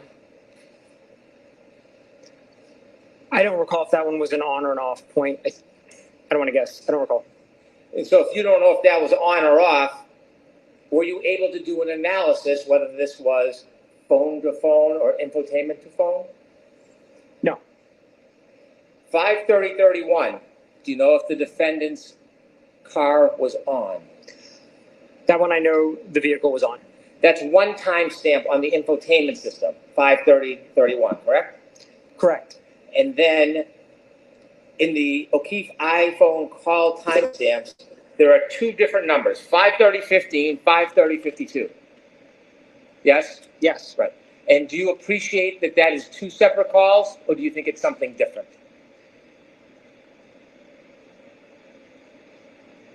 I'm going to paraphrase, again, Mr. Birch's report as I recall it, in that he stated during the testing they did with the exemplar, calls placed in close succession would not necessarily both be logged in the infotainment.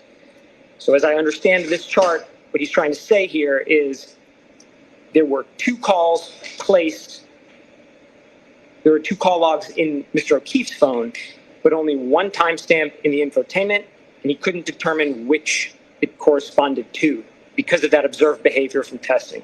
I'm asking if you know. I don't. Did you ever look at phone records for the defendant or for Mr. O'Keefe to make a determination whether these are 2 separate calls or not? Did you ever do that? No. If these are 2 separate calls,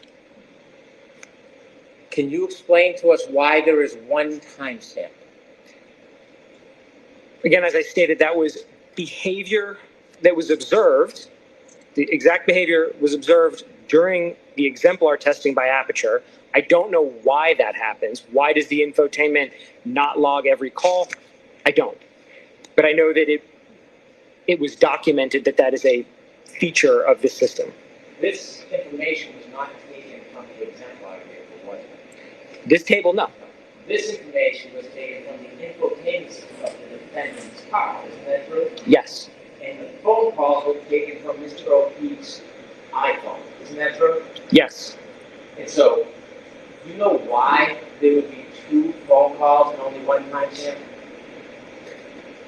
Beyond the testing, the exemplar testing that showed an exemplar vehicle did that, no, I don't know why it happens. Do you know that the infotainment system doesn't always capture all of the phone calls and the phone data in the downline? That's what he just fucking said. You know that? Yes. Well, if you know that, That's what he just said. you conclude that even though there's 2 calls and only 1 timestamp, that's because how the infotainment system works. I think that's the most logical assumption, that that's how it works. So when you look at 5:30:15, bottom middle, and 5:30:52, it is impossible to tell which one relates to the 5:30:31 infotainment on the left. Compare. It's impossible, right? Yes. So there's 2 possibilities. Yes. One is that you have a difference, a disparity of 16 seconds. Yes. And the other one, going the opposite way, is a disparity of 21 seconds. Correct. And so when you add those disparities, you have 27 seconds disparity in those. Correct? I'll allow that. Is there a 27 second disparity when you compare the 2? I'm not sure I understand the math. 5:30:31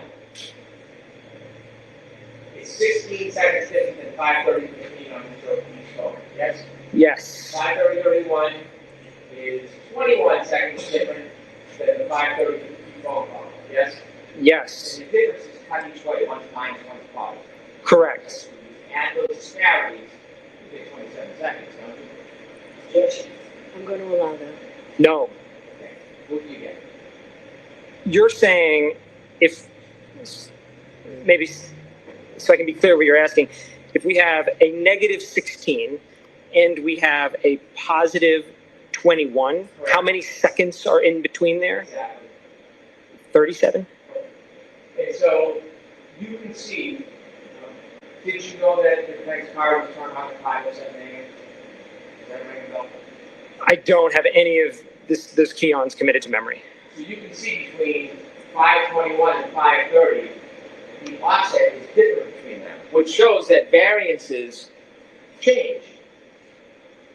They move. That seems reasonable, yes. When I said it seems reasonable, do you have the experience and the knowledge to agree with me that variances move? Yes, they do. Okay.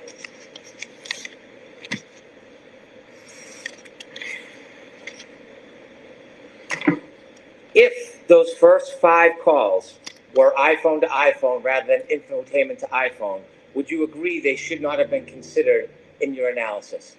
What? Yes, with the caveat that because this is a novel analysis with this SD card and this infotainment, that it was demonstrated that that's the behavior. My opinions on things like that are based on testing and research and literature. And so when we have a brand new system with new data, we want to see some testing to prove it works the way we think it works. But under the assumption, then yes. You would agree? Yes. If we turn to 10, please.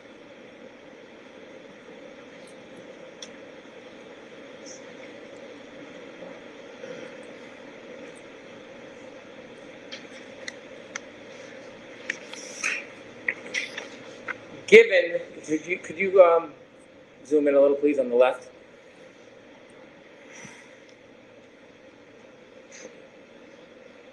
Given that these data points come at 5 in the morning, or 1, 4, 4, 4, 5, 5, 5:30.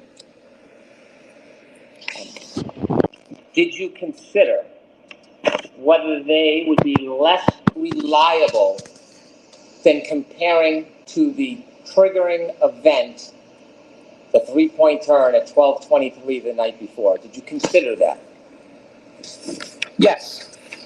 When you said you reviewed and you're critiquing reports, did you read Mr. Burgess's report on May 8, 2025?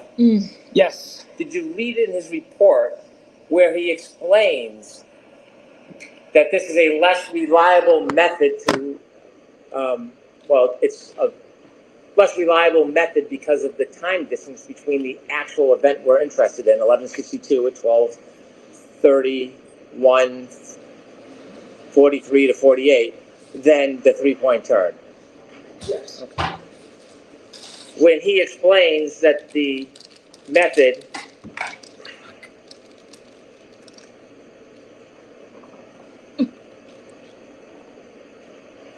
of using 5:21 and 5:30 on January 29, 2022, he explains about how the information is stored in the infotainment system when it's powered back on, doesn't he? I'm not sure. Well, do you remember when you were reviewing his report that he explains the available call log correlation is restricted to a time frame between 5:21 and 5:30 a.m. on January 29, 2022, when the vehicle was powered on. All other calls stored in the infotainment module occurred while the vehicle was powered off, indicating those entries were synced from Miss Reed's iPhone upon reconnecting to the system on the morning of January 29th. You considered that when you decided or formulated your critique, didn't you? Yes. This further indicated that the associated timestamps for those calls originated from Miss Reed's iPhone. Did you read that? Yes. Relative to those first 5 columns, correct? Yes. This behavior was previously documented in the initial report, which is the January 30th report. Yes? Yes. You shrugged. I mean, I don't want you to disagree with me. Do you remember it was in the January 30th report? I don't remember how he phrased it specifically. But I think there was somewhere around there where he noted that some calls were placed while the vehicle was off. I think that's basically what it said in the first one. I don't remember specifically. Okay. Do you agree generally, or can I give you the report? You can look and remind yourself. I want to get your best memory on this. Sure. What would you like me to do? If you'd like me to look at it, I'll look at it. Sure. Do you have a copy? Would you like me to bring it? Do you have the reports with you, sir? Okay. Do you have an extra copy for him, Mr. Brennan? Mine is marked. It just comes down to this. It's very simple. More testing was needed. They're fucking speculating.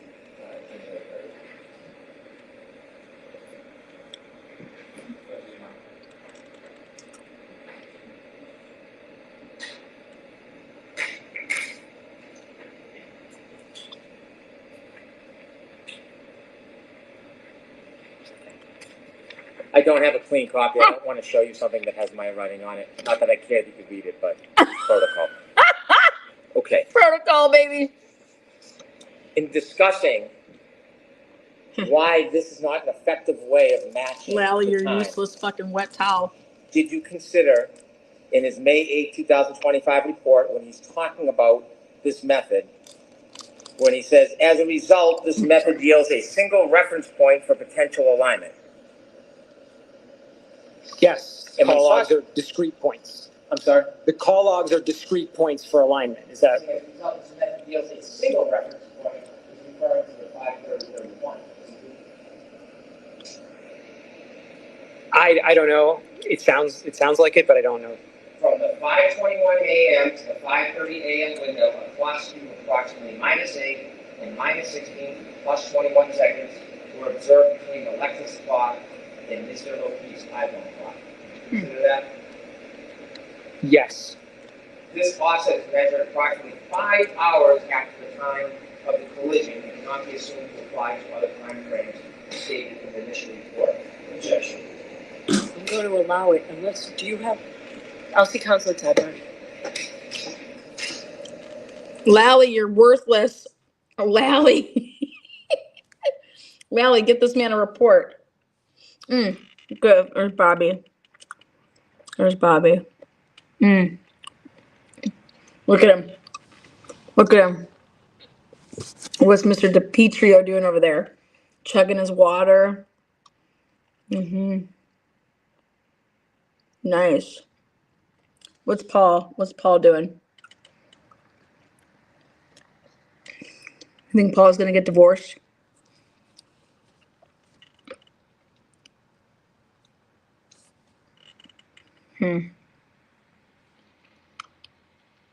Wait, who's that? Is that the girl he dated? Did she move seats? Was she sitting over there before? No, fuck, Bev.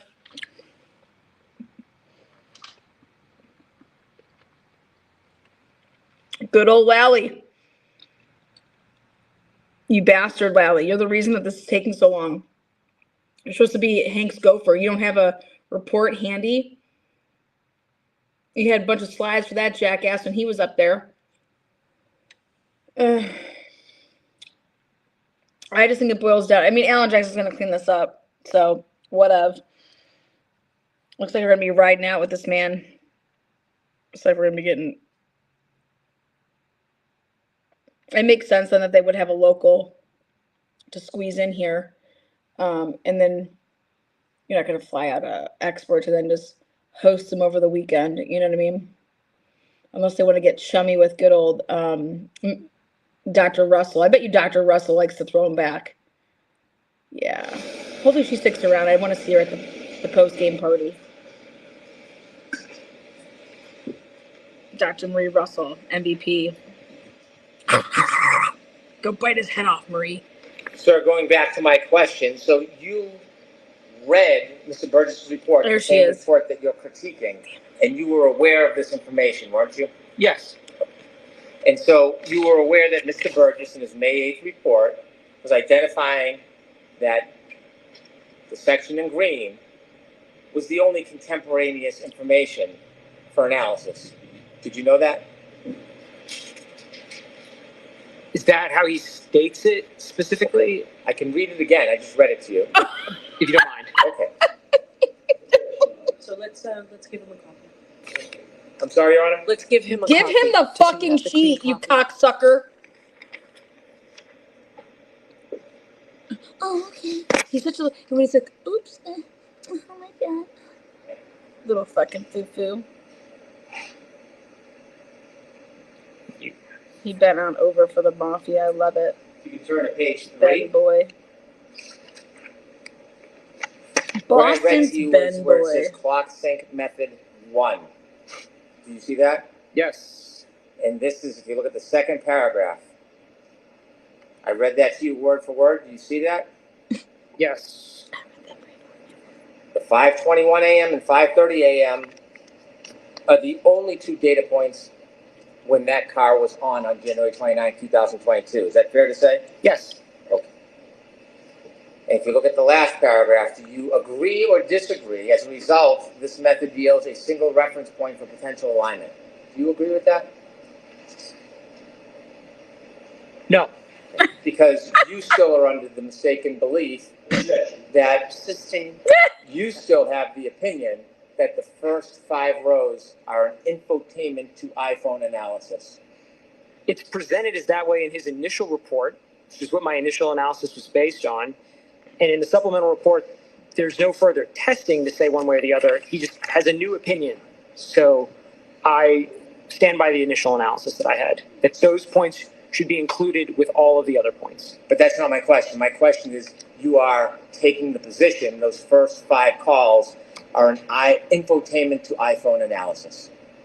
They could be, and so I include them. I'm not saying they definitively are or not, which is why I never say there is one way to do it. That's why I say there's a whole host of ways to do it. So you're now saying that you're not assuming that's an infotainment to iPhone analysis. Are you now saying that? It's stated that way, and I think it could be that way, but it might be iPhone to iPhone too, if those times are just copied over. And if it was iPhone to iPhone, your analysis would be wrong. Certain lines would go away. So if you want to call the whole analysis wrong because of that, it might be your characterization. Okay. It would change the total number of possibilities. So if we put up chart 12, page 12, please.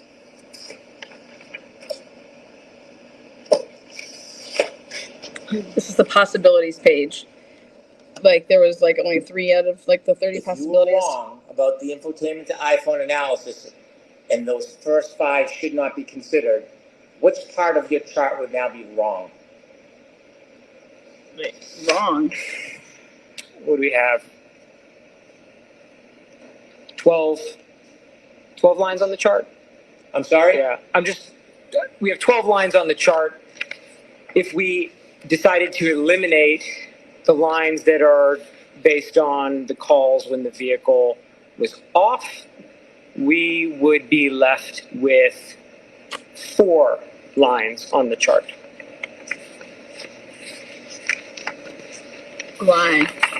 Why not 12 minus 5? I'm And unclear if we about turn to that. Because 2 of them are exact. 14, please. And if you could enlarge, well, I don't think you can enlarge it.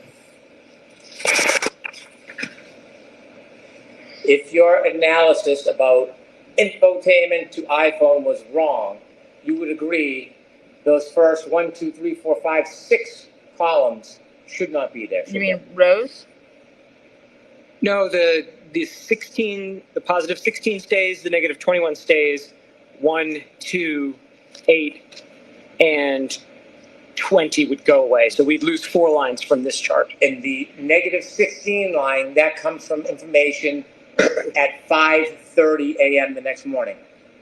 Correct. And you would agree that that distance is not as accurate as queuing it from the 3-point turn event 11:62:1. The 3-point turn is closer in time than the call at 5:32. And thus more reliable, wouldn't you say? Generally. And the negative 21, that was from 5:30 and some seconds the next morning. Same idea. Not as reliable as the 3-point turn information. There's greater uncertainty the farther in time we get. So when we turn to the 3-point turn information, you mentioned in Dr. Welcher's report that it was noted that the timestamp 154 was the end of the 3-point turn event, correct? That's how he states it. And then more information was provided when Mr. Burgess then broke down that 154 timestamp, correct? Correct. And when he broke down the 154 timestamp, he actually wrote a report about it, didn't he? Yes. He didn't just have it in his head, he put it on paper for all to see, yes? Yes. And in that report, not only does he break down the data, he also shows a visual of the actual data on a map, doesn't he? He does. If I put a mirror right here, guys, I would be like, I'm live, official, because then like I would be like seen. If I put like a little mirror right here, I can make a little mirror right here, then I could just be like live. That's what my head's been thinking about, putting up a little mirror. Yes. Is that right? Exhibit 192, okay?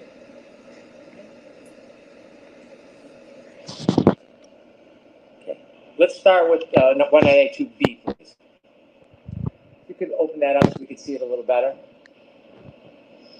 When you look at the data he actually broke down, do you agree that instead of at the end of the 3-point turn event, as timestamp 154, Hey, that actually is at the beginning of the 3-point turn? Do you agree with that?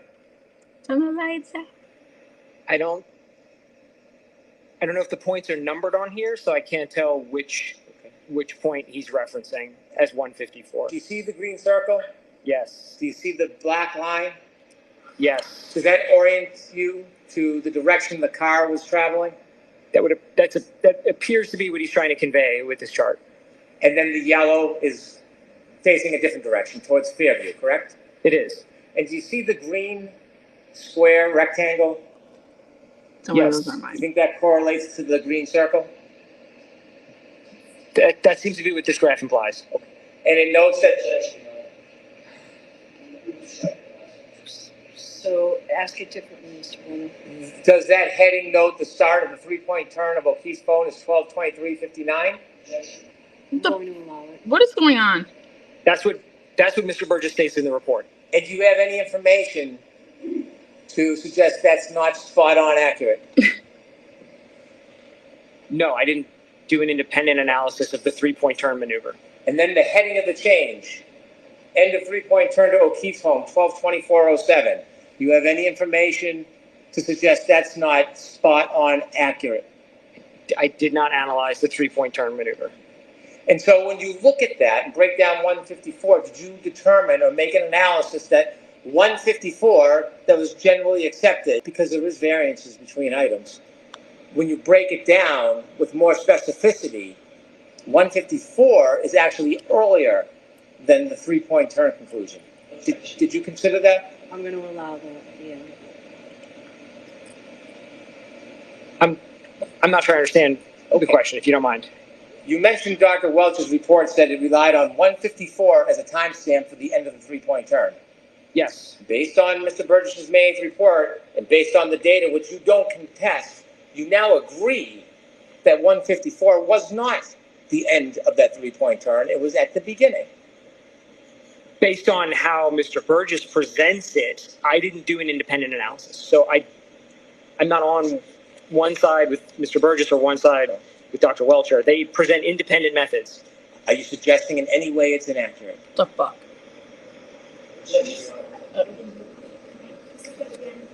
Are you suggesting it is in any way inaccurate? He didn't do an analysis. I'm going to allow that. I don't have any opinions as to the individual accuracy of the methods selected by either Mr. Burgess or Dr. Welcher. Do you have any information you'd like to add or weigh in on to dispute the accuracy of those times? Sustained. And let's turn to the previous exhibit so we can actually see the data that's broken down. You could open that. The 154 timestamp, if you go to the left, please. Do you see that right above the green line? Hey Yes. guys. 12/23/58. You see that? Yes. And then the green goes to the orange. And that's an 8-second difference, isn't it? Yes. And when you looked at this, you considered that this was a more detailed study of that timestamp by Mr. Burgess, right? More detailed is, yes, that's correct. And do you know why he did a more detailed analysis of this? Because he had more Why it wasn't in information. the original PowerPoint? No, I don't. Well, you said that variances are generally accepted in the community, right? Yes. But then you wrote a report suggesting numbers and additions, and you submitted that report as part of the basis of your testimony, right? I only submitted a PowerPoint. I had no report. PowerPoint. And after you submitted the PowerPoint, isn't it fair to say Mr. Burgess then analyzed this data to be more specific after you introduced your PowerPoint? Yes. So can you guess why he went through a more detailed analysis? No. Sustained.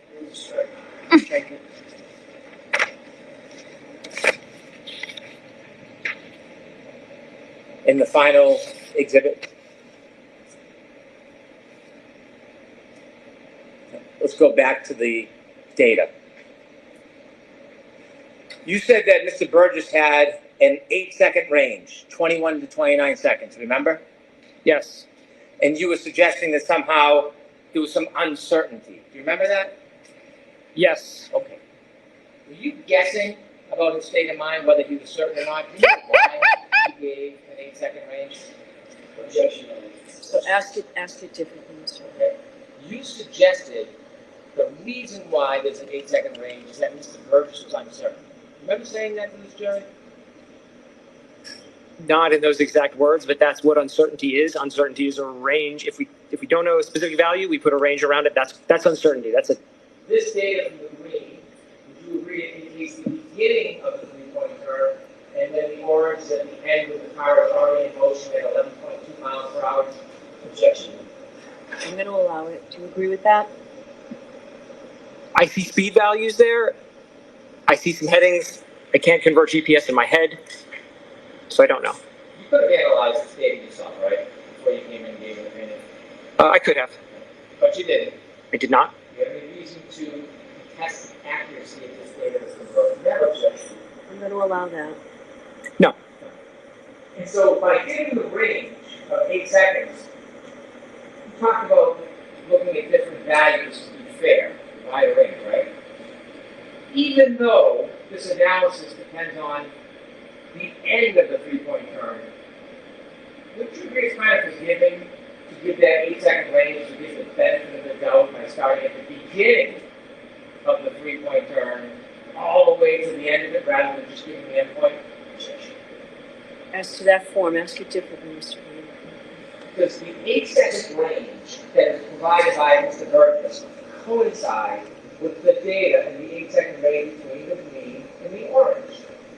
That's where he comes up with the 8-second range, correct? And so if Aperture's position is the matching time is at the end of the event, like going back to the beginning, isn't that even more forgiving than the data scientist's projection? I'm going to allow it. Yeah, I would call it a conservative approach to use a range of values. The opposite of cherry picking, right? Sure.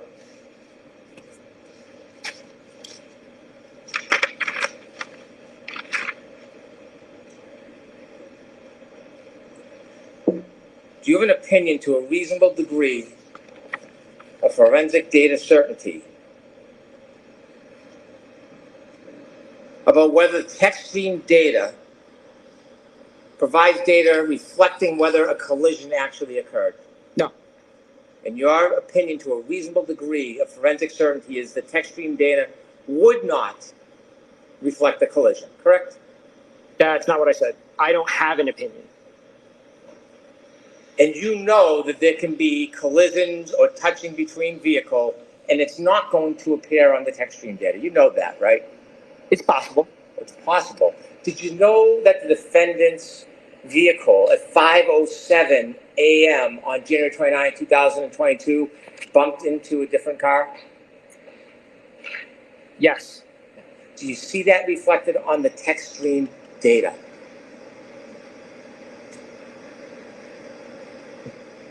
I'm thinking back to when I reviewed the raw text stream data, and I don't remember seeing an event from that. I can't really. I don't remember seeing an event from that time in the text stream data. Well, you don't remember seeing it. It's not there. I don't think it is. I don't remember seeing it. I don't think there's one. You're not. I was going to finish and say I don't have all of the events committed to memory. There's 19 of them. I'm sorry. There's 19 events. I don't have them all committed to memory. You're not testifying or offering an opinion that there was no collision with this car that night, are you? No. Because if you were implying that or suggesting that or insinuating that, that would be misleading, wouldn't it? It's not. Sustained. I have no further questions. Okay. Okay. You asked a number of questions. Yes. Thank you. You asked a number of questions a few minutes ago by Mr. Brennan concerning Mr. Burgess. your expertise. I'm just going to grab a pen.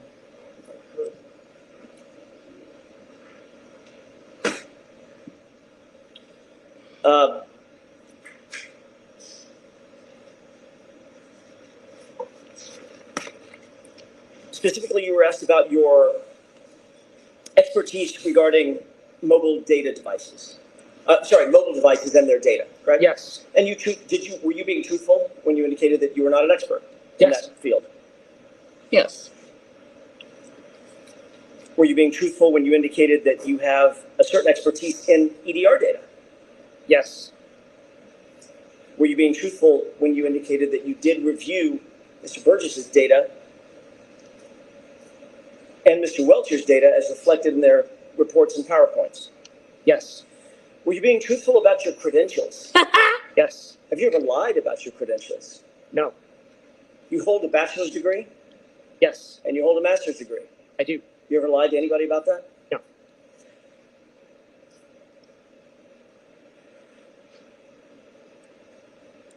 Mr. DiSorga, what is the only reason you amended your PowerPoint presentation from its original version to the one that you most recently amended it to?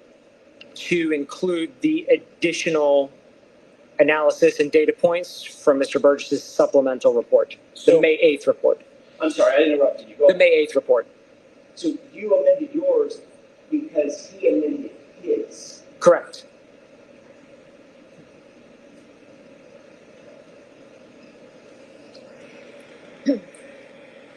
You were asked just a second ago about all the text stream events that you noted on Ms. Reed's SUV, correct? Yes. Mr. Brennan asked you about a specific text stream event at or around 5:07 in the morning, and whether you had something like that committed to memory, correct? Yes. You said, I don't have them all committed to memory, right?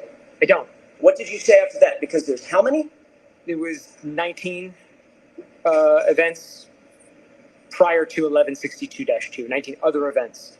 How about after 1162? There were a number after 1162-2. I don't have the exact count in my head. How about after 1162, just on January 29th, going to January 30th? There were other events. How many? I don't recall the exact number. Does 11 sound right? That it sounds plausible. I recall seeing in the chart. I recall seeing a number of events after. Would it refresh your recollection to look at a chart? It would.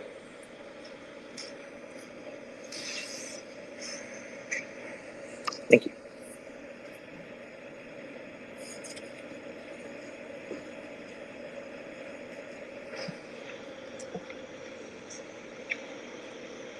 Yeah, there are a lot. I would have to really use my finger to count them all. Okay, more than 8. Total after 1162-2? Only on the 29th. There aren't date stamps on these because this chart is the raw text stream data, which doesn't have timestamps. Safe to say there are many. Yes. May I much? Yes. Safe to say there are And many. again, this goes back to a question that you were asking Mr. Brennan. I want to follow up on. In no instance were any of those related to a collision, to your knowledge, correct? Objection. Were any of those that you reviewed at any time, Sherry D. the lifetime of the vehicle, related to a collision? None of them were triggered by a collision. Thank you. Here's an emotional support pickle. I want to ask you a hypothetical, if I could, based on questioning by Mr. Brennan surrounding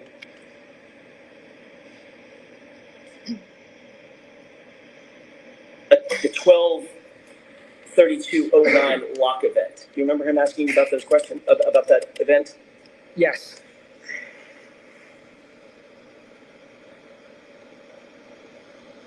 Your analysis was based on the time span.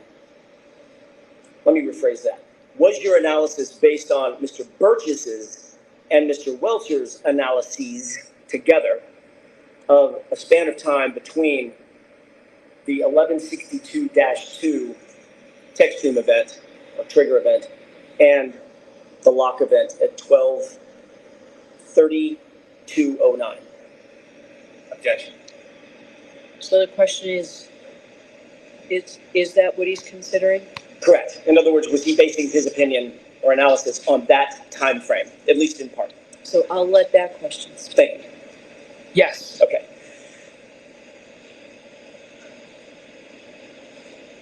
If you were told that there was another interaction phone event on John O'Keefe's phone at 12/32/16 in the form of steps taken, 36 steps over the course of 83 feet, would that change your analysis or opinion in any way? Objection. I'll allow that in that form. Yes. In what way? If the phone event moves from 12/32/09 to 12/32/16, then of the 30 possibilities I had in the chart, all of them would become positive. That would mean that that interaction occurs after the end of the vehicle event every single time. Instead of, it was 25 for 30 in the original analysis. The hypothetical would change it to 30 for 30. Oh, shit. All of them, all 30 of them would occur at a point in time with, let me rephrase that, all of them would reflect a scenario in which the phone interaction took place after the trigger event. That's correct. Thank you. Just stop right there. That's a boom. If you were told, we'll give you another hypothetical, if you were told that there was a Doppler state event on the phone, pocket state event on the phone at 12/33/14, would that impact your opinion in any way? Objection. Sustained. Do you know what a pocket? He asked if he knows what a pocket state is. You were asked several questions about what you believe Mr. Burgess may have gotten wrong in terms of his original report and one of his original analyses dealing with bits and bytes. Do you recall that? Yes. Bits and bytes. Did Mr. Burgess? Hold on. Of course. You need to, we have to turn the fans off. And I'm not speaking loud enough. Right. I'm sorry. I'll raise my voice. I just don't want to scream over people, but I will raise my voice. He's not talking loud Let's enough. try this for a few minutes. What? May I start again? That question, yes. Thank you. She's a little. You were asked about whether or not you believed that Mr. Burgess was incorrect in terms of certain analyses he undertook or reflected in his original report back in January of 2025, correct? Correct. As it relates to the bits and bytes, did you find that Mr. Burgess was incorrect or correct about his analysis concerning the size of the data set collected based on bits versus bytes? He was incorrect. Explain that to the jurors very briefly. These are just different units. A bit is a different size than a byte. And so if a size for something is listed in bits, for example, and you look at the data and assume it's in bytes, you will assume it's the wrong size. Which Mr. Burgess did based on your review of his report, correct? Correct. I want to change gears and ask a different question or series of questions about the text stream data versus the infotainment system data, specifically the timestamps associated therewith. This is his wheelhouse. Is there a timestamp associated with text stream data? No. In this case, no. Okay. Is there a timestamp associated with infotainment system data? Yes. Yes. All right. The infotainment system data, well, let me see if I can ask it a different way. Where did the 3-second delay come from? Your analysis of Mr. Burgess's review of the of the text stream data, or his review of the infotainment system data? The 3 seconds came, well, fundamentally it came from the exemplar testing, where he identified, and he was actually, well, Aperture collectively in that testing identified a difference between when the button was pushed and the time that showed up in the infotainment. Yes. But they didn't actually look at, as far as I know, or at least it wasn't provided if they did, how that specifically related to the key on timer itself. But they showed that the button is pushed, there's a 3-second delay, and then the time gets logged. Interesting. When that button is pushed for the infotainment system, I'm going to phrase it again, so I'm as clear as I can see.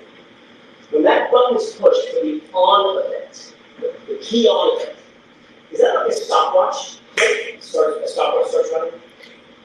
Timer? In the VCH system, yes. Okay.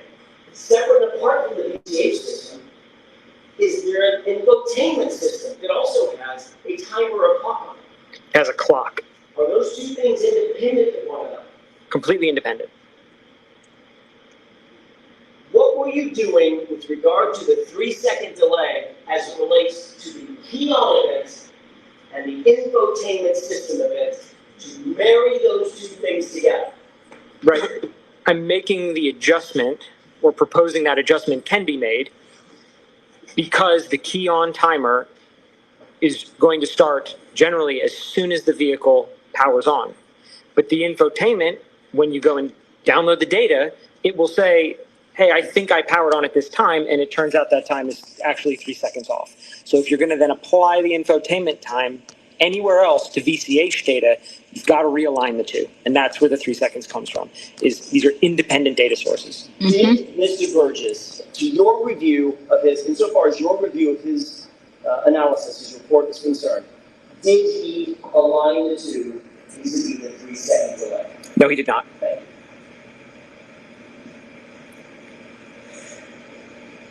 With the court's permission, may we have slide 10 of the PowerPoint of, and that is, we've talked a lot about PowerPoints of Mr. DiSorga's PowerPoint. Can you highlight the table on the left, Mr. Woke? Thank you. Mr. Woke. Did you create this table? No. Was this table, I don't know if you call it cut and paste or if there's some better engineering term for it, was it basically pulled from Mr. Burgess's report? It was. It was a screenshot. Thank you, screenshot. Did you type a single word on this? I did not. I added a green box. Put a green box around it? Yes. You didn't type anything on this. I did not. You were asked a ton of questions just a few minutes ago about whether or not the column on the left and the center column were reflective of an infotainment timestamp versus an iPhone to iPhone timestamp. Correct? That's right. Look at the title. We're going to ask you a bunch of questions about that left column Infotainment call timestamps. being an iPhone timestamp, at least the top 5 rows of it. 1, 2, 3, 4, 5 rows of it. This is sick. Remember that? Yes. Read the name that Mr. Burgess labeled that column. Infotainment call timestamps. As an expert, what did you presume he, as an expert, was presuming? Objection. What did you presume that meant to you? Just to you. Awesome. Call timestamps from the infotainment. So if anything is wrong with your analysis, would it be based on Mr. Burgess being wrong in his analysis? Objection. Yeah. Scrivener's error. Look at him. Look at him. He loves it. My only mistake is if this fucking asshole with the toupee made a mistake, I'm grading his fucking work. May I have just a moment, Your Honor? Do you need the light on? I don't. Fucking A, and we man. can pull that down. What a dumb. I mean, just end it. I mean, I think the damage is done. What was your entire analysis predicated on? What was it based on? The foundation of it. Foundation. As you explained your analysis to Ms. Fury during the course of the day. The testing by Aperture and the collective reports and PowerPoint presentations by Aperture. That would be an initial report by Mr. Burgess, an initial PowerPoint by Dr. Welcher, and a supplemental report by Mr. Burgess. Look at those two huddling. Any of their data. Look at Karen's team. Did you change any of their analyses? No. Did you explain their analyses? Yes. Sustained as continued. Sure. What were you trying to do in terms of your presentation, in your PowerPoint, and your presentation to the jury? There were a number of different methodologies presented across all of those reports and PowerPoints, and sort of all in different places. So my goal was to bring all of them into one place so we could look at the totality of the data. You were asked whether the genesis of your analysis relies on knowing the source of the calls, correct? You remember being asked that by Mr. Brennan? Yes. The actual genesis of your entire opinion is based on Mr. Burgess's and Mr. Welcher's analyses, correct? That's correct. You were also asked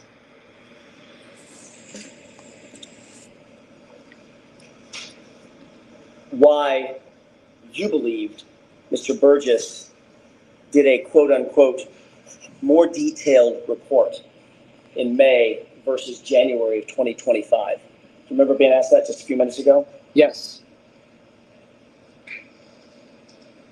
When you presented your analysis, your math, based on Mr. Burgess's January 2025 report. Speak up, Alan. Many of the scenarios indicated based on his data and his analysis that the lock event occurred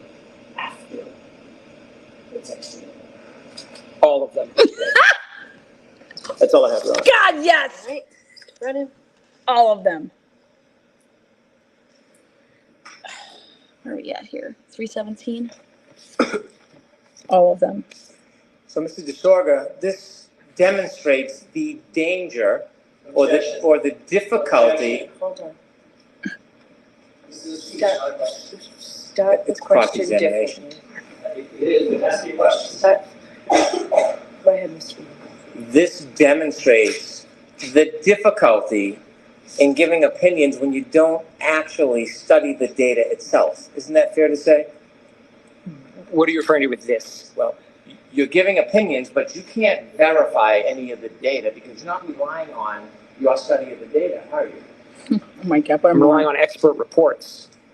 You're criticizing somebody's report, but you yourself can't defend data that you haven't actually analyzed and broken down yourself. I don't think that's true. When you're looking at, when you're looking at someone's report, you're guessing as to what they thought or presumed if you haven't spoken to them. Fair? I would say I'm reading the words that are in front of me and interpreting them as for what they say. When someone plugs their iPhone into a car after it turns on, and the car reads data that's on the iPhone, that data then resides itself and resides on the entertainment system, correct? There's a transfer of data. And so unless you actually do the study yourself, you had no way of knowing if that information, although on the iPhone, on the entertainment system, you had no idea whether it was from an iPhone or from the entertainment. Fair? That's right. I don't think that's. And so when you don't actually do the work yourself, and you just presume or you guess, you could get it wrong, couldn't you? If I had guessed, yes, but I didn't guess. I used the data in the reports and I referenced the testing that Aperture did. So I did not make a guess. 1 through 5, and you're telling me right now, to a reasonable degree of data certainty, data? that information is based on the infotainment clock. Is that what you're saying? Don't know. You don't know. But if you actually did the analysis yourself rather than just Monday morning quarterback and somebody's report, So I'm going to strike it, ask it differently, if Mr. you Mayor. actually did the analysis yourself, you wouldn't have to make a presumption that you'd be wrong, correct? I don't think the analysis was possible in this case because the testing wasn't done in this case. Thank you. Period. All the testing was done or not, you didn't do the testing. So I need to hear the question. You don't know if the testing was done or not, do you? I know it's in the reports. The testing wasn't in the reports. Did you read Jessica Hyde's report? No. Did you read Ian Whitman's report? No. You don't know if that testing was done, do you? I don't. I'm going to let that stand. What? I do not, sir. And so if you're wrong, your assumptions and product of that wrong. Part of my conclusions would change. I wouldn't agree that I'm wholesale wrong. Well, as a scientist, if they're not accurate, that would be wrong, wouldn't it? That might be a nuanced answer. I'm sorry? I said that might be a nuanced answer. Frankly, I'm not sure how to give you a good answer to that If you question. have the wrong data when you're doing your analysis, then the final analysis is going to be wrong if you have using the wrong data. It's that simple. Yes. Right? You have to be a scientist to figure that out. Yes. Okay. If we could have Mr. Welcher's. Oh my 33. God, really? He has to stay within the redirect.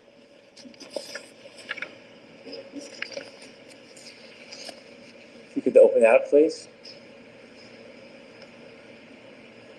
You were asked about whether the window is within the time frame of 12/32/09, the last user interaction with the phone. When you look at this data, go to the top, please. You see on vehicle speed, the car is moving. You see that? Could you enlarge that a little bit, please? The beginning of that data I got it. capture, the car's already moving, correct? I see vehicle speeds. Right, in those first couple of lines. Yes. Yes? Yes, I see Yes. vehicle speed. If you go to the bottom, at the end, the car is still moving. Yes? I see vehicle speeds there as well. 2361. That would indicate, in your experience with text stream data, the car is still moving. Yes? At the end of the record, there is a vehicle speed. The car is moving. That would be my assumption. Okay. And so When you're making your conclusions that something's with or without, you're simply talking about the time of the 10 seconds of data. Yes? Yeah, everything that I've done has been referencing the end of event 1162-2, which is exactly how it's been referenced in all of the other reports. That 10-second window. Yes? Not even the window, just the end. Everything in the Aperture reports talks about the end of event 1162-2. So that's what I used across everything. And when you say end of event, you're referring just to data, not the actual real life event. Yeah, absolutely. The end of the recording. Okay. Mm-hmm.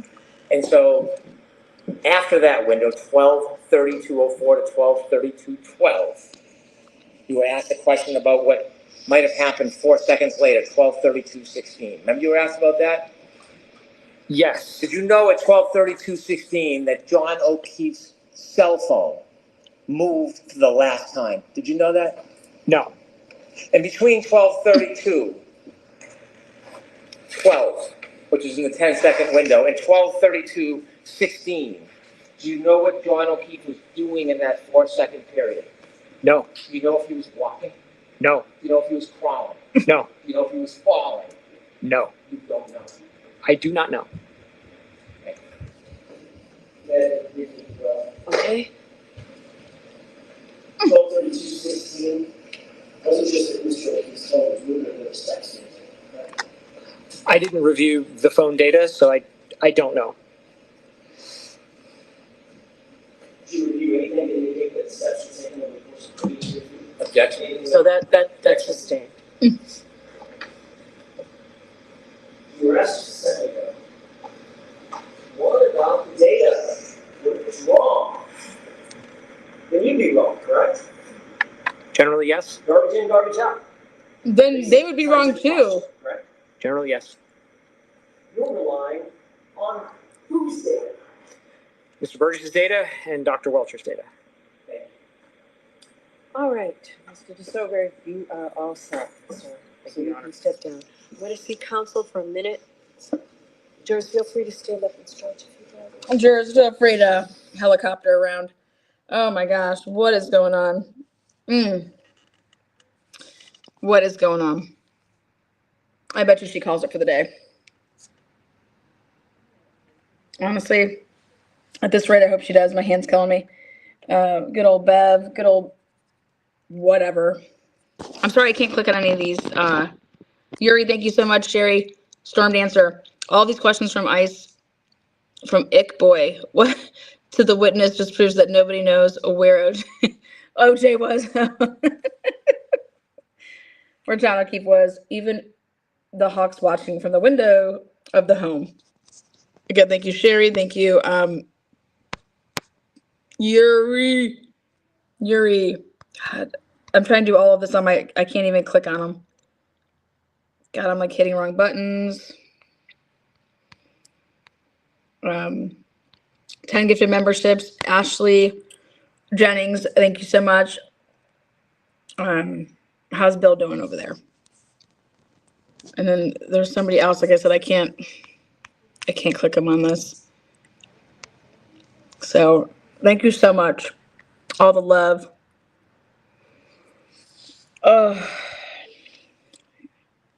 He gets a pickle. Everybody gets a pickle. Hey, Sherry, you like this makeshift right here?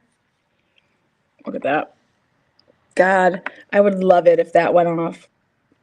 Sprinklers start raining all over everybody. Hank gets all wet. Bev's hair gets freaking dog wet.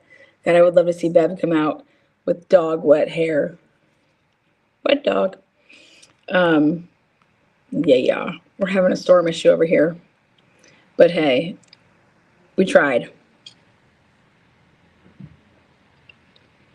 Nothing like being at a movie theater and just giving you this display. What do they call that? Bootleg. I got my bootleg edition. Oh. Jurors, we did that to have me decide whether I'm going to let you come home now or not, and I'm going to let you come home. So Yep. that 5 minutes that just took means that you get to go home, because we know we'll be longer and we don't want to do this to you, okay? So we'll break for the day. I have to give you those same cautions. Please do not discuss this case with anyone. Don't do any independent research or investigation into this case. If you happen to see, hear, or read anything about the case, please disregard it and let us know. Additional caution, please be very careful. Continue to be careful with your social media use. We will see you Monday. Monday will be a full day. We'll start right around 9 on Monday morning. So we'll see you then. Have a great week. Have a great weekend. All you have to do is tell Bev that you served on this jury, and you'll never pay for another ticket in that town again. So let's just make sure that they're not talking, and then I mean, I think that we can safely say that you have to just disregard what Welcher and Burgess did. Garbage in, garbage out. We'll come back. I'll come back in 5 minutes for the voir dire. Who are they voir diring? Oh, we're not going anywhere. Who's there in the? That means one of the experts is there. God, who? Or maybe. Ooh, maybe we're doing. That's not true. We could be doing a voir dire of a Lank. Good. Oh my God, you guys, this is the best part. Don't go anywhere, man. Come on, soldiers. Hi, guys. Hi, guys. Jax just got home with Nana. They're going to be tearing up the place. They're throwing a party already. I can hear them. They got the woo. Who is getting voir dired? Holy hell. Maybe we are going to have a good cliffhanger Friday for once. You know, General Hospital. Maybe Bev got my memo and to stop leaving Fridays. You know, you got to have a good cliffhanger. Again, I can't even click on your guys' comments. I have no idea what they are saying. So sorry. So hopefully you guys can just know that you're talking to yourselves right now. I cannot see.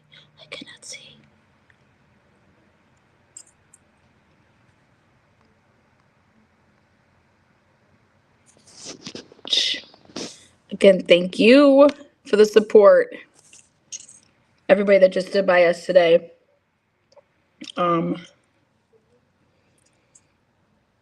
Actually, I can go get my iPad, I guess. I could pull up another laptop. I could actually be looking at your comments. How damn dare I not think of that and go grab my other laptop. Oh,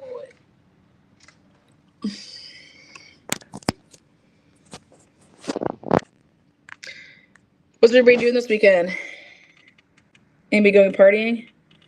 Anybody watching any sporting events? Jack has his championship soccer game tomorrow. It's against his best friend. Someone's going home a winner and someone's going home a loser.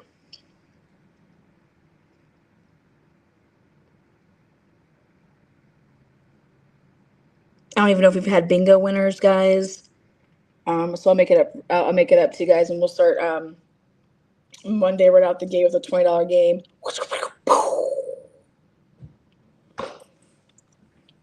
I think that went pretty good. I think it didn't. I mean, if I was a juror, I'd be like, yeah, I'm going off of their stuff. I'm just, peer reviewing it, basically. And so if I'm wrong, it's because they're wrong. If the data's wrong, then they used wrong data. I just love the best part was when he showed, what does that say up there?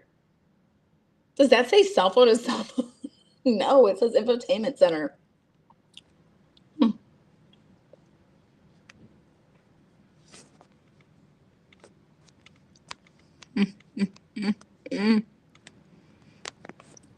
Oh, shit. Will you do a live from Jackson's game? Maybe. I thought about announcing it for him.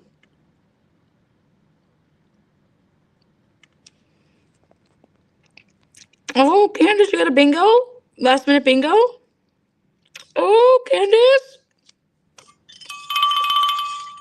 Candace, I'm going to go on the honor system. Ring it up. $5 winner. Hit me up on Cash App. Bev's got your next drink.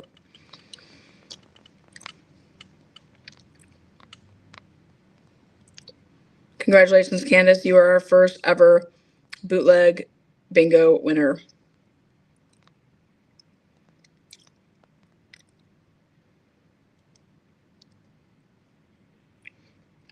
I hope Hank needed to change his panties there at the lunch hour.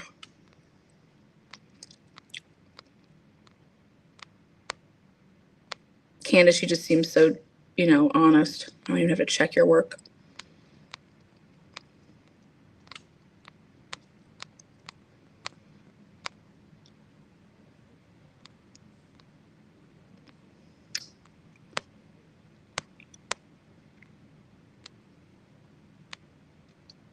Cheers.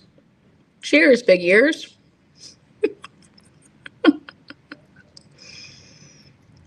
Oh, thanks, Karen. Yeah. I'm betting he scores at least 2 goals tomorrow. Nana's here. He's probably going to kick it up a notch. So maybe 3. Come on, what the heck? It's 3:33. Bev was like, I gotta pee. She goes back there. She slips into her liquor cabinet. She takes a nice swig of some Jameson. She's like, ugh. Then she pops some Adderall. Yeah, right. Can you imagine Bev on Adderall?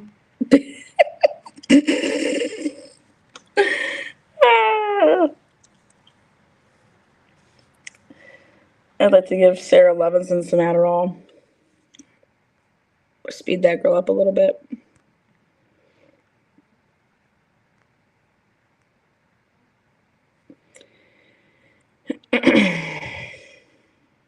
What's going on?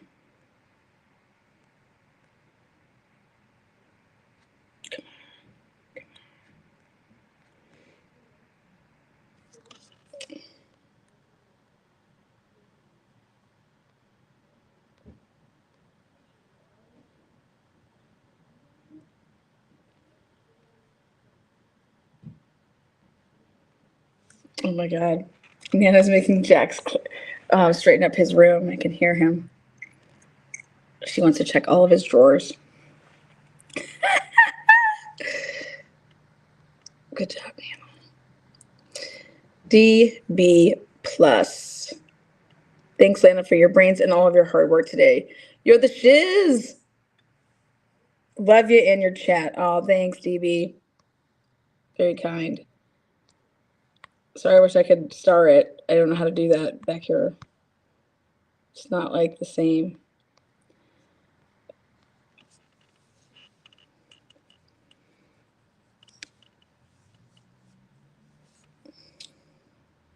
God, I wonder if Jonathan Lee Riches has like really strong wrist muscles, Every day he's over there using his one phone, to show his stuff, and he does this like daily. So today, shout out to JLR, his wrist game. Did it post? Yeah. Did I put JLT? I can't even see. I can't even write. Somebody was trying to tell me they weren't going to call Higgins to the stand. I said, the hell they aren't. I said, Higgy Poo's totally getting a call.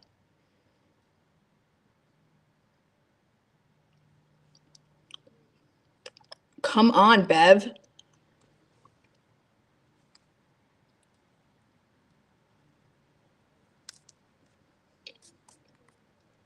Who are we putting in the hot seat?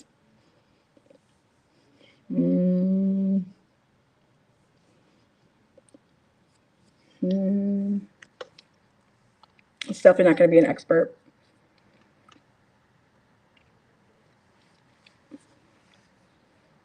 You'd want to fly in your experts in on Sunday.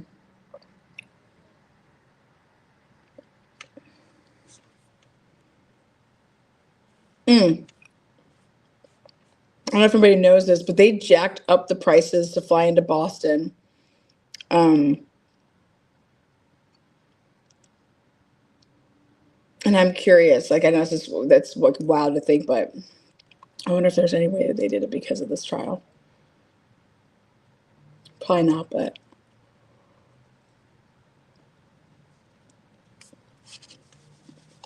out of the blue to fly from Columbus to Boston, like $1,500. I'm like, wait, it's like $200 round trip. Even if I wait till last minute, like $300 max.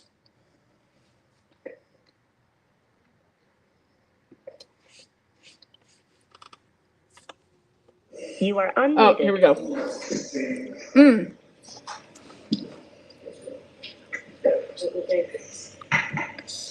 Oh.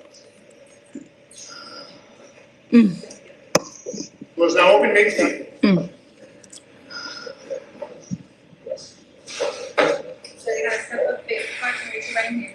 You solemnly swear the evidence in Who is this? the case now and hearing the truth, the whole truth, and nothing but the truth, so help you God. Thanks, you take the stand. Thank you. You're welcome. I know this is a welcome opportunity. There is in this house. Sure. Is she right outside the door? Last time I checked. Do you mind, sir? If you can stay right there. Sure. And it'll just be a few minutes, okay? Miss Gianetti, when do you need this witness back? Monday? Oh, wow. Full courtroom. What is going on?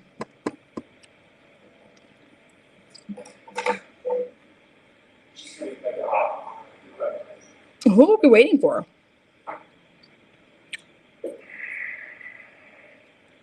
Oh my God, why is Paul in the front So row? I'm going to need her at a microphone. Do you have one on counsel table there?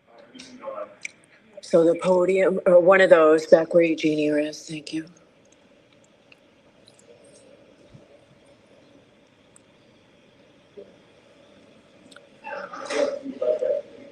No, there's a microphone a little closer. Where just follow this.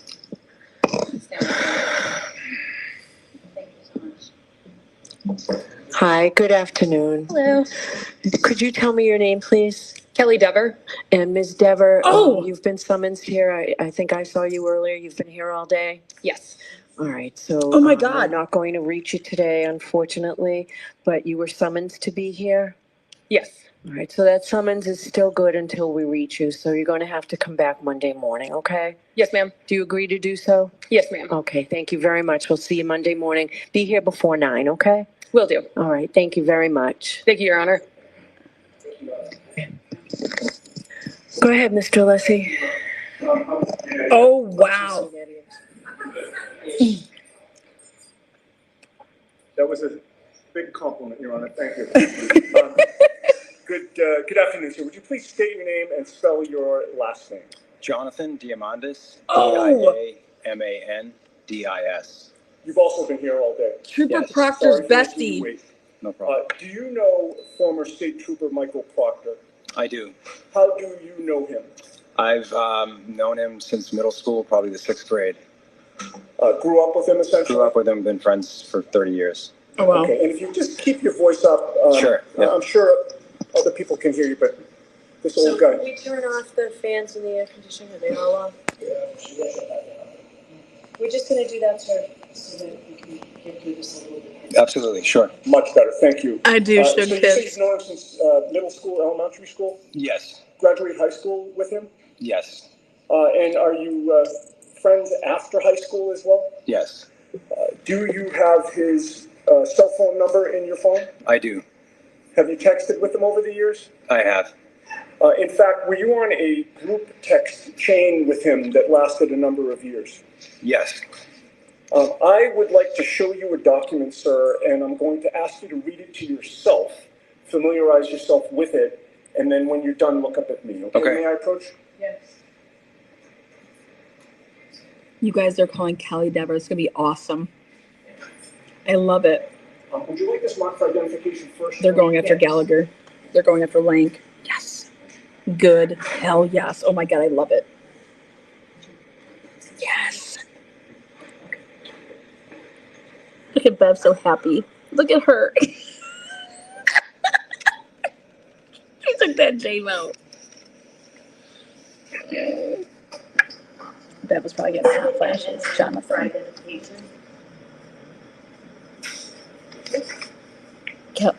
Kelly Dever worked for the Canton Police Department. Thank you.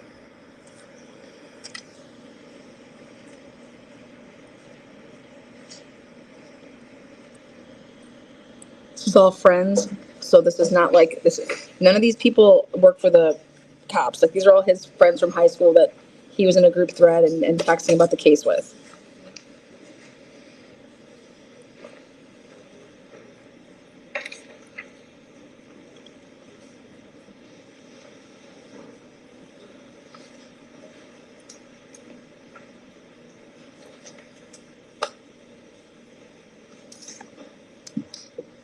Yannetti going in for the kill. They're not going to call Proctor.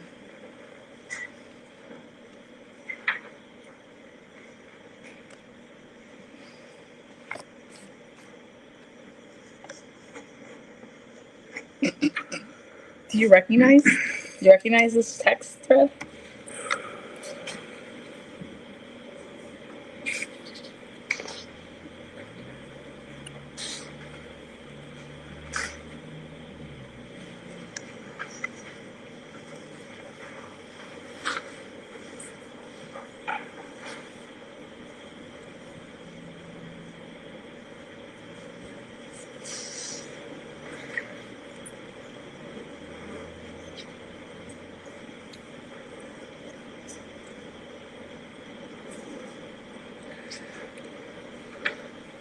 I mean, is he going to look at every page and read it?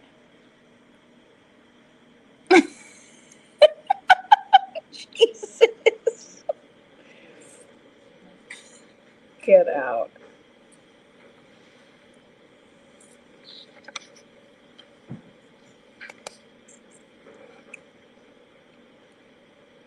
He's like, whoa. He's like, oh God, these text messages are off the chain. He's like, oh shit, that one? Uh-oh. He's like, no way. He's like, I can't believe this is going to be made public. He's like, what have you gotten me into, Proctor? This was on national television.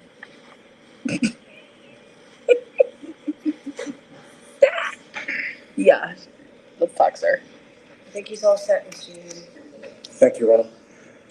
Sir, have you reviewed that entire document? Look at Bev. Yes. Does that look familiar to you? Yes. What do you recognize it to be? It looks to be a text chain with a group of my friends that I grew up with. Okay.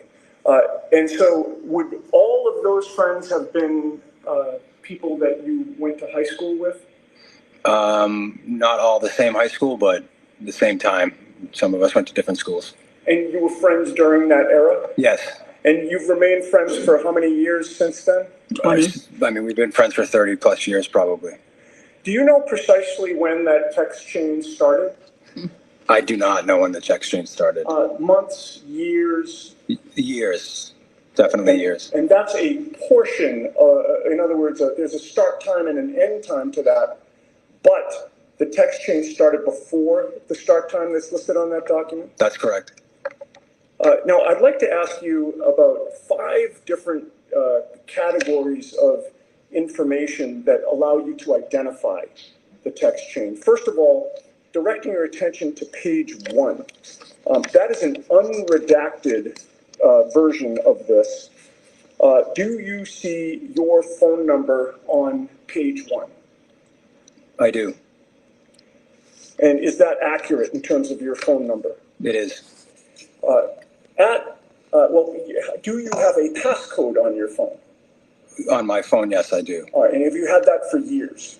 Yes. So as of January of 2022, you would have had a passcode to get into your phone, correct? Correct.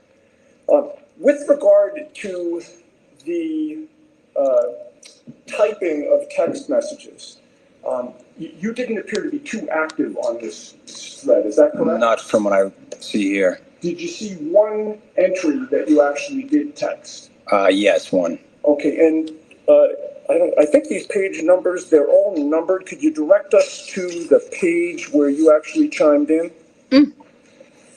Oh, great. And if I suggested to you, it might be 4 from the end. 4 from the end.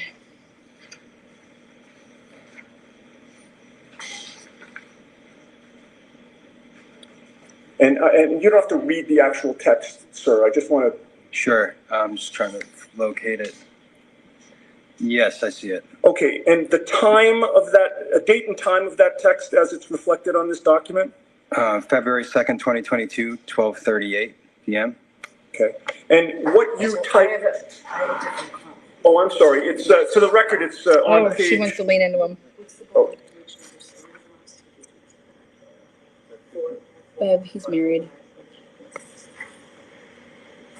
And for the record, reading what is typed there, does that sound consistent with something you might chime in a text message, a text chain of this sort? I mean, it could be. I have no memory of actually typing it, but sure, that's not something. I mean, it could have been something that I would say. Yeah. At the very last line of that text, do you mention somebody's nickname? Yes. And what nickname is that? Chip. And whom do you know as Chip? Michael Proctor. There you go. Now, going back to the first page, there are a number of other phone numbers there. Have you checked your phone prior to taking the stand today to match those phone numbers with other friends of yours? Yes. And if you could, and hopefully you remember them all, can you list by first name only your friends who are included in this text chain? Sure. So, yeah. So let's not, if he recognizes, I don't want to put names out. Oh, I don't either, Judge. That's why I was saying first names. But if that's sufficient that he recognizes. Why don't you refer to the last 2 digits in the phone? Sure. Is that acceptable, Mr. Brennan? It is. Okay. Okay. You see, I'll list the last 2 digits of the phone numbers that don't have a name associated with them. Okay? Okay. If I may just have a moment? Yes. Mm-hmm.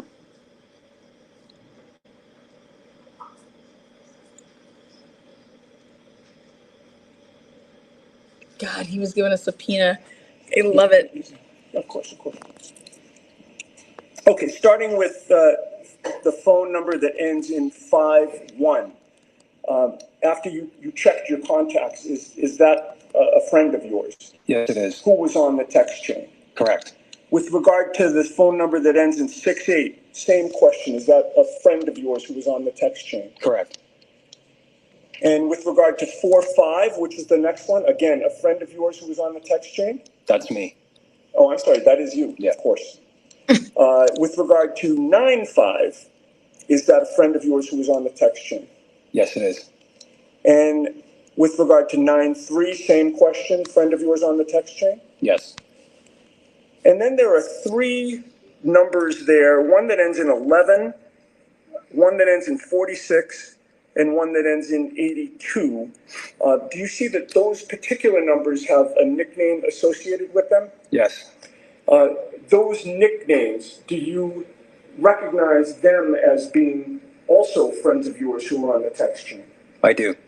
And then finally, there is somebody listed as local user. We'll get back to that one. Okay. With regard to the other ones that you've just identified, sir, have you texted back and forth with them on those phone numbers over the years? Yes. And also with regard to this particular text thread? Yes. All right. Now, I'd also ask you, with regard to the content of these messages and who said what, and particularly focusing on the one that's identified as local user. Having read that text chain, were you able to determine who local user is? Yes. And who is that? Chip. Michael Proctor. And was that by the content of the messages that Michael Proctor typed that you recognized it? Yes. And with regard to whether this is a complete, accurate record of what it purports to be, what is your testimony in that regard? I believe this to be a record of our text chain for this period of time. Appears to be accurate and complete. It does. If I may have a moment, Your Honor. Okay.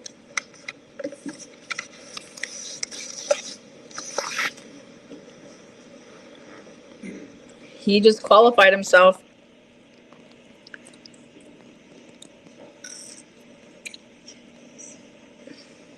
Just one more question, please, sir. Does the text message chain that you read fairly and accurately represent the circumstances of the conversation that was going on? Yes. Nothing further. He's in. Brennan? He's in. Morning. Good afternoon. Do you have an independent memory of any of the text conversations in the packet Yes. that you reviewed? I do not have a memory of this happening. Thank you. What? Nothing like that.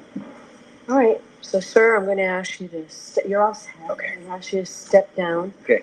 Thank you. Your Honor, given that unfortunately this witness was not reached by the jury today, I would like him recognized as well. He has counsel here with him, right? Does he have counsel here with him? All right. Sir, you'll make sure your client is here when we need him? I will do so, Your Honor. All right. Oh my God, he has a lawyer too? Thomas Campbell, my office is in Boston. And I'll speak with Mr. Campbell in terms of an appropriate time of day. He's been very cooperative. All right. So, sir, you can leave. Okay. Thank you. All right. And thank you, Mr. Campbell. We'll see you.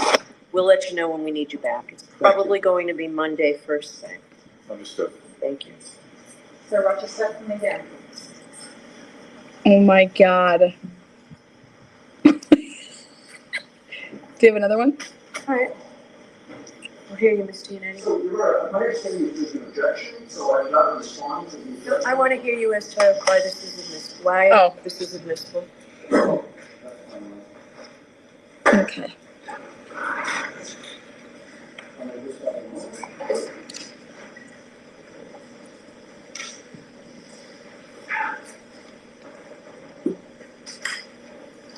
He doesn't remember these, my ass.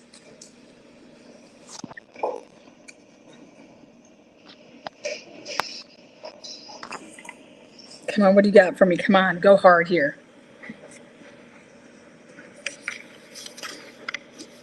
So, Your Honor, with regard, I assume we're just dealing with authenticity at this point? No, we're dealing with both. You're the proponent of the testimony, so let's deal with both. Okay, all right. So regarding authenticity, Your Honor, there are several ways that are either independent or connected with each other by which or through which a party can authenticate text messages.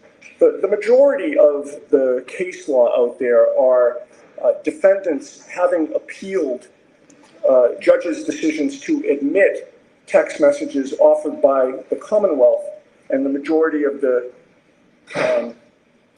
case law that exists affirm judges' allowance of text messages into evidence. The Commonwealth filed a memorandum in opposition to these text messages being admitted, and not one of the cases cited by the Commonwealth apply here or are appropriate.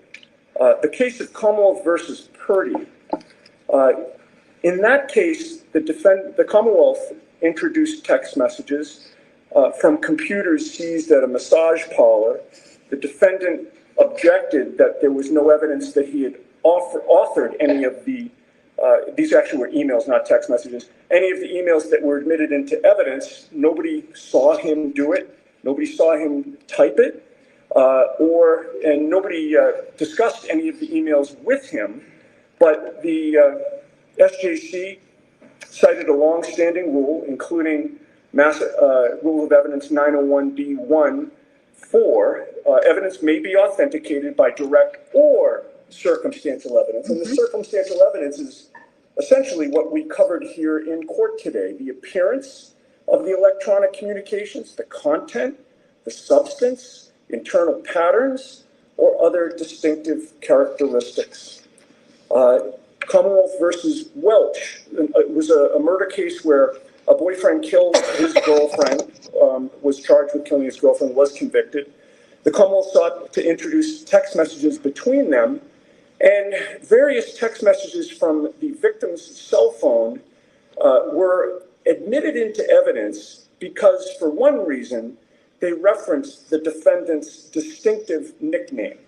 And in this case, we have a text chain with 3 nicknames, all of whom the witness recognized as being his friends. We have more to authenticate this text chain than in any case I have seen, and also more than in any case the Commonwealth has cited. In this case, we have an identification of every phone number pursuant to the last 2 digits. We have an identification of Michael Proctor's message relating to the contents. We have evidence of the witness's cell phone requiring a passcode, meaning that in order for his phone to be active in this chain, he would have had to have unlocked the phone with the passcode. And he testified that what was in the content of the message that he identified as being his is consistent with something that he would have said. And not only that, but he adds a 4th nickname, that being Chip, that being Michael Proctor. The Commonwealth, with regard to Commonwealth versus Welch, which is again cited in their memorandum, this opposition, Your Honor, they state what appeared to be rock solid, black and white legal principles, but when you scratch below the surface and you actually read the case stands for nothing in terms of what they've represented it to be. They stated that in Welch, the court must find that each and every communication was authored by the individual member of the group. That's just plain false. The case doesn't say that at all.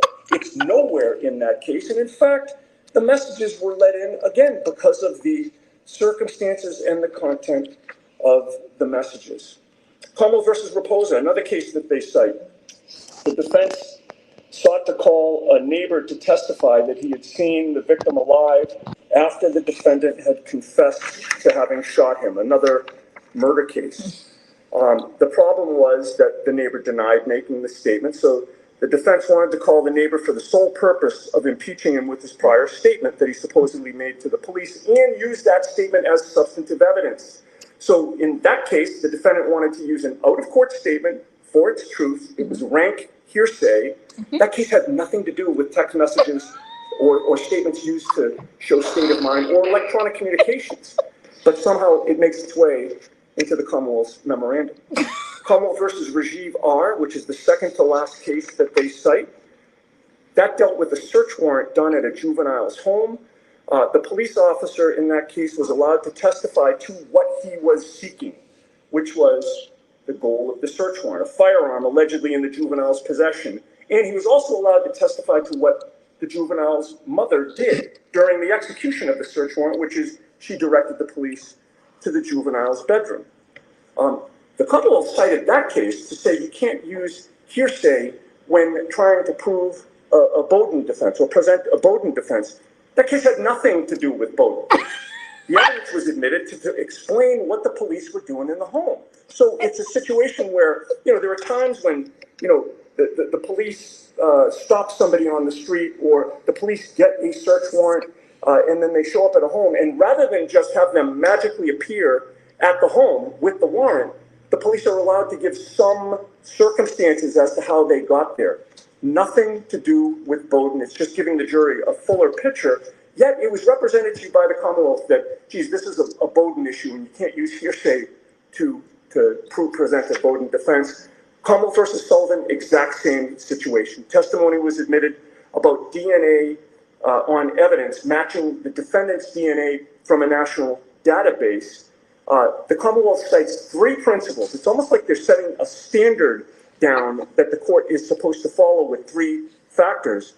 But again, none of the 3 principles that the Commonwealth cites is found in Sullivan at all. They're not even mentioned in the case. They're simply made up and put in a memo to ask this court to do something that the case does not support. And again, it has nothing to do with Bowden. So now we come to the arguments about the fact that the Commonwealth is claiming that these statements are hearsay. They're not. These statements contain insults of my client. I'll be kind and just mention the word. So I read them. Yes. Okay. Well, I mean, Your Honor, if you're going to allow this into evidence, I'll stop talking. Otherwise, I have to make my argument. I understand what you mean by insults. Okay. So I won't even mention them then. The Commonwealth is essentially arguing that we're offering these text messages to show that the insults were true. Yeah, that's not what they're doing. That's a silly argument. Obviously, we're not. Hearsay has 3 components. These are all statements out of court. None of them are offered for the truth. It's for mine. It's for state of mind. None of them. Even the statement when Michael Proctor says that the homeowner's not going to catch any grief because he's a Boston cop. We don't know if that's true or not true. It's offered to show that Michael Proctor believes it's true. He's the lead investigator in the case. He has input into the case. He can decide who's investigated or not investigated. At least that's our argument. It's all consistent with our defense. It's offered to show his state of mind. Everything that he says is offered to show his state of mind and to show his bias. He, as the lead investigator, his bias in what he does or doesn't do. And in fact, Mr. Brennan said at sidebar earlier when we started this conversation that Bowden deals with what was done or what was not done. We're entitled to explore what was not done and not done, and we're entitled to explore why. We have evidence of why. We have Michael Proctor's words about why he did or didn't interview people separately, why he waited, for instance, a year and a half to interview a plow driver who was out there on January 29th, why he treated some people with kid gloves and other people with brass knuckles. He's stating it in these text messages. She's going to go down for this. We're going to pin it on the girl. We're going to make sure that there are some serious charges. She's effed. Those are what he says about, those are the statements he makes about Karen Reed in the infancy of this investigation. And to the contrary, is anything going to happen to Brian Albert? Nope. He's a Boston cop too. These are all statements about Michael Proctor's state of mind. Yes.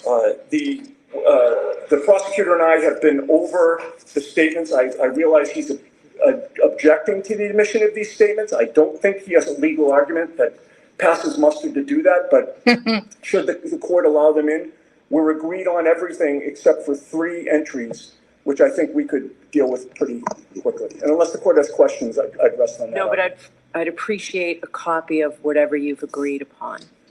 Okay. So it's been a long day for staff, so I don't need to sit here and go through each one. A Just get me long copy day of what for you've agreed staff. upon. Oh my God. So this is the only marked copy. I'm happy to hand it to the court. And you can take care of it and email it in.